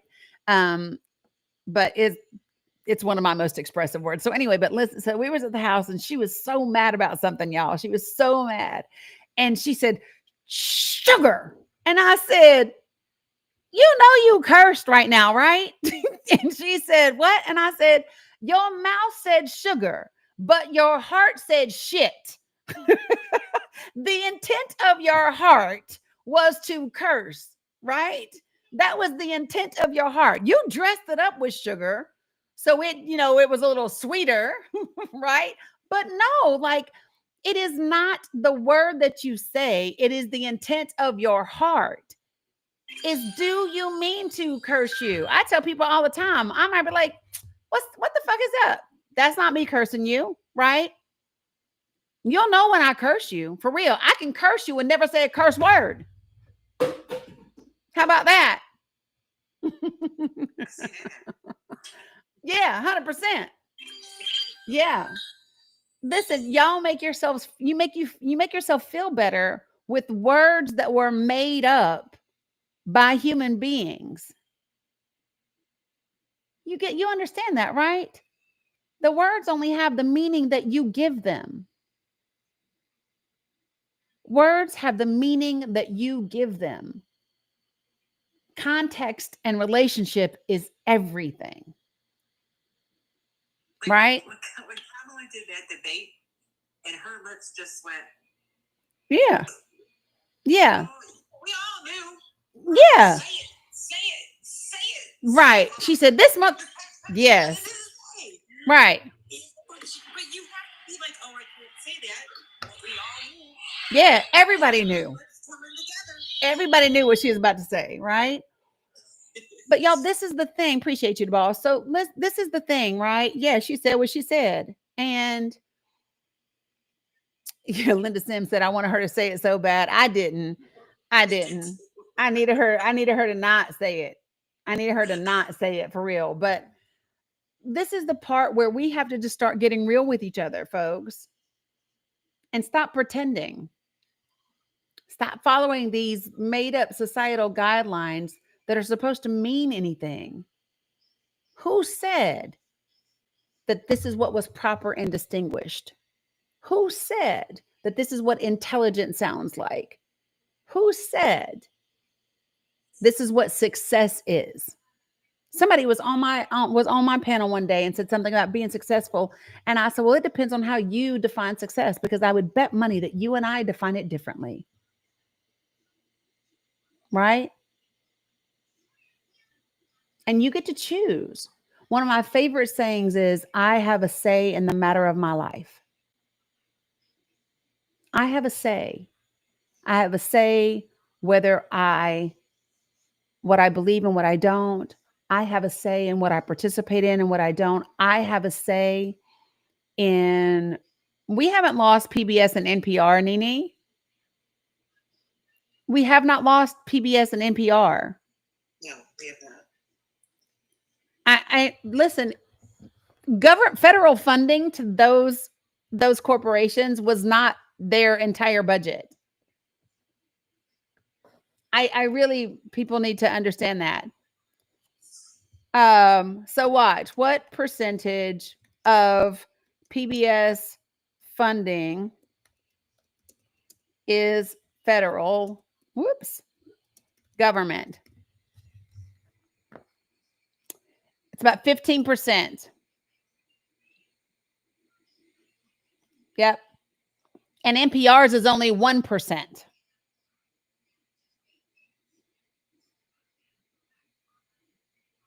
Now, it's your local stations that are going to be the most hit, because your local stations are the ones that get federal funding from the Corporation for Public Broadcasting for a portion of their revenue. So it is your local stations that are going to get hit the hardest. So if you really want to do something, hey, Teresa, then support your local PBS organization. Don't feel so ignorant, Nene. Don't feel ignorant. That's what they want people to believe. They want people to believe that they got rid of PBS and NPR, and they did not. Yeah, baby. And they did not. Dominic Ezra. I thought I heard him. Okay, maybe not. I thought I heard him open a door. Sometimes that be my cat, Titan, opens the door. Y'all should have seen my mama was here last time. She came to visit, and we were sitting here in the living room, and she heard the bathroom door, like back, or my closet door, creak. She looked up so quick. I said, Mom, that's Titan. She said, girl, you was about to be in here by yourself. I said, that was Titan opening the door. It's okay. She said, you about to be in here by yourself. Listen, folks, when I ask you, what side are you on? I am not asking you left side, right side. I immediately had a flashback to Remember of the Titans. Sorry if y'all don't, left side, wrong side. Anyway, I'm not asking you left side or right side. I'm not asking you Palestine or Israel. I'm not asking you Republican or Democrat. I'm not asking you that. I'm asking you, what side are you on about the issues, the policies, and the actions that are being done? Are you on the side of getting our children fed? Are you on the side of treating people with basic humanity and keeping their constitutional rights? Are you on the side of people having due process according to the Constitution? Are you on the side? See what I'm saying? That's what I'm asking you. And we have to say more than just, I'm on the side of humanity. You have to be specific about human rights and what they are and what they look like, because there are people who will tell you that we haven't been losing rights. So be specific so that when you can talk about where you are and what side you are on, you can say it definitively, right? Hey, SoCal son, come on up here. I sent you an invitation to join the panel. No, I don't think that they, Julie, just breathe. I don't believe that they are just subject to one political side or the other. Hey, SoCal son, how are you? I'm very good. Can you hear me? Yeah, I can hear you. I saw you write in the comments liar, but I didn't know who you were talking to. I was talking about them. They are nothing but hypocritical liars. Gotcha. I'm agreeing with you. Sorry. No, it's okay. I just saw the random liar and I was like, well, what am I lying about? So it's easier for me. So sorry. No problem. I'm fat fingers and I'm old. No, it's no problem whatsoever. I'm agreeing with everything you are saying. Yeah, it's no problem. So much for preaching the truth. Well, you are welcome. Thank you for participating and being willing to come up and clarify. I love to just like say, okay, well, come up because it's easier. Girl, don't be loud. Thank you. Yeah, you're welcome. Appreciate you. Thank you so much. This little girl wants, y'all, she is wanting more food. This girl can eat. So, but I appreciate you, SoCal son. Num num, is that what you said, girl? She's a mess. Come here, girl. Here. Quit. Here. Okay. So, I just want to. I gotta get off here soon. Okay. I wanted to tell you thank you. Okay. You were the first person on election night that I talked to, and I don't know if you remember that, because I was so scared. Yeah. When it was called, and we were out. It was 3:00 in the morning, and you got me through it. And I sit in your lives, and you get me through the days, and you give me the hope, and you give me the resources to not let this consume my days. And a lot of people ask me, you're so calm and you're so this. I said, because I pick my battles. I fight for what I can fight for, and I worry about what I have to worry about that day. Yep. I'm not going to worry about 2026. It's not here yet. I'm not going to worry about this. Yep. But I do know what I have to do in order for me not to worry. Yep. So I just wanted to tell you thank you for always being you. Well, So, you are more than welcome. I appreciate you guys for being here and being who you are, because it takes every single one of us to create the community that we have. This is the type of community that will get us where we want to go. Right? I really want you all to understand that. You all doing the work, you all having tough conversations, you all still emailing, still running for office, all of those things. Oh, that reminds me, I did want to do a little exercise before we go. But folks, this is how we do get to where we want to go. And it's just about you said the magic 4-letter word, right? The magic 4-letter word is hope. Hope is the thing that scares them the most, right? Just ask President Snow. Y'all know I'm a Hunger Games girl, right? A little bit of hope is okay. A lot of hope is dangerous. And we want to be dangerous with our hope. We want to be dangerous with our hope. Now, that doesn't mean not realistic. That doesn't mean unaware of what's happening. That doesn't mean, oh, all we do is wish upon a star. No, that means we have hope and we take consistent step and action. We have hope, and then somebody runs for office. And we know, you know what I'm saying? It's the combination of them together. Yeah, we're going to be dangerous with our hope. exactly. Yeah, 100%. That's how we do it. So, Jeremiah, I got you. I love what you're a beautiful person. He is. I followed you. So I'm going to get going, and I'll see you again. All right, sweet. I will see you. Appreciate you. Love you back. Okay, so let me ask really quickly. I did this one other time, and so I want to give us the opportunity to do it now. before I go, because I usually follow my gut about these things. And when it was mentioned earlier, when DJK was talking and he said, that people need to get out there and they need to run for office and they need to, whether it's locally, state level, all of those things, right? And I agree. And some of you guys that have been with me for a long time, you will remember the one day that we did this. It has been a long time. So I want to do it again right now. So here's my question.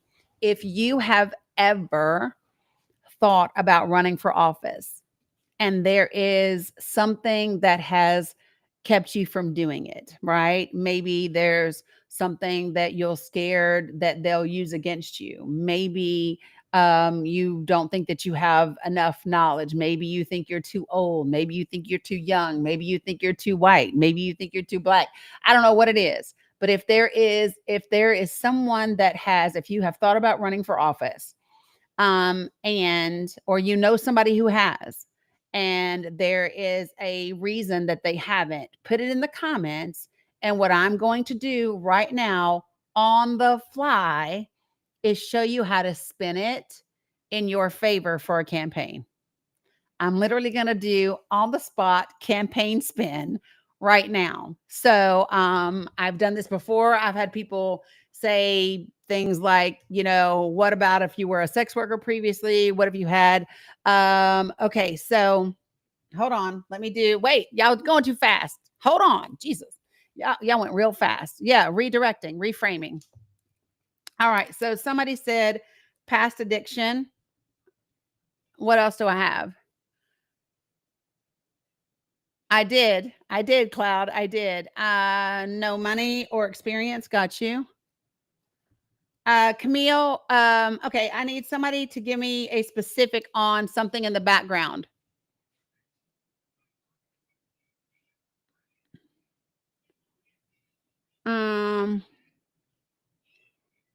I got you. Okay. MST victim. I got you. Okay. I got 2 with addiction. Okay. Party favors. Gotcha. Family. Criminal family. Got you.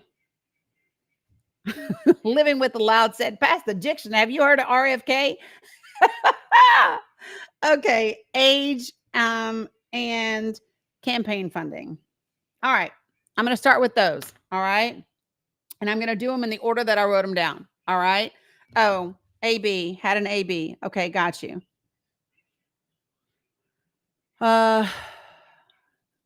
Making sure.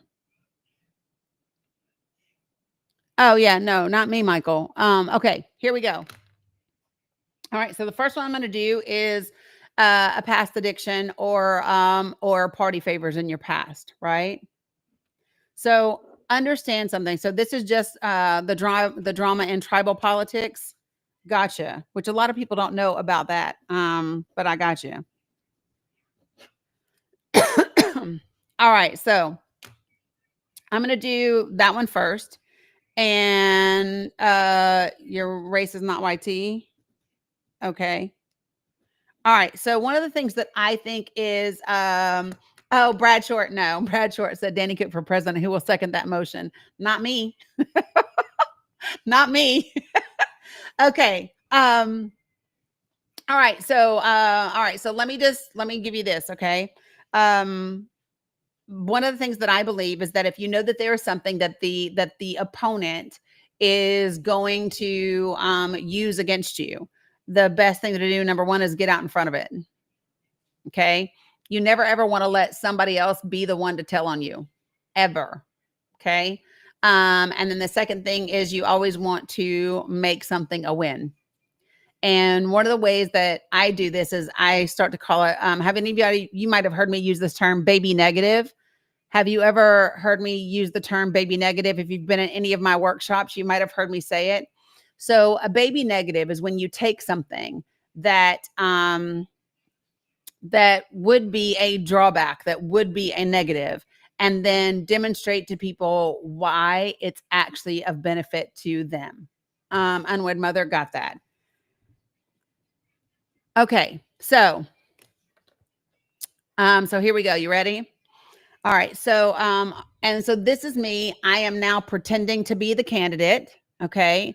I'm going to pretend that I'm running for, I got you, Cloud. I got you. I love that you all are participating. I got you, Cloud. Okay. So I got a whole little scribbles to do them. All right. So here we go. So I'm going to be somebody that is pretending to be running for Congress. In the past, I had an addiction using party favors, right? But I've been clean. How long? Somebody give me a time frame. How long have I been clean? Mm-mm-mm.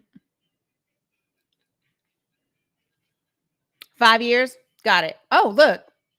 I got 5, 5, 5. Yeah, fives outweigh everything else. I'm gonna say 5 years. All right, so this is going to be my little video that's going to go out on my social media, and that I will also put out with press and whatever. Right? Got it. So here we go. Got you, Cheryl. Okay. All right. All right. Hey, folks. So, you know that when you run for politics, every side does something that they call opposition research. If you know anything about that, it's where they pay somebody to dig up as much dirt on you as they can, so that they can use it against you and run all kinds of horrible ads about you. Okay. And because I know that, I like to tell them myself first, because it's better when you hear from me, because I get to tell it the way that I experienced it. So you hear it from the horse's mouth, so to speak. Okay. So one of the things that my opponent may tell you and they may bring up is the fact that I am an addict. And you might say, oh my gosh, you said you are one. That's because anybody that has ever dealt with addiction knows that you always are one, right? You always are. And you have to be consistent in the work to ensure that you don't relapse, that you don't go back to the old ways of doing things, and you have to create a new environment in which you live. What I will tell you is that I have been clean for 5 years, and I celebrate every single day of those 5 years. Because I celebrate it and because I know who I am, there's not a person in the world that can shame me for having ever had an addiction, because most people have some sort of addiction, whether it's to food, whether it's to your cell phone, whether it's to TikTok. Like, most people are addicted to something. Some people are addicted to church and religion, right? But as a society, we have determined that some addictions are worse than others, and we criminalize them when oftentimes they come out of trauma, or they come out of poverty, they come out of a lack of any other options and desperation.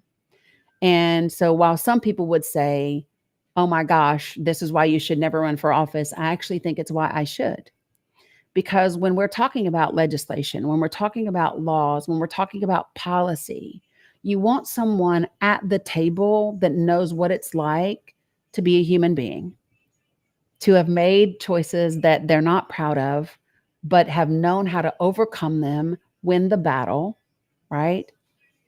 And stay in the race. You want someone who's not going to condemn you and look down on you, but to understand you.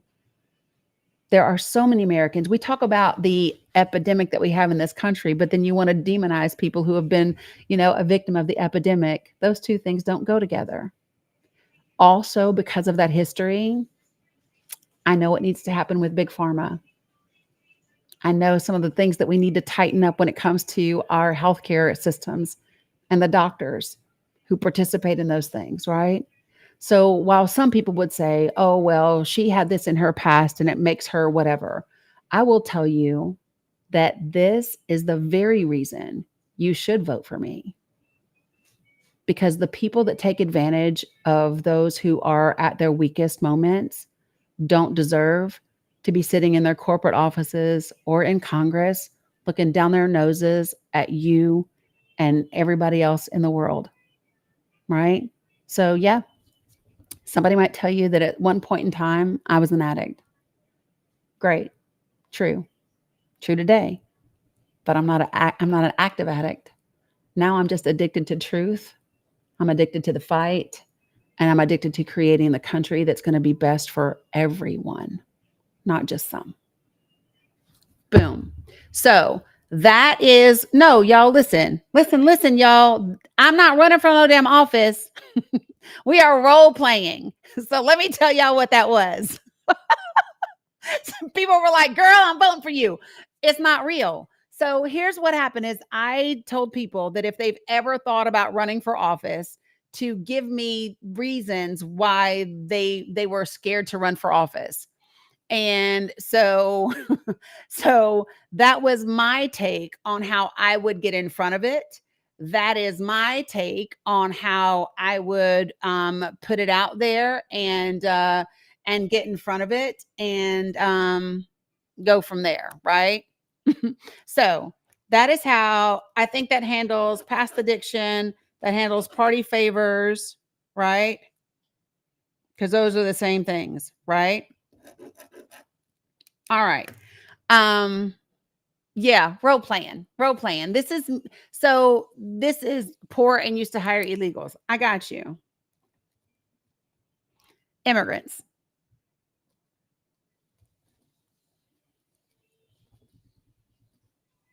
Okay. So the next one that I'm going to handle is AB. Okay. I would have your vote. Great, but I'm not running. Here's what I will do though. I will absolutely, y'all know I'm an independent consultant. So if somebody's running and you need assistance, holla at your girl. All right. So you got to go, Jeremiah, or no? Yeah. Okay. Appreciate you so much. See you later, bud. All right. So next, here we go. Next is, so one of the other things was AB. Somebody doesn't want to run because they've had an AB, which, we've heard people in Congress actually stand on the floor and talk about these kind of things, but I'll just do it really quickly. Does anybody want to give me how can we connect off live with who? With me? What you mean? Yeah. So through the Discord is the best way. Through the Discord. If you join the Discord community, and then you can send me a message on Discord. Oh, sweet. Yeah, Cam. Yes, I will play it with you. Give me just a second. I'm almost done. Okay. I'm just going to do a couple of examples and then I'm done. And then I am all yours, girl. Okay. Yeah. All right. Let me finish up. Okay. So here we go. Perfect, Cam. All right. So here's what we're going to do. So this one is, somebody is saying, okay, I'm afraid to run for office because I've had an AB. Does anybody want to give me any details around it? Do we want to say as a teenager, as an adult, as a single person, as a married person, medical issues, non-medical issues? Anybody want to give me any specifics around it? Teenager, got you.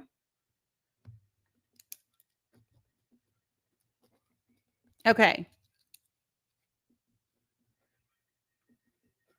Gotcha. Okay. I can add all of these kind of in one as an adult single mom. Okay. Got it. Okay. We can do teenager / adult together at the 18, 19 years old. Okay.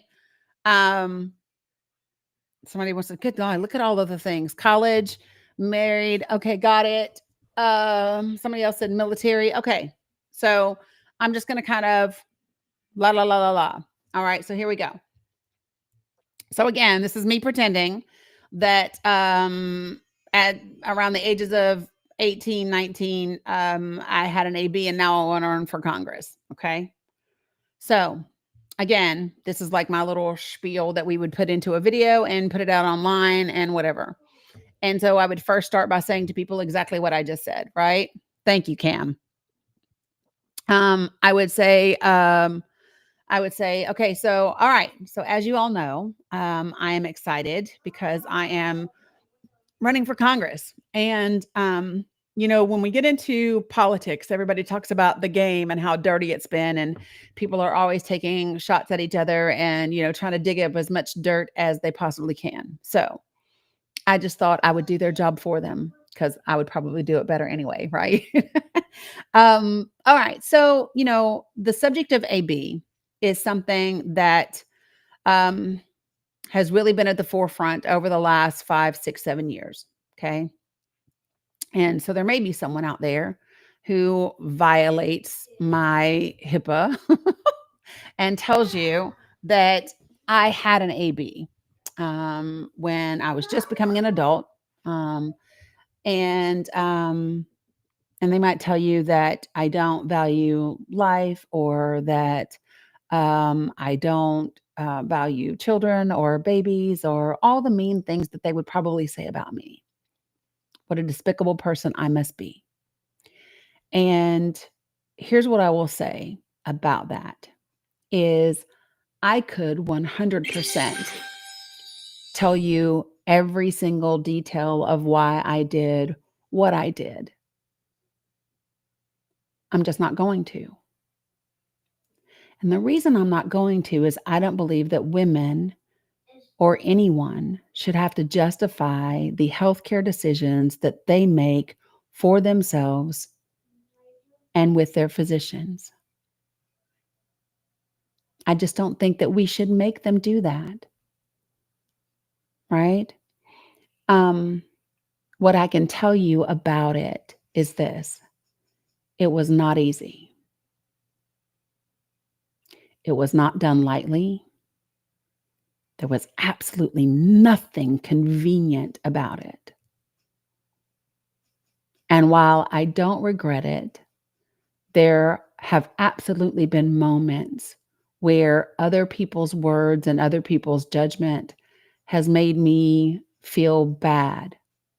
Not because I'm a bad person, but because they want me to believe that I am. Right? So what I believe is this. I believe that your healthcare decisions are between you and your physician, no matter who you are. And you don't have to explain them to anyone. That's what I believe. So I'm not going to explain it. And I'm not going to let you demonize me for it either. What I'm going to do is I'm going to ask you to respect my privacy, to demonstrate a little humanity and basic respect, and above all else, professionalism, because politics is about policy that affects people.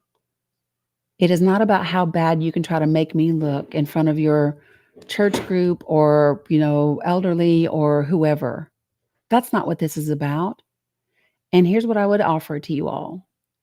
Every time you hear them take a pot shot at me, I want you to ask yourself, what policy are they trying to avoid talking about? Because I'm going to talk about all of them, including this one. And hopefully you'll care more about that policy than my personal choices as a young adult, late teenager in life. That's how I would spin it. That's how I would say it.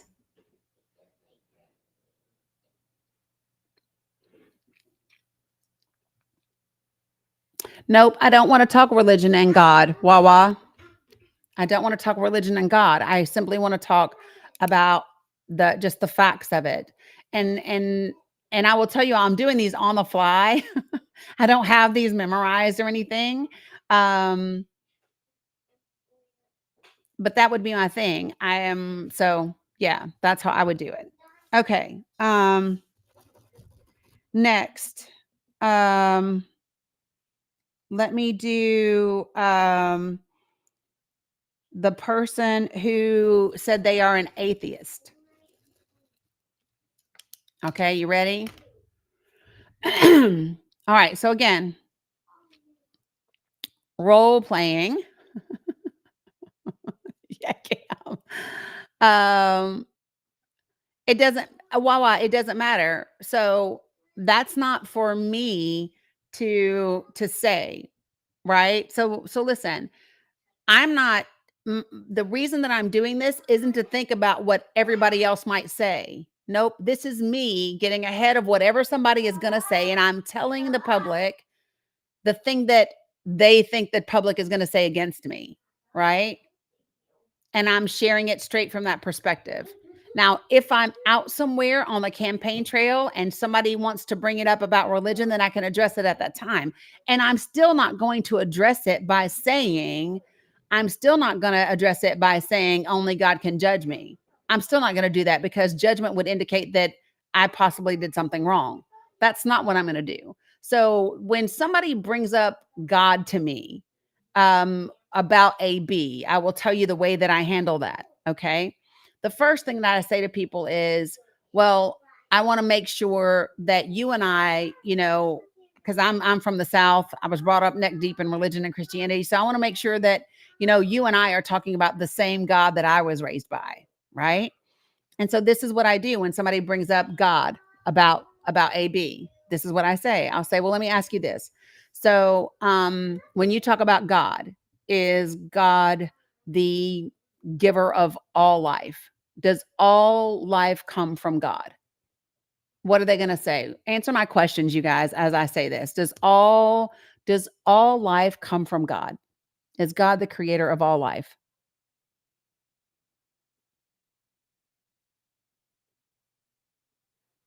They're going to say yes. Great. Okay. So,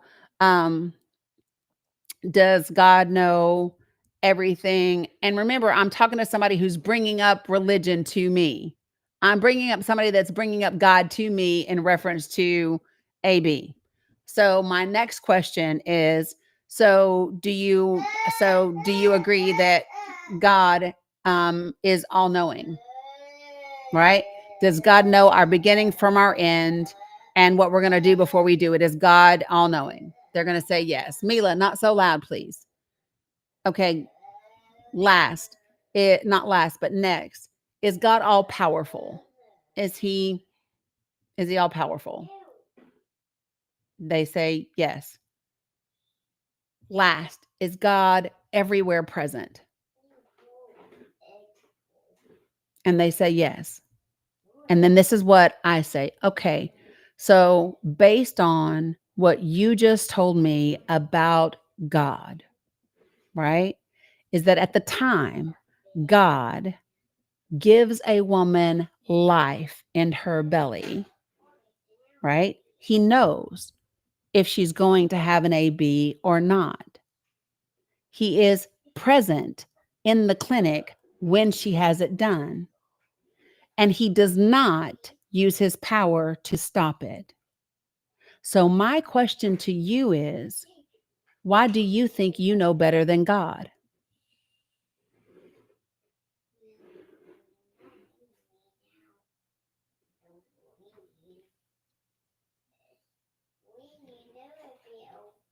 That is how I address people who bring up God when they talk about AB with me.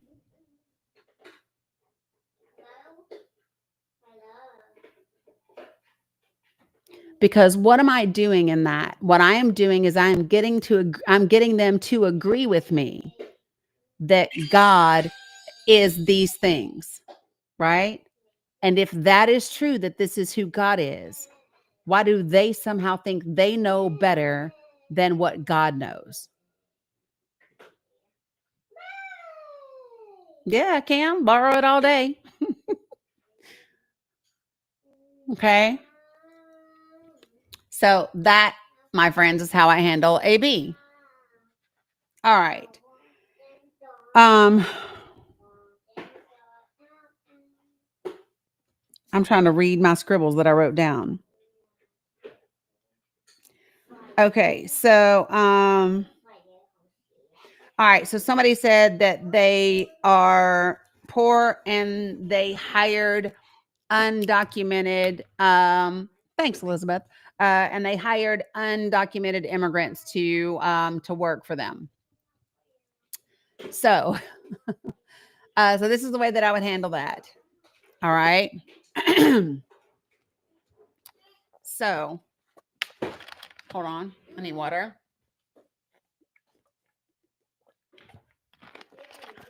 All right. Thanks, SoCal. What's up, Eli? All right. So this is the way that I would handle the, hey, I don't have a lot of money and I hired unauthorized immigrants to work at my company. Yes, baby.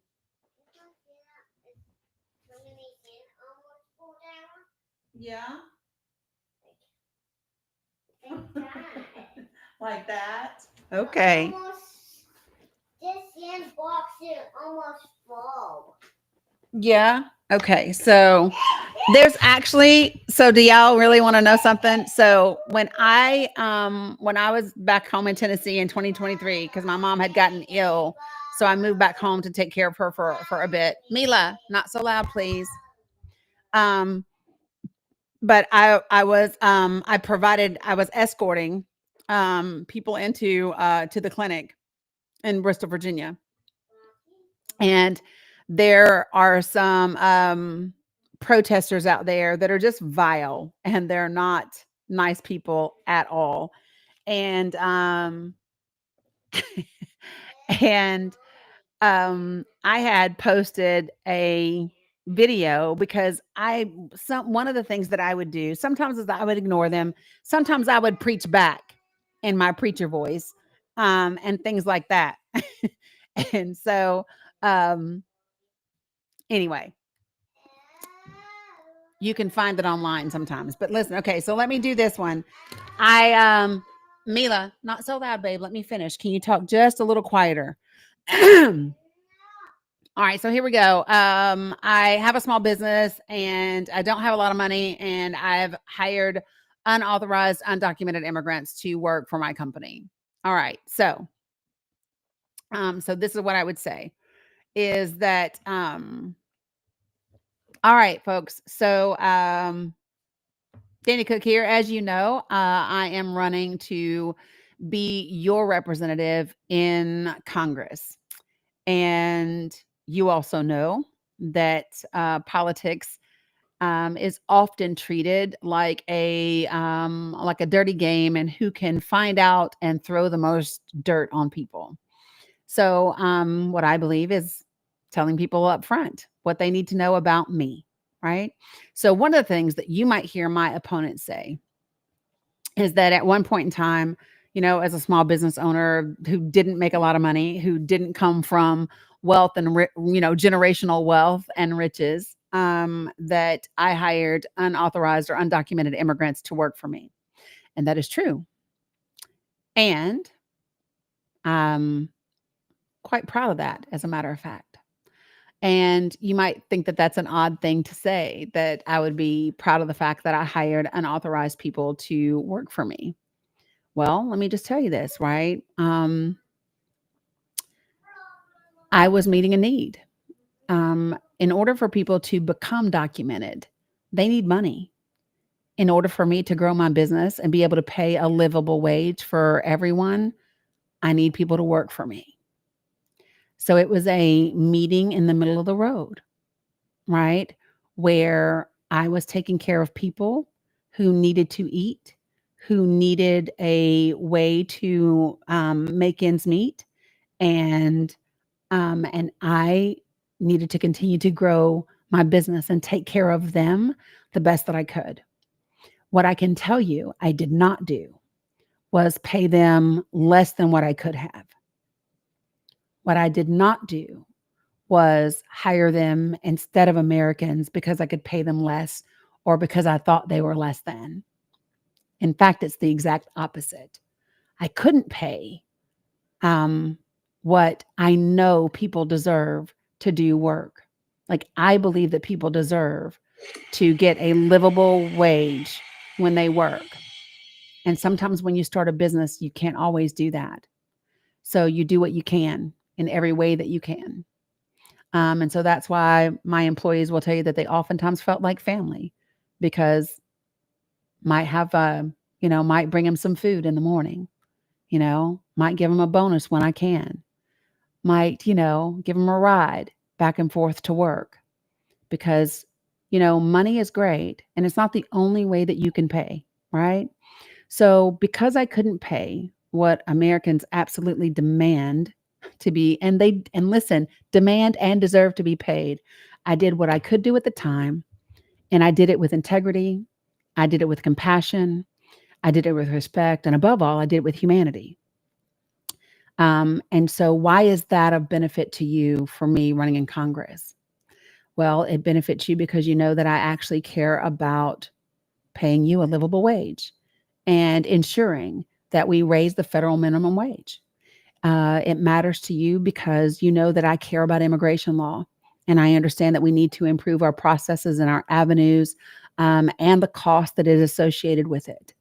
It matters to you because you know that at the end of the day, what I will do will sometimes maybe not be popular, but it will always be done with humanity first, people first, um, and profits last. That's what you know.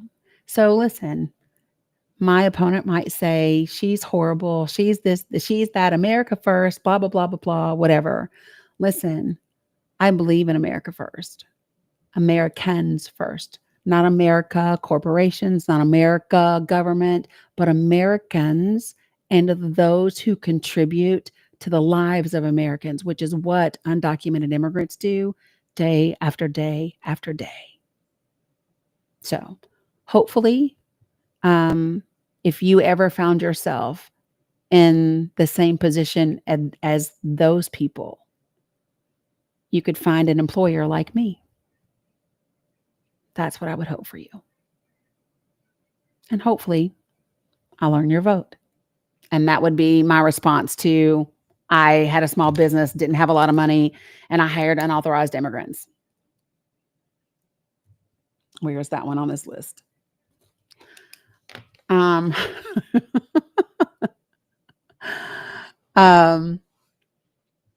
Yeah. So for those of you all who are just joining, I am not running for office. I have not hired unauthorized immigrants. I am providing answers for people who have thought about running for office, but they aren't running for offices due to these different reasons. And so I'm sharing with them how I would recommend it and how I would approach it if I were them running for office. Why am I not running for office? Because what I would rather do, to be quite frank, is I would rather help 10 other people run for office than just me run for office. I'd rather get 10 great people in office than just having me in office, right? If I'm running, I can't help 9 other people, right? Yeah, advocating for others. You got it, Sandy. All right. So, I'm going to kind of attach these two together. Well, I'm going to do one and I'm going to do the other one. So one is, thanks, KJ. One is, a bunch of people in my family are criminals. And the other one is people, a ton of my family, have been members of the Triple K organization. Okay. So I'm going to do those two really quickly back to back. And then I'll do like one more after that. My goal is to be done in 14 minutes. Okay. All right. So, whew. All right. So again, this is how I would get in front of it. This would be the video that I would put out. This is how I would address, members of my family being quote unquote criminals, right? Having a criminal family. All right, folks. So I am, as you know, running for Congress and hopefully will be your next representative. And, you know, this politics can be a bit of a sticky business. And inevitably, no matter what people say at the beginning, it's kind of like boxing where they meet in the middle of the room, right? And they do a little fist bump and you agree for everything to be great. And then they get in the ring and people start throwing punches. And a lot of times that includes trying to dig up dirt and throw it on your opponent. And I just don't believe in doing those sort of things. So what I thought I would do is just give you all the dirt up front, right? So here's the tea, if you're ready. So one of the things that my opponent is probably going to do is point to the criminal history and the criminal record of many people in my family. And here's what I would say is I don't judge people by their family. And hopefully you don't either, right? You've heard it said all the time that you get to choose your friends. You don't get to choose your family. And what I will also say to you is that one person's mistake doesn't account for everyone else that they're related to. It's just not a really intellectually strong argument, right? I don't believe that just because someone quote unquote commits a crime that they are to be thrown away. I don't believe that you just let go of family members because they make a mistake or they sell a certain thing or they steal a certain thing. They're still human beings. Many of you have criminals in your family, right? Whether they ran a stop sign, whether they, indulged in party favors, whatever. Do you not love your family? Do you stop loving your family because they have committed a crime? Of course you don't. Of course you don't, because that is not the sum of someone's existence. So my opponent can say whatever they want to say about my family, right? Actually, no, you can't. No, you can't. Don't take pot shots at my family. They are off bounds. If you want to pick a fight with me. You want to talk about somebody, talk about me. Don't talk about my family. Don't talk about my kids. Don't talk about my loved ones. Don't. If you want to talk about somebody, talk about me. And then meet me at the voting booth, right? So I can teach you a lesson or two. So sorry, but that's how I really felt. I literally, when I caught myself saying, oh, you can talk. No, you can't. No, you can't. And shame on you for doing so. Shame on you for doing so. So, folks, listen, nobody's family is perfect. Mine isn't either, but I'm a hell of a good candidate. I care about people. I care about doing the right thing. And right doesn't mean political ideology. It means what's best for the country as a whole and the people that exist there. All people. All people. So, hopefully you feel that way too. And if you do, I'll earn your vote. No, I am not running for office, Spencer Moore.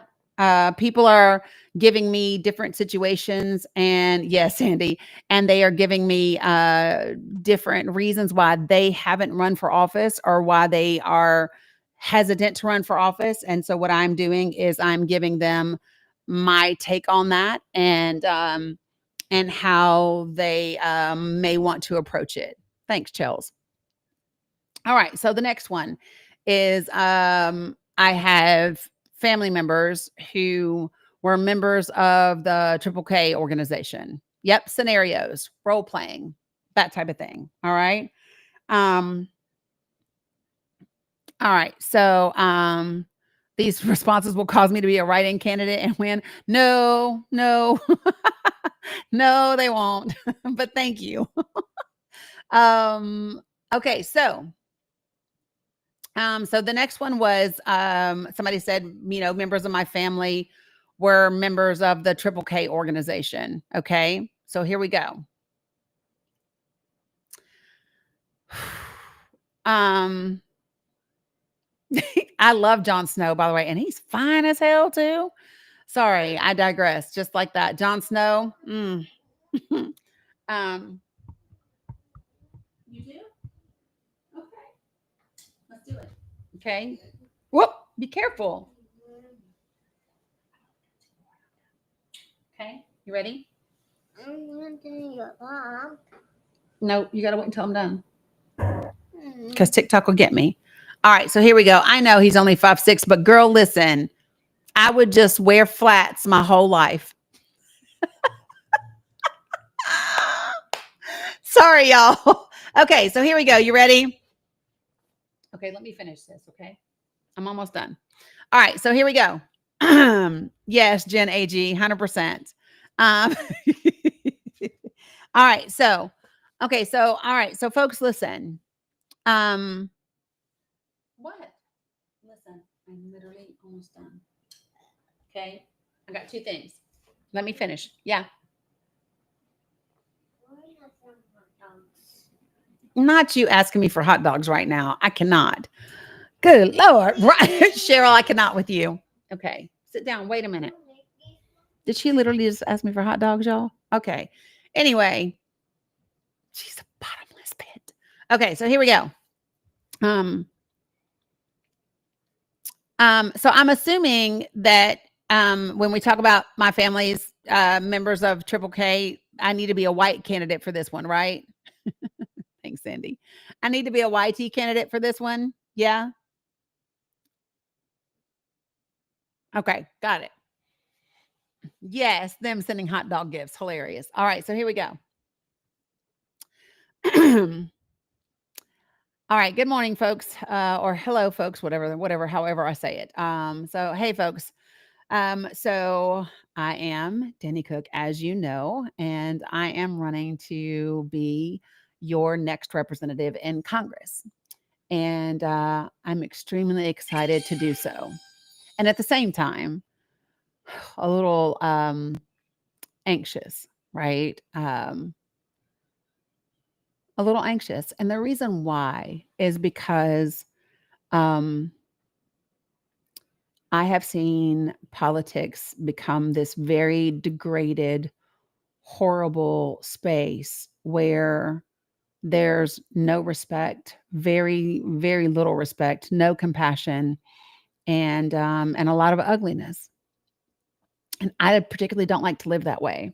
So one of the things that I completely expect as this campaign goes on, oh, Jen, I'm role playing. Jen, I'm role playing. I'm role playing. This is not real. I'm role playing. She said, yay for you. Girl, no. I'm role playing because people are giving me reasons why they are hesitating to run, and I'm sharing with them how I would do it. She said, yay for you with an exclamation point. Girl, no. Let me just nip that in the bud. Okay. But as I have watched this, the decline of professionalism and respect in politics, it's made me, anxious a little bit. And the reason why is because I am quite confident that the people that they've paid to do opposition research absolutely know who my family is and my family's history. And rather than let them tell you, I'm going to tell you myself. So I come from a family that many members of them have been, many of them have been members of the Triple K organization, right? And it is not something that I am proud of. It's also something that I think that history and that experience will be beneficial for me and you as I go into Congress. And the reason why is a lot of people don't understand how people get into something like that.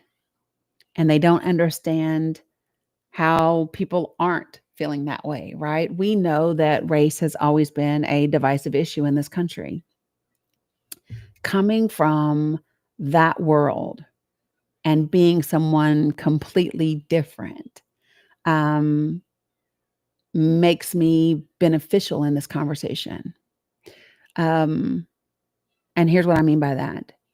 I have had to learn the difference between racism and bigotry and bias and prejudice. I've had to understand that we all have bias.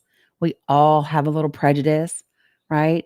I had to dig in order for me to represent every constituent.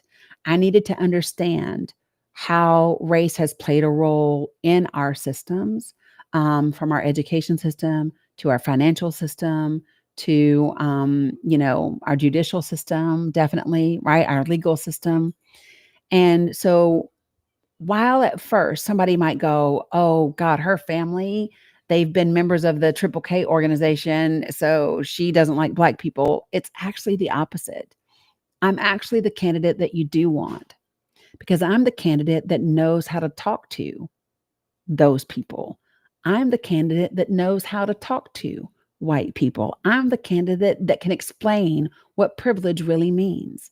I'm the candidate that can explain, and then they can't be offended, right? So while some people might go, oh, this is a horrible thing, it's not. It's not. Because it took a lot of work for me to unlearn the things that I saw every day and I was taught, and to learn the other side of it, right? And so I am not ashamed of what other people in my family have done, said, or believed, because I'm not them and I can't speak for them. And I didn't participate in it. What I can tell you is that I am dedicated to ensuring that the harm that was created back then does not continue moving forward, because we deserve more and we are better than that as a nation. So that's how I would do that. What, baby? Yep. Give me. Okay. Cheryl, can you pop up here real quick so I can help her?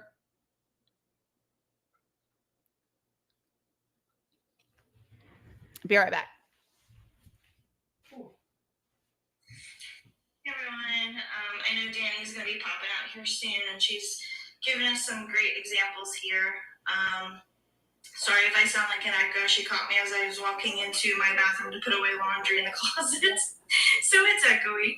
But anyway, so while you're here, keep on tapping. It looks like we're at 400 and almost 468K. See if we can get her to 500,000 today before she needs to duck out. And if you have not done your heart me yet, just go to the top there, click on that. Don't forget to also click on it again so you can claim your points. You also need to claim points for any gifts that you're sending. So make sure that you check that. And you can still share live to get some people in here in this last minute and help that algorithm to build her up. And you do that with that arrow on the bottom right-hand corner. It looks like Dani's back. Thank you, Cheryl. I appreciate you. I'm going to do these last two, and then I'm going to be gone. Okay. I'm going to do these last two.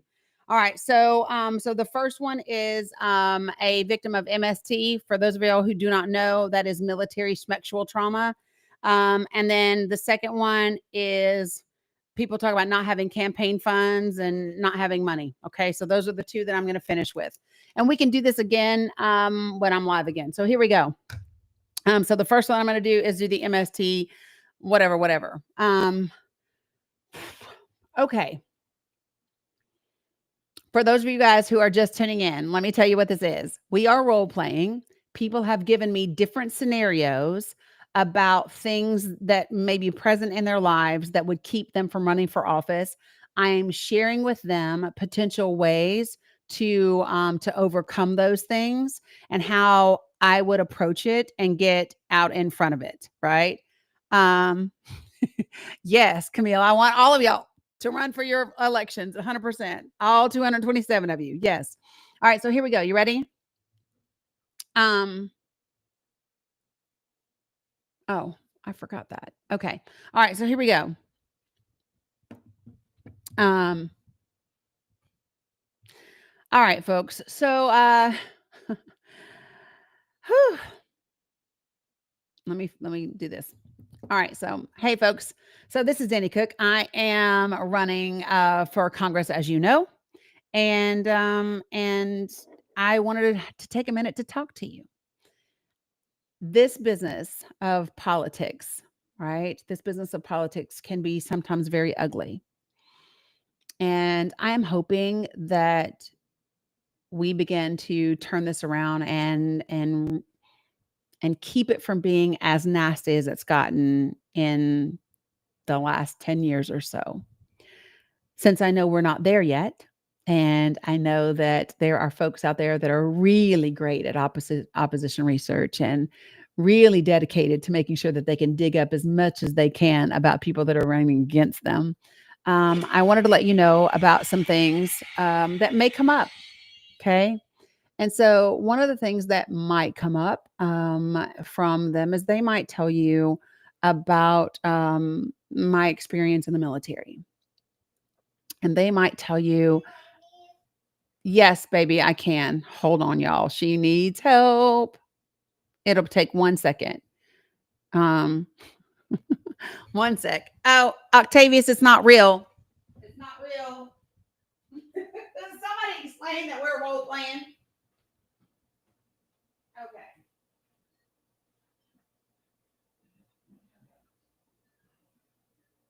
Whoops. Girl, you almost fell. Okay. Hold on. Here. You're in here. Okay, come on. You got it? Okay. Ooh. Girl. Okay, you're good, Mimi. All right. Yeah, no, I'm not really running for anything, people. Jesus. Okay. And so since I'm not sure that it will get that way, but I know that my opponent is going to be busy wanting to tell you everything that they can possibly find about me. I'm sure that it's somewhere along the way, whether my opponent says it or whether there's somebody else who heard it from somebody else, 2 or 3 times removed, somebody might tell you that while I was in the military, I experienced SA, right? And in the military, it is such a common occurrence that the VA has a specific classification for it. It's called MST, which stands for military schmexual trauma. I'm not sure why someone would think that this is something that they need to tell you about me in order for me to represent you in Congress. What I can tell you is that experience is actually of significant benefit to you. And it's of significant benefit to you, not just for women, because there are also males and non-binary individuals who absolutely experience SA of some type. We have an issue in this country, not just in our military, but in our country, of the hyper sexualization of children, of people, of things like that. And so the reason why this is actually a good thing, not that it good that it happened, but good that I have the experience and the lessons, is because when we look at policy, when we look at legislation, when we look at TikTok's making me drag a dog to turn the right way. Okay, cool. I am someone who knows what that experience is like. I know what it is to be a survivor of those things. I know what's not often available for us. I know what resources need to be had.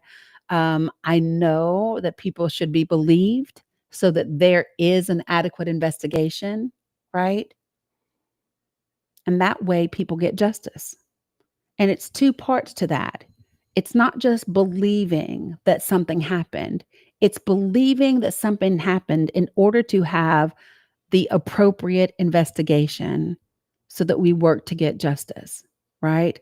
We have a lot of things that have been integrated into our legal system and our judicial system that could use some updating and some changing. And so my hope is that my experience, both as a veteran and as a survivor, gives me the strength, the willpower, the knowledge, and the drive to get it done. So, yeah. So what I would ask from this point forward is just be respectful when you talk about these types of things, because there are many, many people out there that have experienced something similar. And you don't want to re-traumatize them with the conversations, okay? So let's get about this work. If you want to have conversations about it, there are organizations that you can get in touch with. RAINN, RAINN, is a great organization. If you need support or resources, contact my office and we will make sure that you get them no matter where you're located at. There is no shame in surviving SA. There is no shame. I want to be clear about that. If you are a survivor, don't let anyone shame you for that experience because you did nothing wrong. Okay? All right. Appreciate you all, and I'll see you on the trail. Titan, what are you doing, boy? I'm busy. So that is how I would handle that. So Iron Mike, we are discussing, we're actually about to wrap up.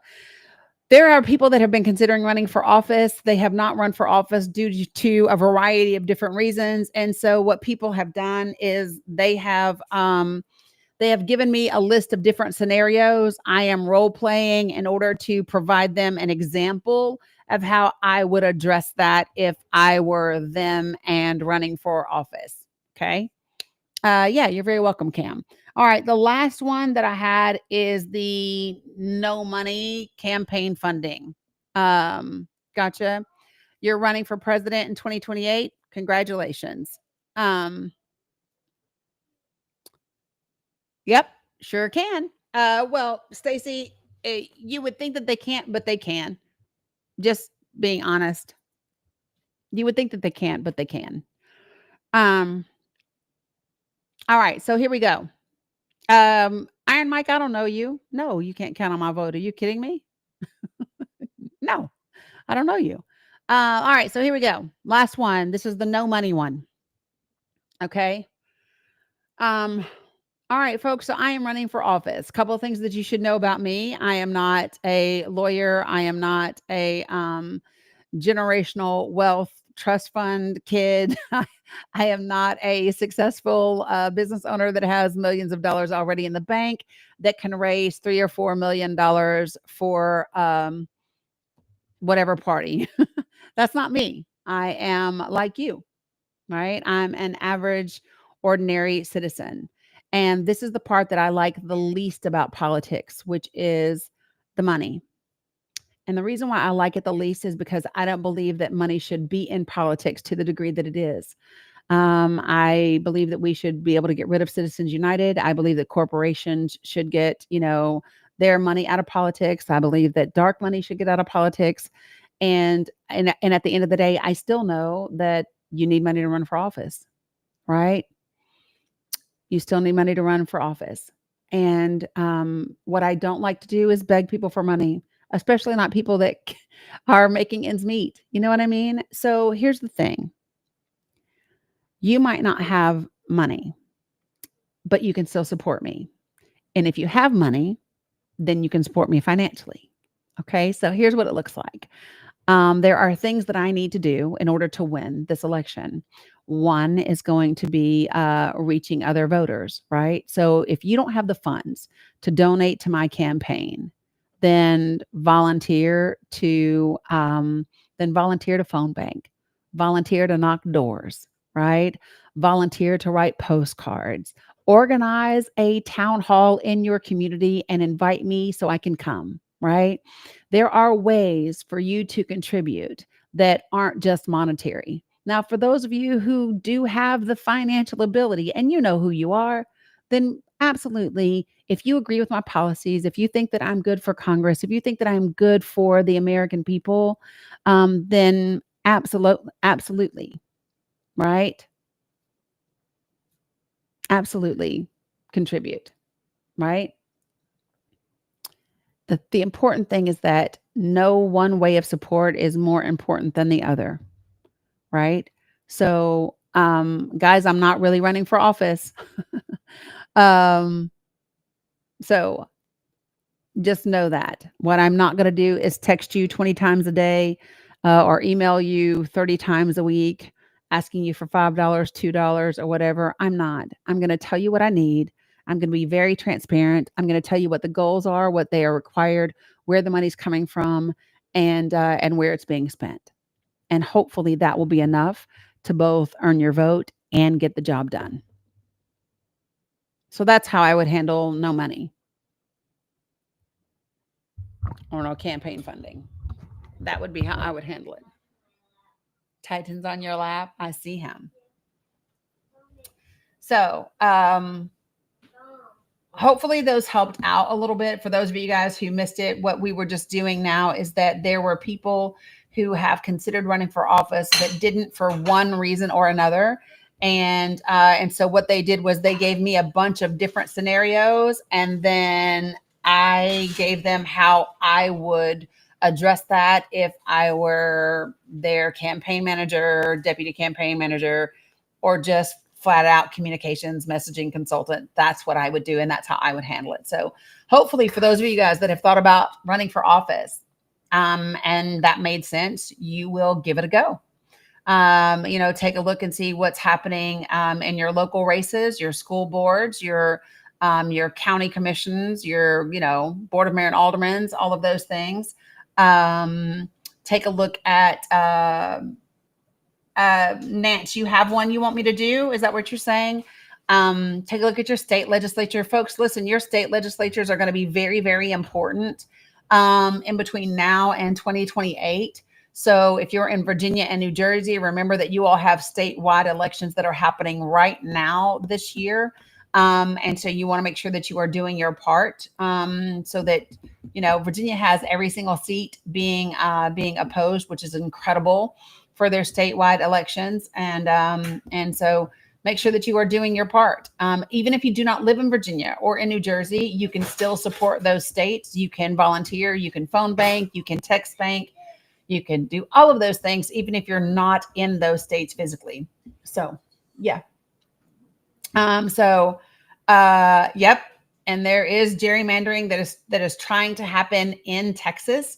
So please make sure that you are Texas folks, that you all are riled up and all about that and making sure that it doesn't happen. Okay. So that is it. We've been on for quite a while today, 5 hours. Holy geez. But hopefully it was informative and people, discovered some things, learned some things. If you have not already, thanks, Nance. If you have not already, the podcast is The Dani Cook Show. Please make sure that you go and follow and download and listen to the podcast. New episode will be up tomorrow. You guys are more than welcome. I appreciate you. So no, you guys are more than welcome, and I will see you all tomorrow. Yep, the links to the podcast are in the link tree. Make sure that you have joined the Discord community, and I will see you all tomorrow. Okay, I'm about to go play Roblox with my grandbabies. So love you much. Take care. Have a good